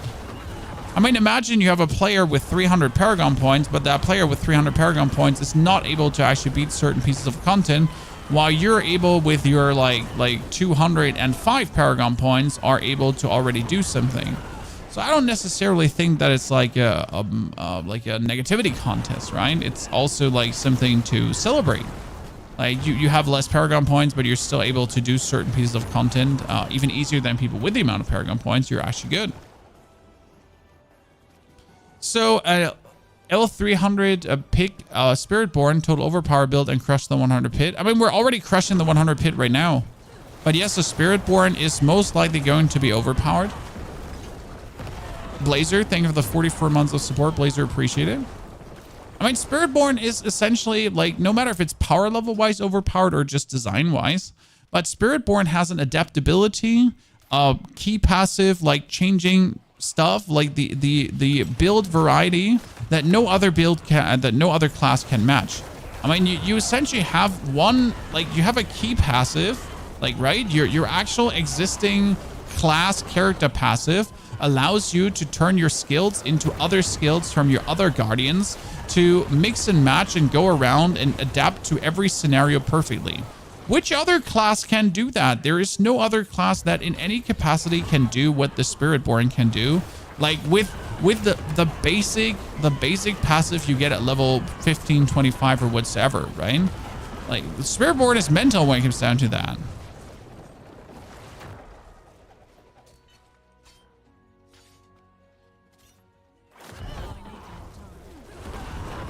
What's the highest damage you can do with this build? The highest I've seen so far is 6 billion. And there's higher possible. And it's more like, it's not like a 6 billion outlier. It's more like 6 billion, 5 billion, 4 billion, 6 billion, 5 billion, 4, you know, that kind of thing. And yes, it's really hard to see the numbers. The thing is, in order to reach the high billion damage, you're relying on a tempering. And that tempering currently only has a 30% chance to trigger. And it's the Bone Spirit deals damage twice tempering. Which is really cool because like you're doing like Bone Spirits that do 500 million, 700 million damage, right? And we're trying to get like obviously trigger like the Bone Spirit does damage twice. Because of the Bone Spirit, and not twice, double. So twice and double are two different things. So what you want is your Bone Spirit to deal double damage, because then, well, you're suddenly out of nowhere having your Bone Spirit just scale into insanity. Because if it hits and it deals double damage, and then all the multipliers are applying, like let's go, right? That's nasty and a lot of damage. And yes, Pit 100 is kind of like a bit of a lengthy endeavor. I mean, we're just finishing this right now because we can. So Pit 100 is okay, but honestly, the biggest problem with it is your playstyle is exactly the same as before. So that's probably my only complaint about the pit. So it doesn't matter if I play a Pit 1 or if I play a Pit 20. Oh god, the worst enemy. It's always the same playstyle. Nothing actually changes. By the way, who of you would agree that this is objectively the worst pit opponent possible? And I would rather like to have the scoundrel back, you know, that archer dude that goes invisible, than actually fight a Mother's Judgment. So right now that's 2.3 billion. There was a 3 billion.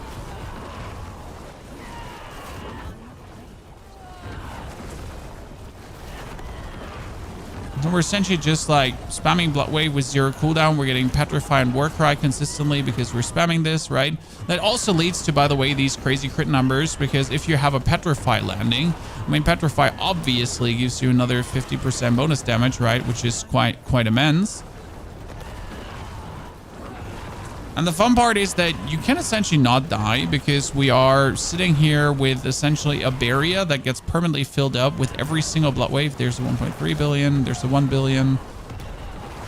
There's another 1.73 billion. There you go. All the damage coming together.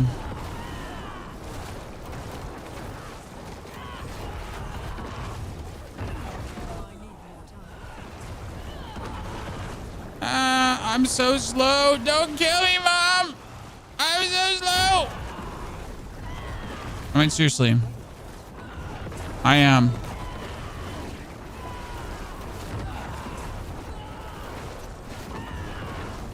Yeah, that's like Spirit Wave for you. But the thing is always like, this is the same gameplay I've done like in a pit 20. This is the same gameplay I've done in a pit 30, 40, 50, 60, 70, 80, 90, 10, right? You never change it. Is the low ancestral drop rate adjusted? No, the low ancestral drop rate is not adjusted yet. And we don't know how low they want it to be. Okay.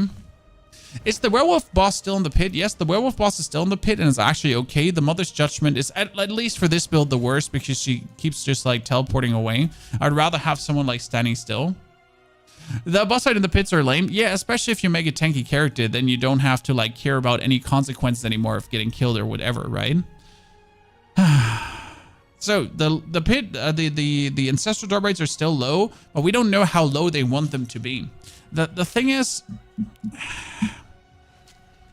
with the low drop rate, getting one is exciting. My problem is, what if I get this?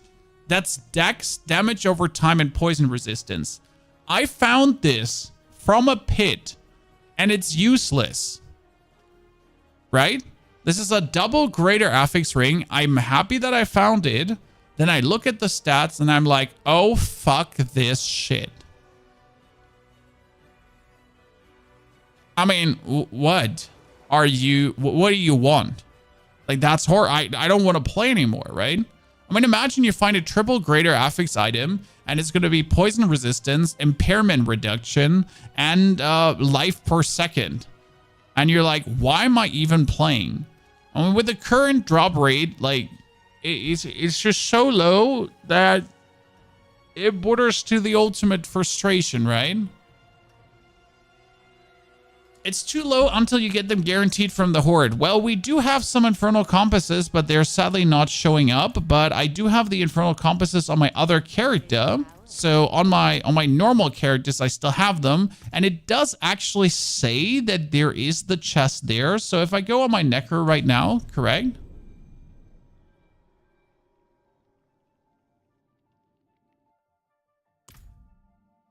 Yes, Shimmel Dude. The Shaman Top has its own thingy that you can get. I think it's the third one currently that you can max out. So on the compasses, oh, you don't have a compass. Here. On the compasses, it says still bonus chest with a guaranteed greater affix drops that cost 60 ether, right? So it still says, but this is like the old ones, and it will actually ruin my account if I go for this currently. So I can't open them. But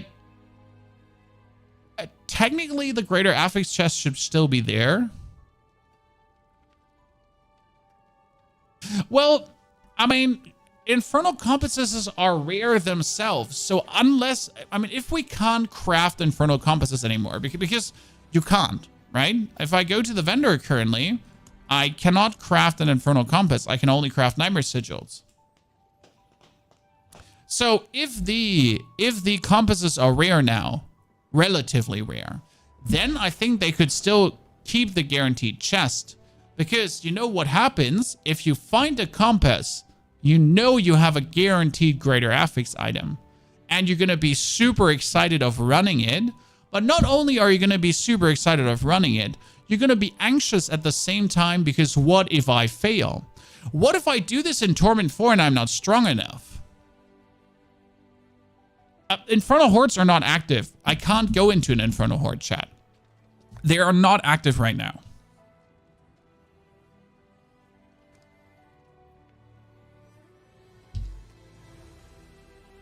Okay.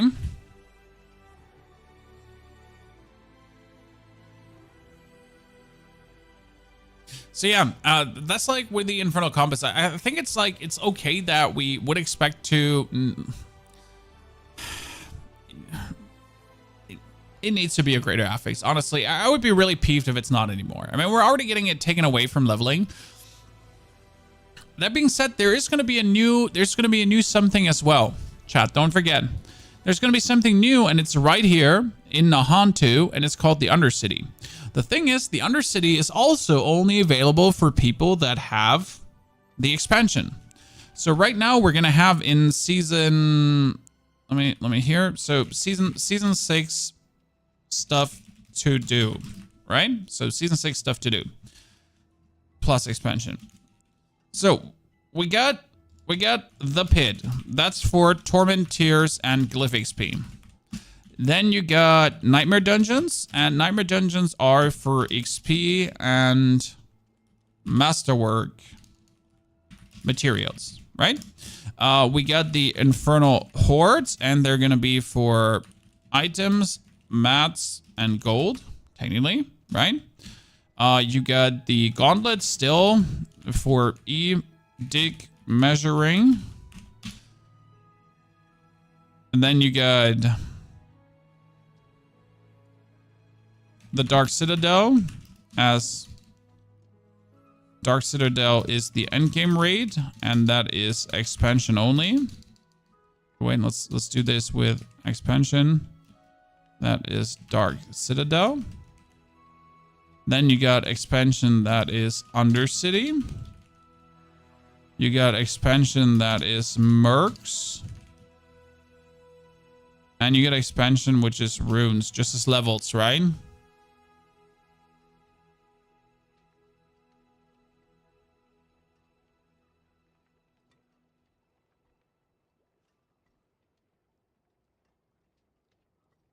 With a Dark Citadel, only 300 point chars. I mean, if you want to go into the Dark Citadel with only 300 point chars, what for? I mean, the new raid is still group content. I mean, they already said it. It's 4-player content. So this is 4-player content. But 4-player content, but you can enter with 2. So if it's 4-player content, but you can enter with 2, that means that 2 players can beat this content from a technical standpoint, right? Which means that the other 2 people are, like, even if they're performing absolutely minimal. So let's say you and your friend, you're crack freaks, right? You're going in and you're doing 80% of the damage of the group. That even if these 2 players only do 40% of the damage of the whole group, they're still going to be more beneficial than not having them. Right? I think this is a very, very important distinction to make here. So you can beat this with 2. You can enter with 2. You can beat it with 2. Which means that if you have one good player with you, you're safe. And then every other player just makes it easier. Right? Because Dark Citadel scales to 4 players. So if you enter with 2, it's still 4-player hard. If you enter with 3, it's 4-player hard. And if you enter with 4, it's 4-player hard. Ergo, if you're able to 2-man it, you're essentially just saving yourself time by inviting the 2 most random nerds. Right? What's Mercs? Mercs are, Mercs work if you solo perma-merc, and if you are in a party, only the reinforcement. So what is the reinforcement? They mentioned that during one of their interviews, or they said it in the preview. So you can take one of your skills and you can bind your merc to that skill. So every 10 seconds when I cast Blood Wave, my merc will come in and do a super smash that does vulnerable or whatever, right? So these reinforcements, they will still be there, that your merc comes flying from the side to do whatever he does, and then that status effect applies whatever he does. That's the thing. And if you're solo, your merc is just always with you, right? Are you from the UK? No, I'm from Germany.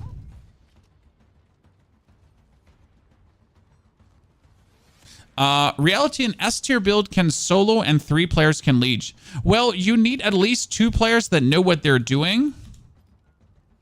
There are 2-player mechanics.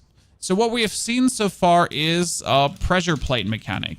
Okay, so that you at least need 2 players that know what they're doing, because there will be certain pressure plate mechanics in the Dark Citadel where you have to walk somewhere and then the other one has to walk somewhere, or you both have to stand on a pressure plate at the same time to activate something. So that is at least one of the basic mechanics why you need more than 1 player. Because if you're completely alone with 3 people that are AFK, you could essentially not progress at some point, because you would stand in front of a portal and that portal would be like, what's up? right? I mean, we'll see how the Dark Citadel turns out. It's not long anymore. I mean, at this point, it is only 30 days left, right? We have the 9th of September right now.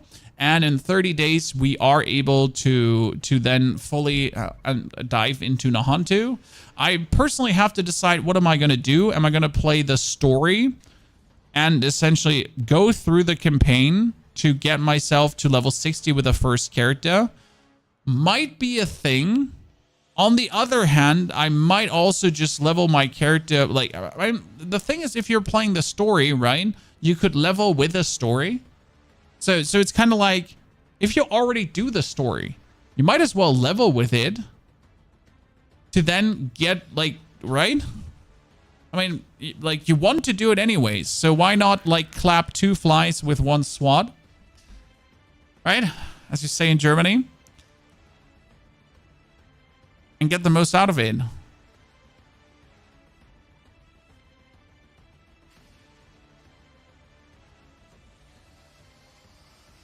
So no more solo Okada. No. So you can solo every single piece of content but the Dark Citadel. So everything here is soloable but the Dark Citadel. Like, it's physically impossible to do the Dark Citadel solo. Because, again, there will be a mechanic where you're standing in front of a door and there's a pressure plate, and then someone else needs to walk on the next pressure plate, and then you can continue. And if you don't have a second player with you, it is impossible. You cannot do this, right? So like, you need at least one other player.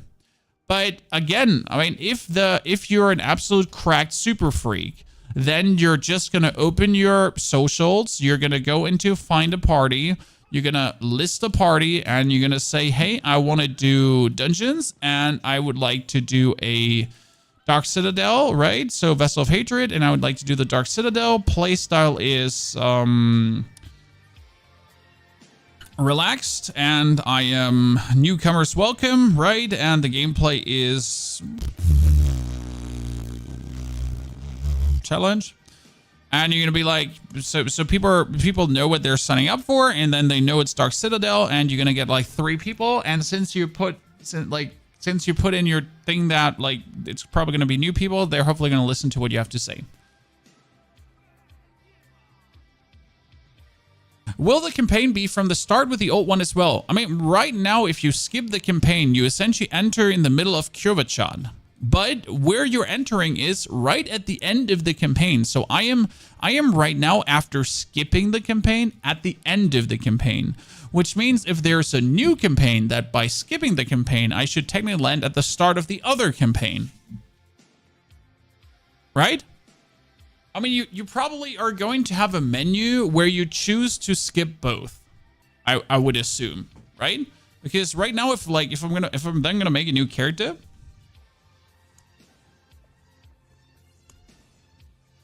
create a new character, Durin.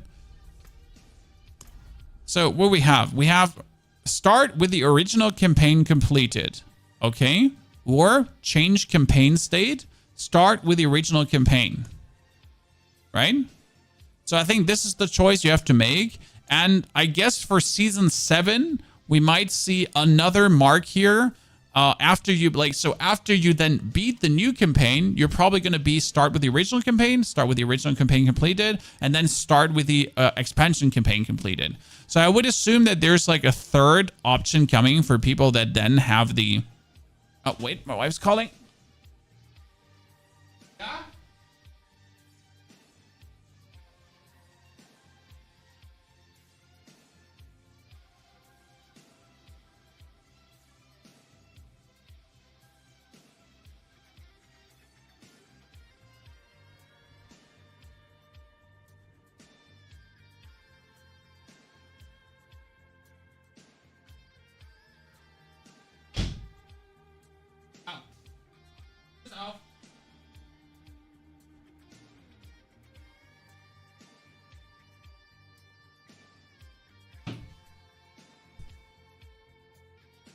I'm surprised instead of a relaxed, they don't have a sweaty tryhard option.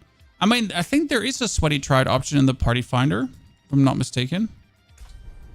I haven't really looked into it, but this is also like, these are not the last option the party finder has, right? You're forced to play party to see all the content. Yes, you are. And that's just what it is. I mean, you might dislike this, and I know a lot of people dislike actually it because a lot of people want to solo everything, right? But it's literally what it is. So party finder with first time progression leveling. I mean, you have focus. That's kind of try hard or meta probably. I mean, meta gameplay would be try hard.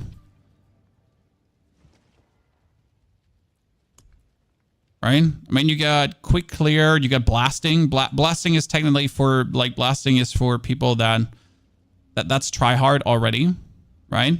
That's pushing is also try hard, kind of. I mean, if I'm opening a Dark Citadel, which is meta blasting pushing, like, and I'm a new player, you're not welcome here, right? You're not welcome in this group if you're doing the Dark Citadel the first time. So if I'm opening this and I'm trying to find a party, right? Yeah. Ain't happening, right? Where's the old pony who wants to solo everything? Well, I do want to solo everything too, but the reality says it's impossible. So what should I moan about?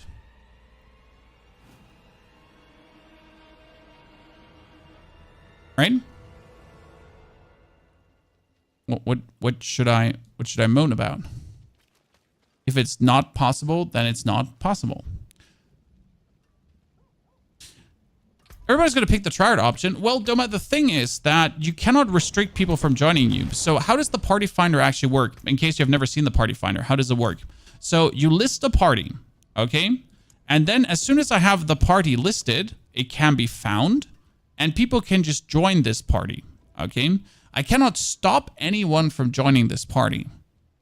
I have listed the party, right? I have put it down. And people will just press join and join. There's no vetting the party. They can check me as the leader, right? They can check my gear as the leader to see if I'm good enough. I mean, if I'm now, wait. Let's close this. Wait, can I close this party? How do I even close? Delist party? Okay, delist, find. I would try to find a party, but there's nothing great. So like you can check out the leader as it seems, right? Hopefully. And then you can see if the leader at least has good gear. But afterwards, it just works like a normal party. So as soon as I have my party listed and as soon as my party is there, if someone joins my party, I'm going to right click on them just as I would do with every normal person, right? And I would try to inspect them, right? I mean, that's what I would do. Like if I was now going somewhere, that's it. The thing is, and like this is like technically you couldn't get bad players in your team. Okay. No, so like you misunderstand something. I think this is very important. So there are torment tiers. So you can do a Torment 1 Dark Citadel, you can do a Torment 2 Dark Citadel, and you can do a Torment 3 Dark Citadel, as you can do a Torment 4 Dark Citadel. Hell, you could probably even do, I'm not sure if you could do a Penitent Dark Citadel, right? But you choose the difficulty that you engage the content in. And if I'm in Torment 1, I'm definitely not expecting someone to look like this, right? Chat. This is not what I expect you to look if I'm in Torment 1. If I'm in Torment 4, well, you cannot be in Torment 4 unless, right? Unless you have beaten the pit level 65 at least. And in order to beat the pit level 65, you need a certain level of gear. Obviously, you could have a friend pulling you through, right? But technically, if I'm in Torment 4 and if I'm opening the party finder, then I should only have Torment 4 people. So obviously there might be people that get carried, but let's be fair, in the grand scheme of the thing, this is not a problem. And if I then open, like if that person joins my party, Physis, and I inspect the person, I will just kick the person out of the party and they can't join my party anymore. Done. I mean, the only thing that happened is they wasted everyone's time, but it's not like that I'm going to go into a dungeon with someone that's under-equipped if I'm in World Tier 4. But this is like the expectation, right? If you're in Torment 4 and you want to do the Dark Citadel, you need to have a certain level of gear. Like, you need to have armor cap and resistance is maxed out. I mean, if you then try to join a party and you're like, hey, my gear is trash, are you going to take me? No, fuck no, why would I? I mean, I'm in Torment 4, I'm expecting you to put in the effort. Right? But if I'm in Torment 1, I don't care who you are. Like if I'm in Torment 1 and you have 500 armor and your resistance are all 40, 40, 40, I'll still take you because it's Torment 1. I'm probably going to be able to do this alone, right? Is the ancestral dart rate being discussed in the partner Discord? I mean, we have written it out. Like, we've definitely, like, multiple times talked about, like, that it might be too low. But Blizzard has the ultimate call on that.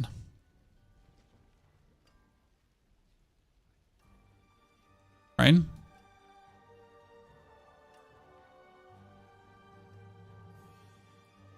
Is it okay to, do you think it's okay to play as a casual human being in a season and not be able to do the content to the fullest? You can do the content to the fullest. There's no argument that you can do the content to the fullest. Everyone can reach Torment 1. Reaching Torment 1 is going to take the worst player in Diablo 4 around 10 hours. The worst, like, I'm talking about the worst player in Diablo 4 that literally is shit at making builds, that plays Minion Necromancer. Yes, I'm talking about you, Minion Necromancer, and that really doesn't know what they're doing, and they put like 3 points into Bonded in Essence, okay, which is the worst skill ever. Even that person will be able to reach Torment 1. That's it. And if you can reach Torment 1, you can also do the Dark Citadel. That's it. Done. Tier 1 is the... No, Tier 4... This is not the endgame. This is not the endgame. There's no change between these two tiers. There's nothing is different. You know what the difference in Tier 4 is? You really want to know what the difference is? That when I'm playing the pit, I'm having less fun.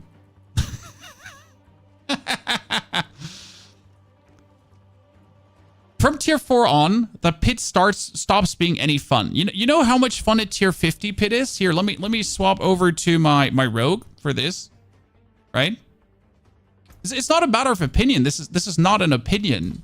This is not this, like you can, if you want to do Tier 4, that's on you. But in Tier 1, you can get everything. In Tier 1, you're in the end game. You can get all the mythics, all the ancestrals, all the uniques. Every single piece of gear, every single masterwork material can be achieved. That it's all taking longer and is more tedious is obviously a thing. But if I'm, for example, doing a Tier 3 pit, do you know how much fun I'm having compared to a Tier 4 pit?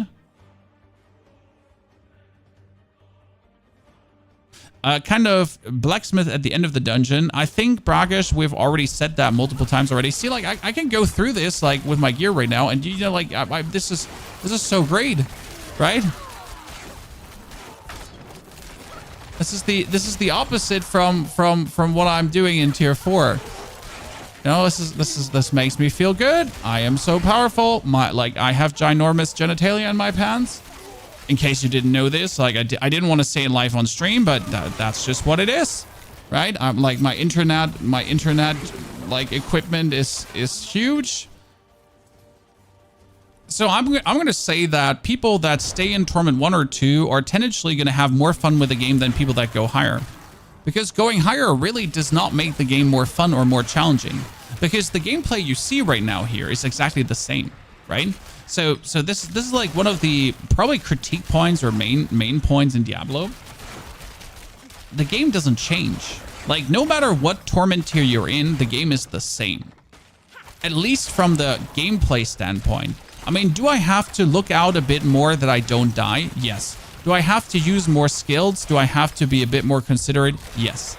But from a ground perspective, from like how I play my build and how I approach my build, it won't change. I will still be this, like, it will be the same, right? I'm still just shooting my skills, and I'm not having to dodge anything more. Like, the enemy types don't change. It's everything is the same. So the only reason to go higher in the pit is obviously to level your glyphs higher. But that's also a thing. if you only want to get your glyphs to level 46, okay, so there's the thing. If you only want to get your glyphs to legendary, okay, legendary, not 100, because you don't need 100. So if you only want to get your glyphs to legendary, Torment 3 is enough to do it in a reasonable amount of time. See, this was fucking amazing. I loved it. So Torment 3 is enough to level this up right now, okay? I never have to step a foot in Torment 4. But if I never go into Torment 4, you know what the interesting part is? I don't need my glyphs higher. Right?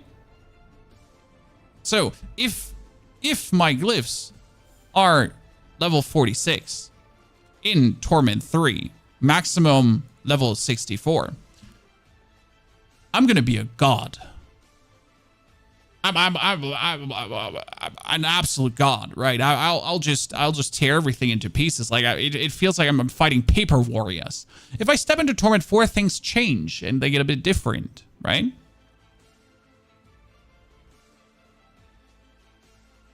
You have a higher chance for GA drops in tier 4. No, well, we don't know. Increased legendary, unique, and mythic unique items per torment tier. It does say. But now let me ask you, if I can beat a Torment 3 dungeon in 2 minutes, and I can do 5 of them in 10 minutes, or I could do a Torment 4 dungeon in 10 minutes, or even 5, what do you think is going to get you more Ancestrals? You know, just think about it for a second. I'm farming tier 64s, okay? I am pushing through. I'm doing like 2 minute, 2 minute, 2 minute, 2 minute, 2 minute, or I do a tier 70 or tier 80 in 5 minutes. Well, I can do 5 in the time I do 2. So I have 5 times the chance to get an Ancestral versus 2 times the higher chance to get an Ancestral. So unless the drop chance is like 20 or 30% higher, right? Torment 3 is the better option. Now, the only reason I would technically be in Torment 4 is the 600% experience. But reasonably, Torment 3 is going to be the place to be. Now, there's another reason to go to tier 4. Come closer. Come closer. Are you ready for this? Because this one is extreme, okay? So we're talking about Opticide, right? Opticide.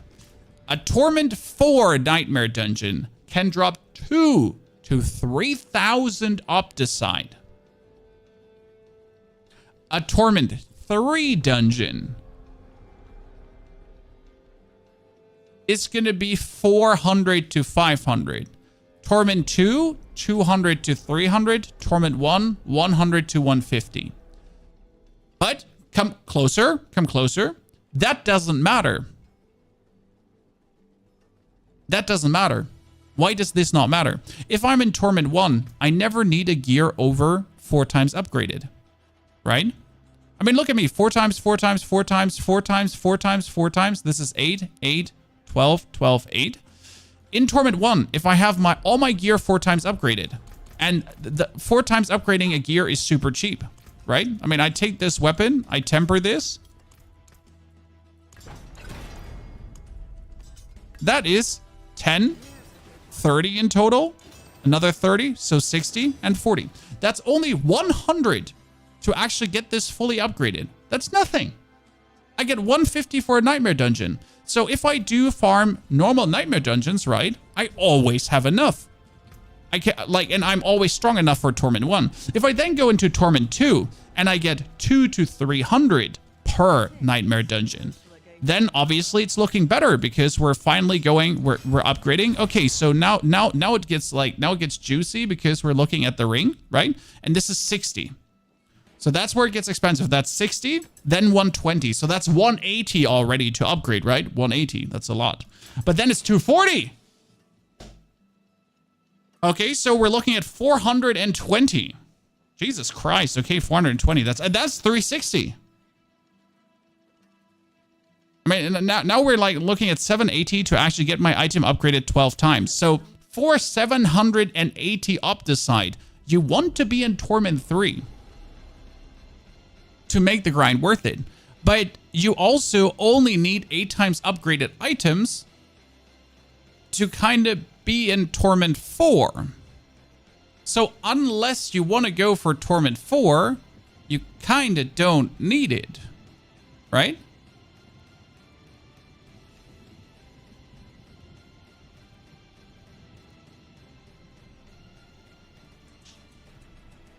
And I'm fine with that because you choose how far you want to go. So the only real interest to push could be a leaderboard, but there's none. I don't know why you would need a leaderboard. I mean, my interest to push right now is beating a tier 100 pit because I find this interesting. I want to beat a tier 100 pit. I want to get this done. This is great. This is fun. This is enough incentive and beautiful. Then I want to beat the... Come back. I want to beat the Dark Citadel in Torment 4. So Dark Citadel in Torment 4. I want to beat the Undercity in Torment 4.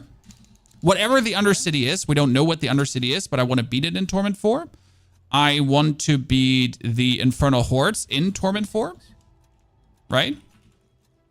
So that like Torment, like Infernal Hordes, how many waves ever possible in Torment 4? I want to beat this, right? In Dark Citadel, Torment 4, like the hardest difficulty, I want to beat that too with 2 players. So Torment 4, 2 players, Dark Citadel. That's what I want to do, right? That's the minimum, like if I can't do that, screw it, right? Then I'm not happy with life. The Undercity, whatever that is, time trial dungeon also. So I do think you have quite some check marks to make, right? There is some things that you're going down on. How would you feel about tier gating items like in Last Epoch? This is not Last Epoch, I guess. People would flip their shit if they can't get something. Right now, if you're in tier 1, you can get everything, but you're less likely to get it. Okay? So this is very important. Okay, this is very important. Like in tier 1, you can get everything, but it's less likely to get it. And in tier 4, you can get everything, but you're more likely to get it.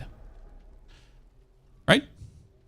So I think this is a good compromise because you can take it slow or fast, but you have it in your own hand.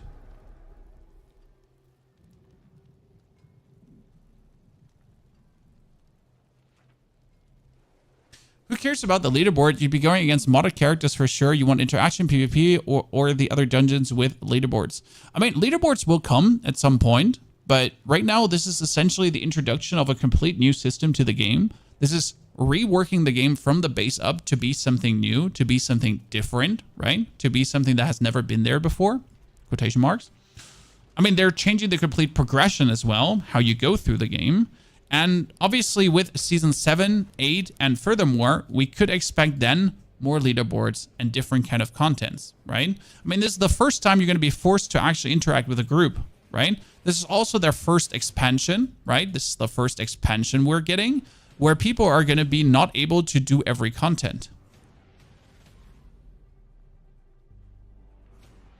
Because right now, correct, we get the Undercity, we get Mercs, and we get Runes. And the thing is, you will never get these. Okay? So, let's say you don't buy the expansion, and Season 7 is coming, and Season 8 is coming. There's still going to be runes. There is still going to be more runes, especially, right? Because we are now having how many different runes? We have 1, 2, 3, 4, 5, and then times 3, 6, 9, 10. So we've almost like 50 different runes. Wait, did I count that correctly? Yeah, we almost have 50 different runes, right? That's the base. This is the first try they're doing. So with Season 7, we might get another 5 new runes. We might get more mercs down the line. I mean, we have 4 different mercs currently. A hunter, a warrior, barbarian, and an altkin, the tiny sorcerer dude kid. So we get 4 different mercs, and you'll never get them. Right? You're not going to get them. Like, you'll never... This is something you won't interact with if you don't buy the expansion. But they're still gonna improve this content furthermore. Right? It seems more complicated to get a character to max. No, it is a 1,000 times easier to get a character to max because you're already maxed in Torment 1. So, Rodolfo, if you're unsure, we have 2 videos for you. I'll walk you through it. So, we have 2 videos. We have this changed everything, and we have the new progression where kind of both things are actually explained on YouTube. But again, you level from level 1 to 60 in normal, hard, expert, or penitent. You start with expert for 125 bonus XP. At level 50, you can swap over to penitent for another bonus XP. And as soon as you're level 60, you're done. You technically are done. You have reached the max level. That's it. In 5 hours, you are at Torment 1. And 5 hours is slow. Okay? You're in Torment 1, 5 hours. Now, in Torment 1, you slowly start gaining more XP. And let's say in the next 10 hours of gameplay, you'll gain 200 Paragon points. You heard me right. In 15 hours, you're going to be level 60 with 200 Paragon points. But in the time where you get the 200 Paragon points, you're already in Torment 1. Okay? So the 40 levels that you usually spend getting level 100, you're already in Torment 1. You're getting Ancestrals, Legendaries, Uniques, Mythic gear. You're getting all the stuff that you want. You're getting all the endgame stuff after 5 hours already. Right now in the main game, you roundabout as a casual player take 10 hours to get to the max level. And then you can start getting all this stuff, right? Whereas we can start getting the best items in the game already after 5 hours. And the most important part is you're saying you're stuck with one character. This is 229 Paragon points. Come closer. That's my rogue, okay? 229 Paragon points. Interestingly enough, my other Necromancer has also 229 Paragon points. My next Necro has 229 Paragon points, as my other Necro has 229 Paragon points. And the Druid, level 1, also has 229 Paragon points. Your Paragon points are shared between all your characters. So if you bring an alternative character to level 60, he gets 200 Paragon points straight away. Correct? So that's kind of cool. I mean, you take another 5 hours or 4 hours or 3 hours because you gain experience to actually get to level 60 again. And then, boom, 200 Paragon points. Not in town. Right? So, 10 hours to max level. I'm slacking only level 72. Interestingly enough, Vuja, Blizzard has statistics. And right now in Season 5, so Season 5... 1 to 100 is for experienced players. It's around 5 to 6 hours. And for noobs, for new or average players, let's say average actually, it's actually looking more like 10 to 20 hours still.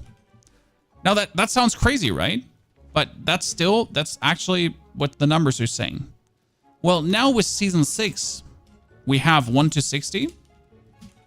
Which is the new max, which is going to take everything from 5 to 10 hours. That's depending. This is from expert. Okay, like let's say, depending on how the new system goes, probably 3 to 10 hours. Three is really already edge case, right? It's 3, and that's average. That's 1 to 60, and then we're talking obviously about 200 Paragon, 200p. This Paragon is going to take around 10 hours max. It depends on your Torment tier. And then 300 Paragon is kind of like 100 to 200 hours. And that really depends on your Torment tier. I mean, like, this is hard to quantify because technically the most XP is from the pit. So the most XP is from the pit, but who of you is going to farm 20 hours of the pit straight without blinking? Right? Are Glyphs account-wide too? No, Glyphs are not account-wide. So Glyphs are still character-bound. But the interesting part is, right, since your Paragon points are shared, let's say you have level 46 glyphs on your character already, or even level 100 glyphs on your character. If you're now still looking to get the 300 Paragon points, and you're playing your other char, you're still working towards the 300 Paragon points, right? So if I'm now, after leveling up my Necro glyphs to the max level I need them to be at, right? If they're now level 46, and I then start playing my Sork or my Spiritborn, and I keep leveling these glyphs as well. Well, while I'm leveling the glyphs, I'm getting experience that's pushing me further forward for my Necro to become stronger. Correct?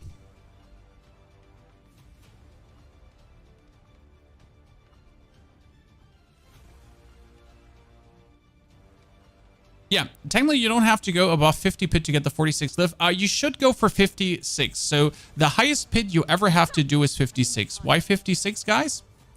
See, this is the highest pit you'll ever have to do. 56. Okay, never higher. Why 56? Because the pit, like, so glyph upgrades is pit level 10 plus. Okay, so pit is plus 10 levels is 100% success. Okay, then plus 20, I think it's plus 20 or plus 30, plus 20 levels pit level, plus 20 levels over the glyph. Okay, so plus 10 levels over glyph level, right? This is important. And that is 100% success and plus 2 upgrade. And then if the glyph is 40 levels higher, if the pit level is 40 levels higher, so plus 40 levels of the pit, right? Over the glyph level, continuing with that, then it's actually a plus 3 upgrade.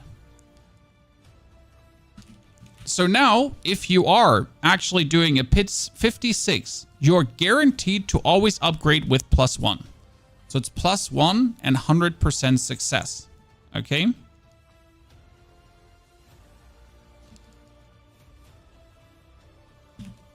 So like here, so we can fit this in one. So we can fit this in one screen.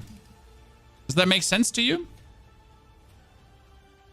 So if my glyph is now level 1, okay? If my glyph is level 1, and I'm already doing pit 45s, then with every XP I get, I have 4 upgrades then, 4 upgrade attempts. It's going to be plus 3, plus 3, plus 3, plus 3. It's not going to take that much to actually upgrade your glyphs at some point, right? In the beginning, it might feel a bit slow because you're only getting these plus 1 upgrades. But as soon as you start leveling up level 10 or 20 glyphs, but you're already in pit 50, which is very easy to get to, right? You're just very fast tracking your glyphs.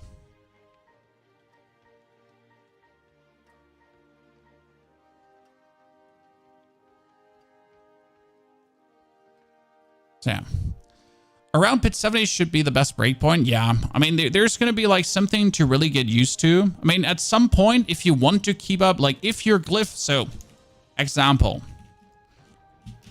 if your glyph is level 55 and you want to get it to level 70, you should do pit 70 to pit 90, technically. Because with pit 70, or like with pit 75, you could still maintain the plus 2 upgrades, but you should at least do pit 65 for the 100% success chance. So you're more than likely, if you're getting plus 1s, to at least sit at pit 69. Because then you have 4 upgrade attempts to bring this to 59. And as soon as the glyph is then level 59, right? You want to do a pit 73 to get the next 4 upgrades for sure. And then if it's then 63, you want to do a pit 77 to get the next 4, and so on, right? So this is kind of like how it continues with the glyph level to to like continuously keep up with what makes sense. And if you obviously want to go crazy, right? If you want to get these, that's then plus, this is the maintaining the 100% chance, right? Yeah, because you always have to make sure that there's like 100% chance, right? That's 100% chance, but it's only +1. So if you want to maintain the +2, that's obviously looking different then, right? Because if you're then level 55 and you want to have +2, then you would have to do a PID 79 already here, right? Because that's 20 levels higher. No, it's +2, and you want to have +8. Oh, Jesus Christ. It's +2 and you want to have +8. So the 63, you need to do PID 83. Because that would be +2 100%, right? Because then you're going 55, 57, 59, 55, 57, 59, 50, that's 61, 63. Actually, the last upgrade, so you need to at least do PID 81. Huh. So you could 4 times upgrade. Yeah, that makes sense, correct? Yeah, I'm perfect. That makes perfect sense.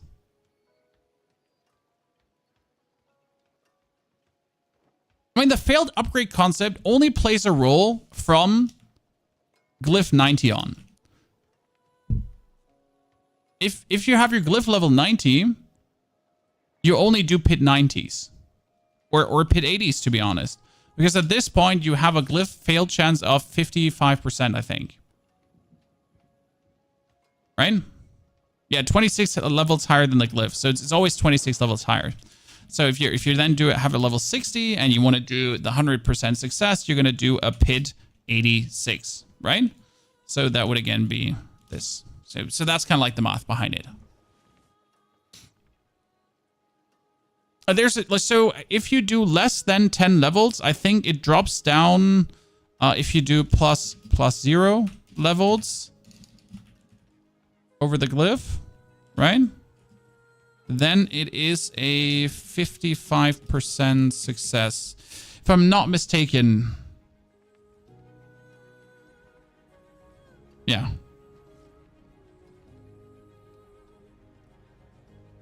60? 60? Okay, 60 you're saying.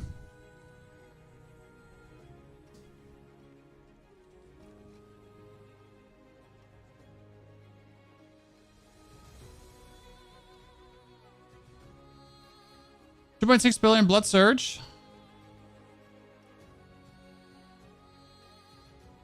I mean, it's also interesting that he does billions of blood surge, so I'm not sure what he's doing though to get there. I mean, he has Petrify and Warcry.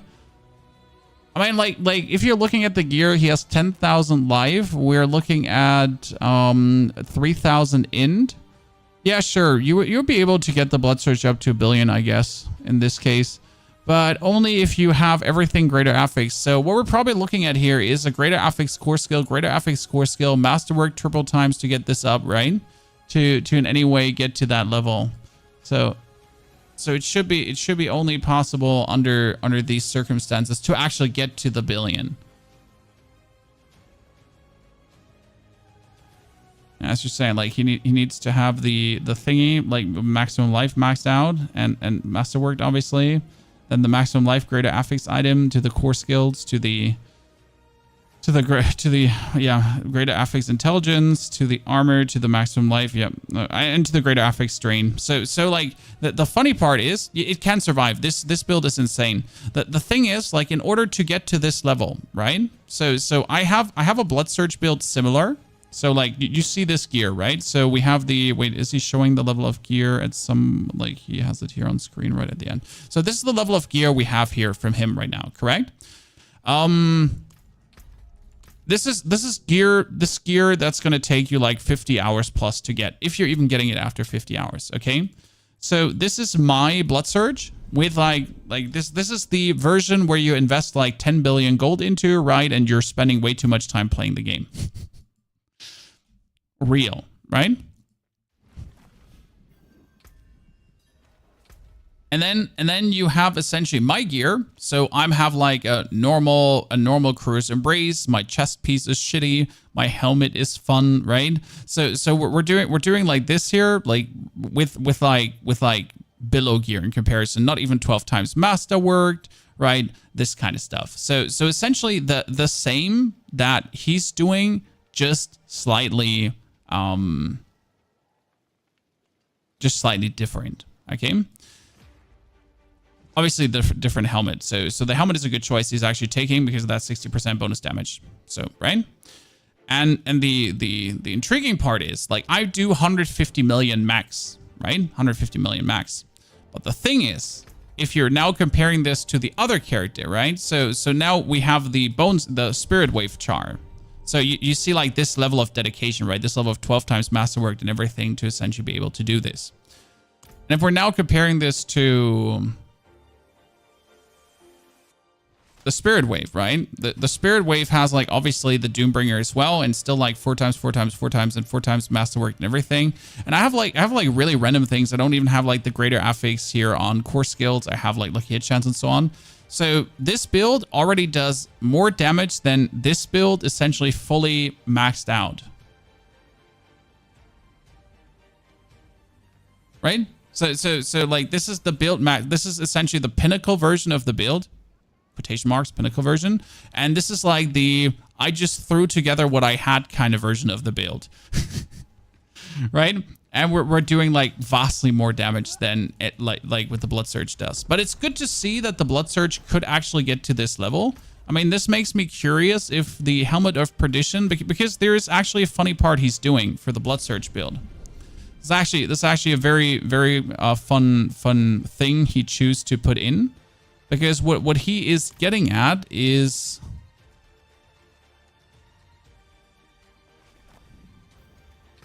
I need to teleport.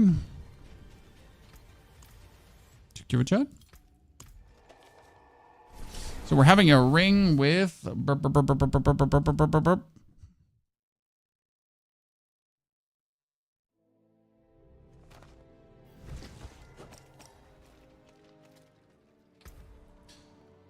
here, this one. And instead of having the Blood Surge Nova, it is now the Starless. Not Starless, it is cooldown. And what you're doing is you're doing Blood Orbs reduce cooldowns. Okay. So instead of now desperately trying to essentially have the Soul Rift with the longer duration on the Unmaker, we're going to be skipping the Unmaker and you're going to be getting yourself a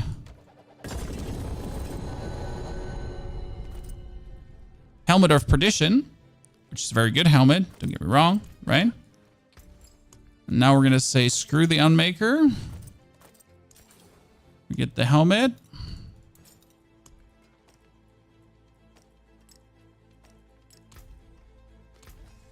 Gonna masterwork that up until we hit core skills, because nothing else actually matters in this case, right? You want to have the most core skill ranks possible. You're going to masterwork that a second time, and we get lucky hit chance. Well, that's lucky hit chance, but you want the core skills, right? And then I would have to pick up the sword.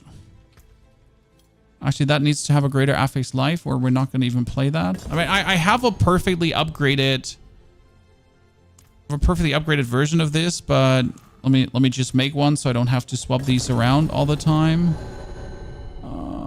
There is a sword. Does this have life? Oh God, you don't even have life. Helmets take 2 runes now, yes, in order to accommodate for maximum life. See, that's the minimum you need, right? So now we get this one up. That's max life, cool. I've been blessed. Oh my goodness, I've been blessed, Chad. Blessed thy his name. Now we need more masterwork materials. If we're already going, like we're gonna do this all the way now. I know we played Rogue, chat, but sometimes life goes in mysterious ways and we gotta test more things.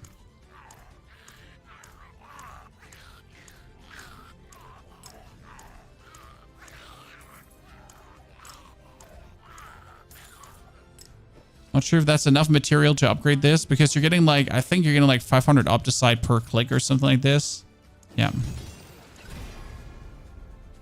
That's sad, but it works, right? So this is the masterwork thingy up. You could take the Tides of Blood. No, we could probably just have to sort this up. It's very expensive to masterwork. But so okay, now with the Helmet of Perdition, just to hammer my point home, right? Instead of the other thing, what happens here is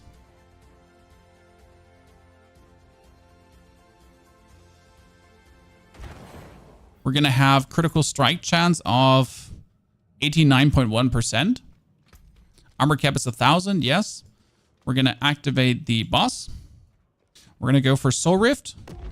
And then we're just going to spam away, right? But the thing is, we're going to stutter stab through the orbs to actually get ultimate cooldown reduction. That we essentially get our cooldown back up in time, right? Because right now, we didn't. But we're also playing Dark Shroud together with Petrify.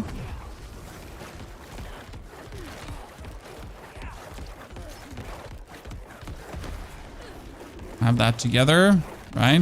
And the more, like, let's actually do more boss dummies so we get more multiple terrain targets. So we get more corpses. Because obviously you need the corpse consumption. If you're not consuming the corpses, then we're not having enough multipliers. See, like, we're getting now higher. Like, so 158 million is usually like some of the higher end that we could deal with the version before the Helmet of Perdition. See, that's almost 200 million now. So the Helmet of Perdition definitely adds more damage over the Unmaker. But again, you're essentially forced to really hit this perfect...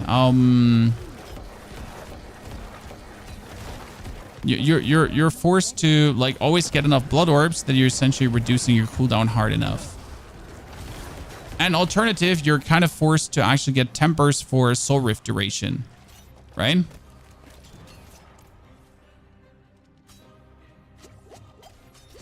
Or the strength gems in the helmet for armor.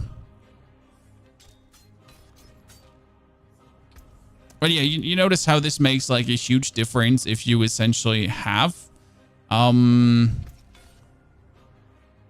you have greater affix life items. I mean, look at my pants, for example. My pants give me 100 max life. If this is a greater affix Blood Moon breaches, it's 500 max life, right? This is like where the big difference is, because I'm sitting at 8,000 life. 8,000 life is nothing, right? My other character has 15,000 life after taking a potion. This one only has 300 max life. It would have 500 max life. It was higher. Like, see, this is an 800 item, and it automatically has 600 max life. And every piece of life actually matters so much, right, to get out the maximum damage. But that's where you, like, notice what does it take to really go for these. See, that's 241 million. Like, you notice I just went up by 1,500 life, but my damage went from 170 million to 240 million. And that was just because of the life. That wasn't anything special, right? That was just more life for me. Huh. Right? Huh. So now you notice that's 234, right? But that's how you notice how much life is now important to really put this forward in any way. I mean, I'm, for example, still playing the attack speed aspect because I like it. But that's mainly because my attack speed is also very low. I only have 50% bonus because I have it like here and I have it on the ring. That's fine, right? But without the attack speed aspect, it doesn't feel good. But I could also now teleport back to Paragon. And I'm not sure if I have enough resource to actually do this. I'm going to be honest. I don't know if I have enough resource to actually do this. Because I don't have essence per second. I actually do have essence per second on my boots. Still don't know if I have enough.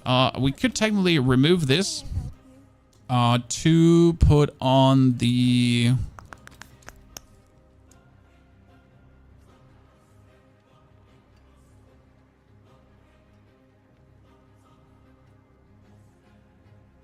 Feast. So aspect of the Great Feast.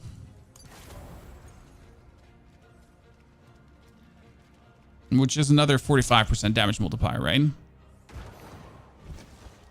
And then you're kind of like sitting there and we're soaking everyone, right? And then you get like another huge multiplier. Now we get to build up our thingy. And then we're like after getting our blood orbs, because see that now we're suddenly sitting at 300 million, right? And if I could now, that's another 300 million. And if I could now boost my life by another 2,000 or so, you can imagine how much more damage we would deal, right? Like how much of a difference that would make bonus? See, that's 342 already, 400 million. Right? We've just arrived at 400 million with like minuscule changes. They're not even big. I actually don't know how you're, by the way, using two things, because actually you probably use ultimate. Nah, you wouldn't use ultimate. So I'm currently using like my Dark Shroud to essentially cast my Petrify. So I'm not using actually the War Cry of the Barbarian. Could probably do that at some point, but don't really feel like that is an option. But yeah, so we just went up from 150 million max, right, to like up to 400 million. That makes a difference, right? Feels quite good, doesn't it? But this is like Petri dish gameplay, right? It doesn't really make the much. But again, if I want to go now higher, I could get another 800 life, but it wouldn't be another 800 life. Now imagine I get a greater affix offhand, right? So if I now get 800 life on the offense, so that's plus 500 more, right? Plus 500 more, but I'm instantly having at least 0.85.8% max life bonus. So this is like plus 500 more is at least times 1.855. So that's at least 927 straight away. But that's not the only max life bonus we're having, right? You're sitting essentially at another 8% bonus down here and another 8% bonus down here. So that's already 16% bonus too. And we're going to have another 8% bonus. So we're sitting at 24% with another 8% bonus. So that's 32%. And then we have another 8% bonus. So we have 40% plus another 16. So we're sitting at 56% plus. That means that 500 life more is times 2.39. Right? 5.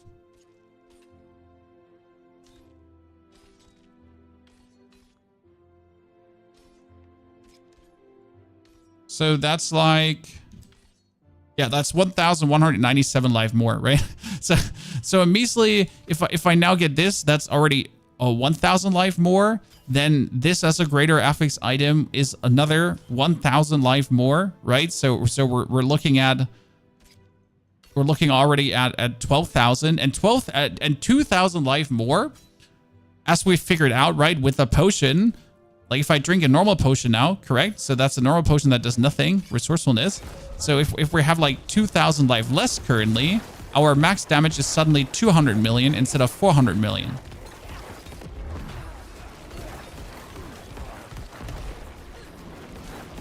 I find this personally like so interesting. If you're, that was actually a 300 million, so we managed to at least get up there. But if you consider how much more damage more life can be, right? Well, we need more. I mean, probably masterworking the Cruiser Embrace Up would already net me more. But it's good to see. So thank you for showing me that billion. That kind of at least reassures me that if someone wanted to max out Blood Surge, that they would have an opportunity to max out. I mean, we still have the chance to max out a lot of items. Sadly, I can't get my Banished Lords further because the Banished Lords would be another nice percentage to boost, right? Because my Banished Lord's Talisman... Oh, by the way, if we forget this, guys, my gloves are max life as well. So that means now with my glove being max life, if we now get... Wait, so the calculation is off. That means it's 500...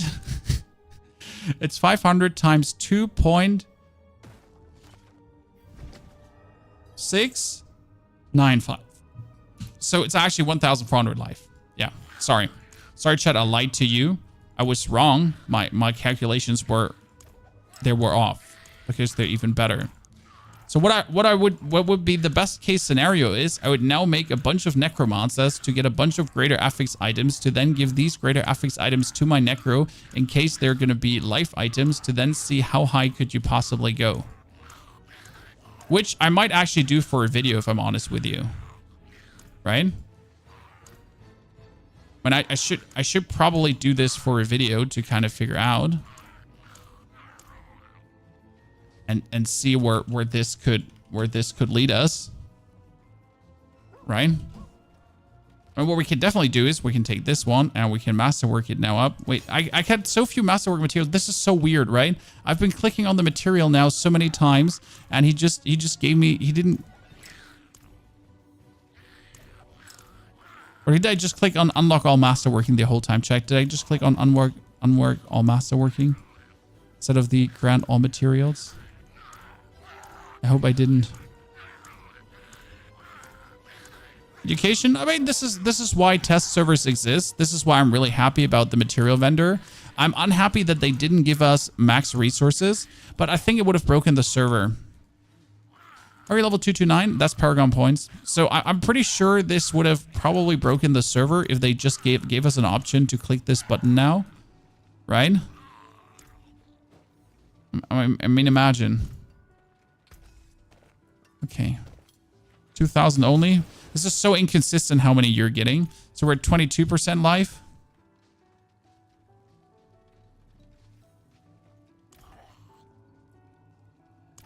I want Opticide. No. I want Opticide. Okay.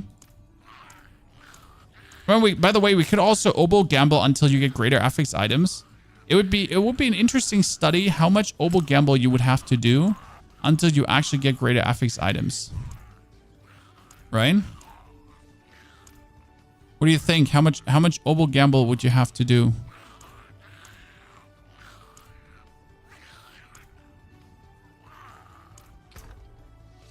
That would be another intriguing experiment.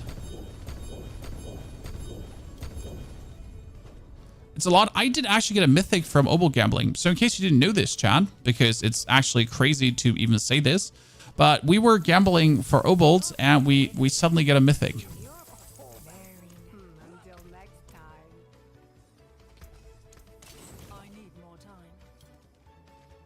Choose 7,500 Obols to get a single. Ha, I'm better than you. I got 2. What are you going to do now, huh? What you going to do now?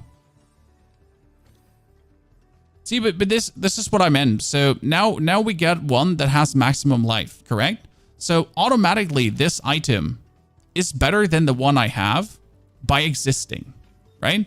This one exists, so it's better. Right? Even if I only masterwork this up here, so we're going to have to, like, not only can I get the Blood Surge double damage now, right? So we can go for Blood Surge deals double damage. If I actually get it. Because that's actually not the crazy part. The crazy part is I can go for Blood Finesse to add the blood attack speed. Because right now I've been playing the aspect to get more attack speed. But with the double temper, I can actually get the blood attack speed on top, right? Which now has me straight away. So we're at 8,500 life. I'm gonna exchange this, and that's 9,700 more life. We're talking about 306 max life or 488. Here, I'm not making this up, right? This is what it is. That's the difference. The measly 200 more max life is actually 720. Yeah.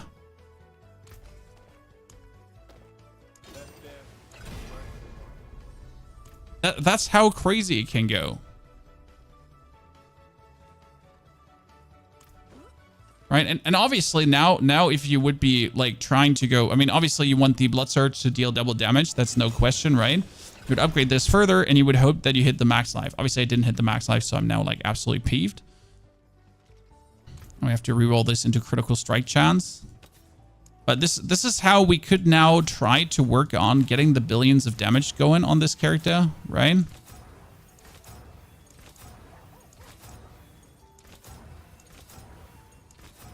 Okay, let's just keep the end for now. You're missing 46 armor. That's fine. The 46 armor doesn't make the goose fat, as you would like to say. CG, by the way, thank you for the Prime support. Appreciate it. Happy to have you there, partner. So let's break this down. And now is the interesting part, right? So now we get this max life here. So now we would like to have boots that have max life as well, right? Or a chest that has max life. So we're going to go for materials. And I'm going to get obols. So here, that's 2,500 obols that I already picked up, right? So we're going to now try to get a tunic. Like, I saw a billion. I'm trying to get the billion too now. So we're going for the tunic. No tunic has been gotten. Sad face. I feel scammed.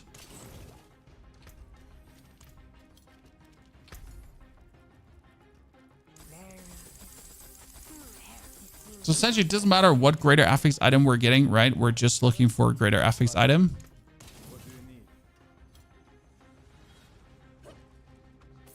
More obols.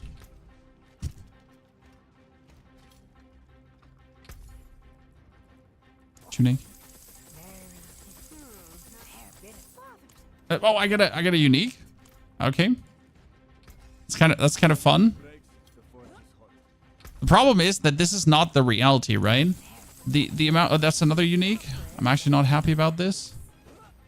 But I've gotten 2 uniques now. That's actually kind of bad.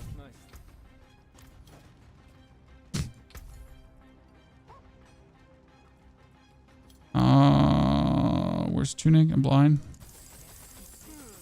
We can't actually get a greater affix item now. It's robbery. Would it be faster to make a level 60 character and take the GA item? It would certainly be faster, but don't you want to know how long it takes to also get a greater affix item? See, like, we got completely robbed here right now. Chat, we got a triple greater affix item. But now just for the math, right? If I now swap this over to the max life. Okay. So we're swapping this over to the max life, and I put this on over the other chest. Boom, 10,000. Right? I like this so much. I mean, what we should do is we should go for this amulet and reroll this until we're essentially hitting the max life. See? That one. And now if we're taking this max life more, now we're at 11,000. So we're almost at the 2,000 more that we talked about earlier.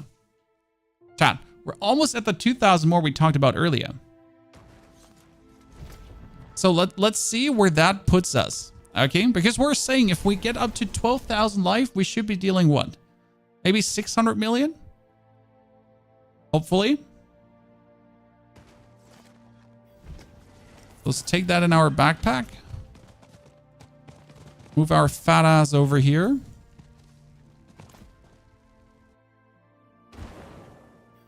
And we could still upgrade this, right? To just get more max life squeezed out. A lot of boss training dummies. Let's see where maximum end up in. Oh, I forget the Great Feast. Sorry. Forget the Great Feast.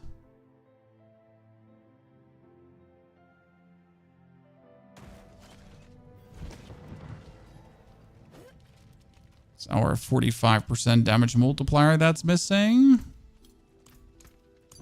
I mean, right now, the problem with the build is that we're actually not playing the Nova to hit twice. So that's a problem in itself, right? So we're currently not playing Blood Nova hits twice.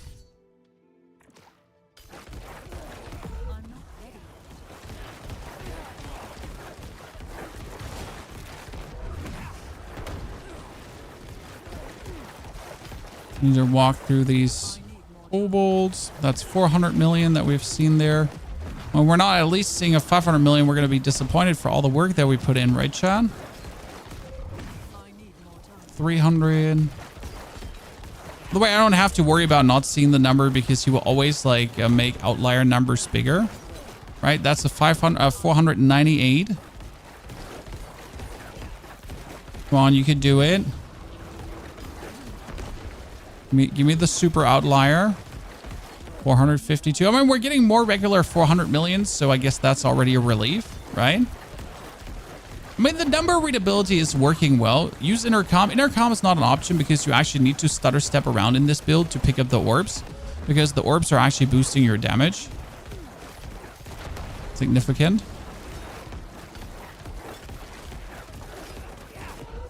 So this is the normal boss gameplay, by the way. So this is what you would do. You would like stutter step around bosses.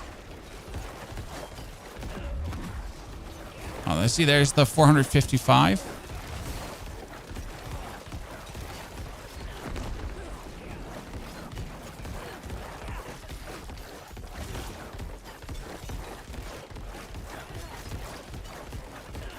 this is good, I'd say. Like, right? But obviously we need more. We need more, chat.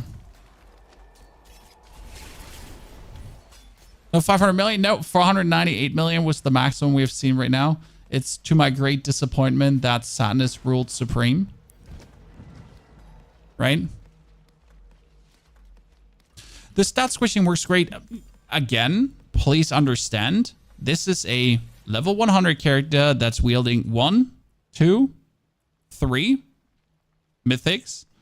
That's having 1, 2,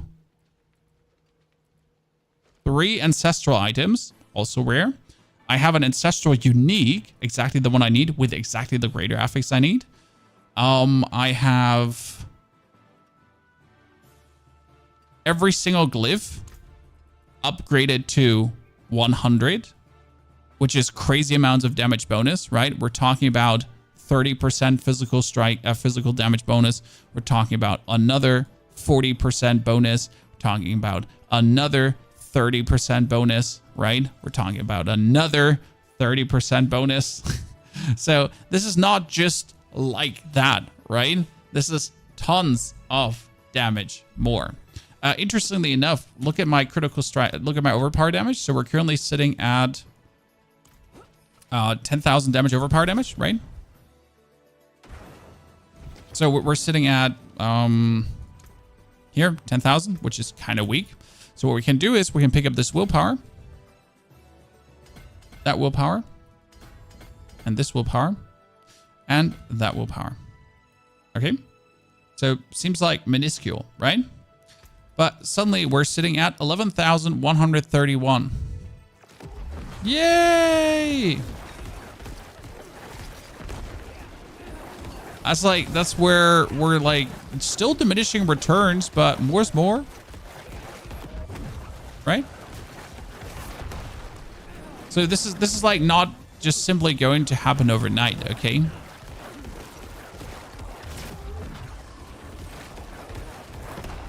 This is like, there's 500 million. We did it, chat. We did it. So what we could do right now is to make this even crazier, right? To make this even crazier. Because we're like, obviously we're not done with the crazy, right? So you could technically consider removing your amulet to put on an amulet with ranks to Tides of Blood and all that kind of stuff to boost it even further, right? But most importantly, you could put another aspect out for even more damage because you could make our sacrifice bonuses. So let's say I would take this amulet here right now, right? It's not the best amulet, but it also boosts, like, look at my, by the way, this is 10% more life. This is 800% more life. Do you see the difference in life? Crazy, right? Why is 800% more life more than 10% more life? I mean, you would assume that a 10% life boost is going to be always better, right? It's not. So, and then we could boost our sacrifice bonuses if we then so wish to, right? And we could try to, what was it? This has cooldown reductions, so we would want to have, let's take intelligence because I'm probably not going to find Tides of Blood here anytime soon right now. Cool says blood is just not good. So you would have to get like something in that direction, right? To actually make use of that. I mean, you could take Fueled by Death, but that's also not a good. So you really want the actually imperfectly balanced does do the trick as well. It's like, it's not as good as, but it still does do the trick. So now with the amulet, right, we're suddenly at 14,000 life. And we're going to do the same again. Now we're obviously going to be losing the 60% more damage for our crits, but you're essentially getting like a crazier multiplier on your sacrifice bonuses, which leads to fantastic values as well. Surprisingly lower, but this is where diminishing returns heavily comes in, because finally you might understand that more is not always more, because now with the new sacrifice bonuses, we went from 11,000 to 13,000%. You would assume this is more damage, right? So right, this amulet, look at the difference. So it's 11,000 and 2,000, and now it's 3,000 and 13,000. You would assume that this is better, correct? I mean, that's 2,000% more and 500% more. Instead of your critical strikes that overpower do 60x more damage. Correct? I mean, surely this is better. Surely. This is better than a measly 60% more damage. But it's not. It's not. So, do you need the Dark Shroud? We are currently need to the Dark Shroud. So what we're using is Dark Shroud is being made by me spamming my core skill. So I need to use my core skill 6 times and I make 1 Dark Shroud. As I'm using my core skill to make the Dark Shroud, every 4 Dark Shrouds I get Petrify. So I'm essentially holding my button down. Every 6 core skills I get a Dark Shroud. Every 24 core skills, as I'm going relatively fast through it, I will get Petrify. So that's the easiest way I have found to trigger Petrify. Since I can't take the Standing Still rune because I'm actually stutter stepping around. So if I'm not stutter stepping around, I can't play the build. So Standing Still rune is not an option. I need to like kind of move like this, right? So that's a bit of an issue. You've got a gem on your main hand. That's only going to make us do reasonably more 500 million damage, but it's not going to bring us into the billion yet. Right? It's not going to bring us into the billion.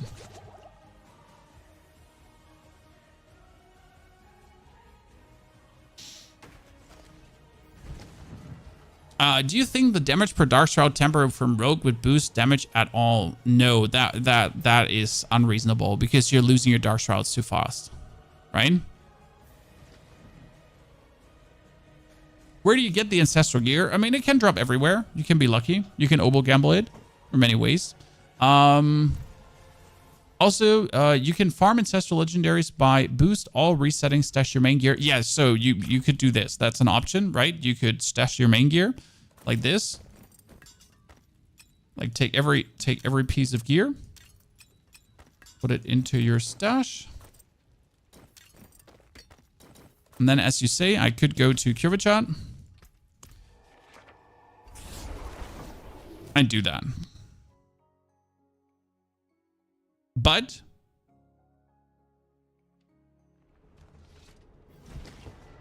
that's inefficient because I'm lazy, and as you say, it actually does reset Paragon.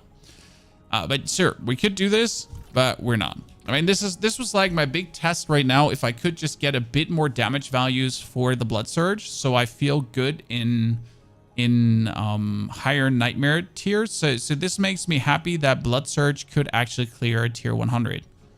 So that would make it already 2 Necro builds that can clear a tier 100 dungeon. So that's great. And I'd say that's also ending it for today. So chat, thank you for coming, watching, lurking, chatting, hanging out. That was a great experience with the Rogue, especially to see if we can make Heartseeker work, and we can make Heartseeker work. So Heartseeker is back in action. Blood Surge is doing well, so that makes me happy as well. We'll definitely do a video on like tier 100 clearing Necros, so that's definitely something we'll put out. But I'd say we're ending it here for today. I'll be back tomorrow for more. We'll probably play Once Human the next week, but I haven't decided completely on yet what to do. So we'll see that. Thank you very much for coming, watching, lurking, chatting, and hopefully having a good time. I'll see you all tomorrow again. So take care. And I'm already excited, looking forward to it. Goodbye.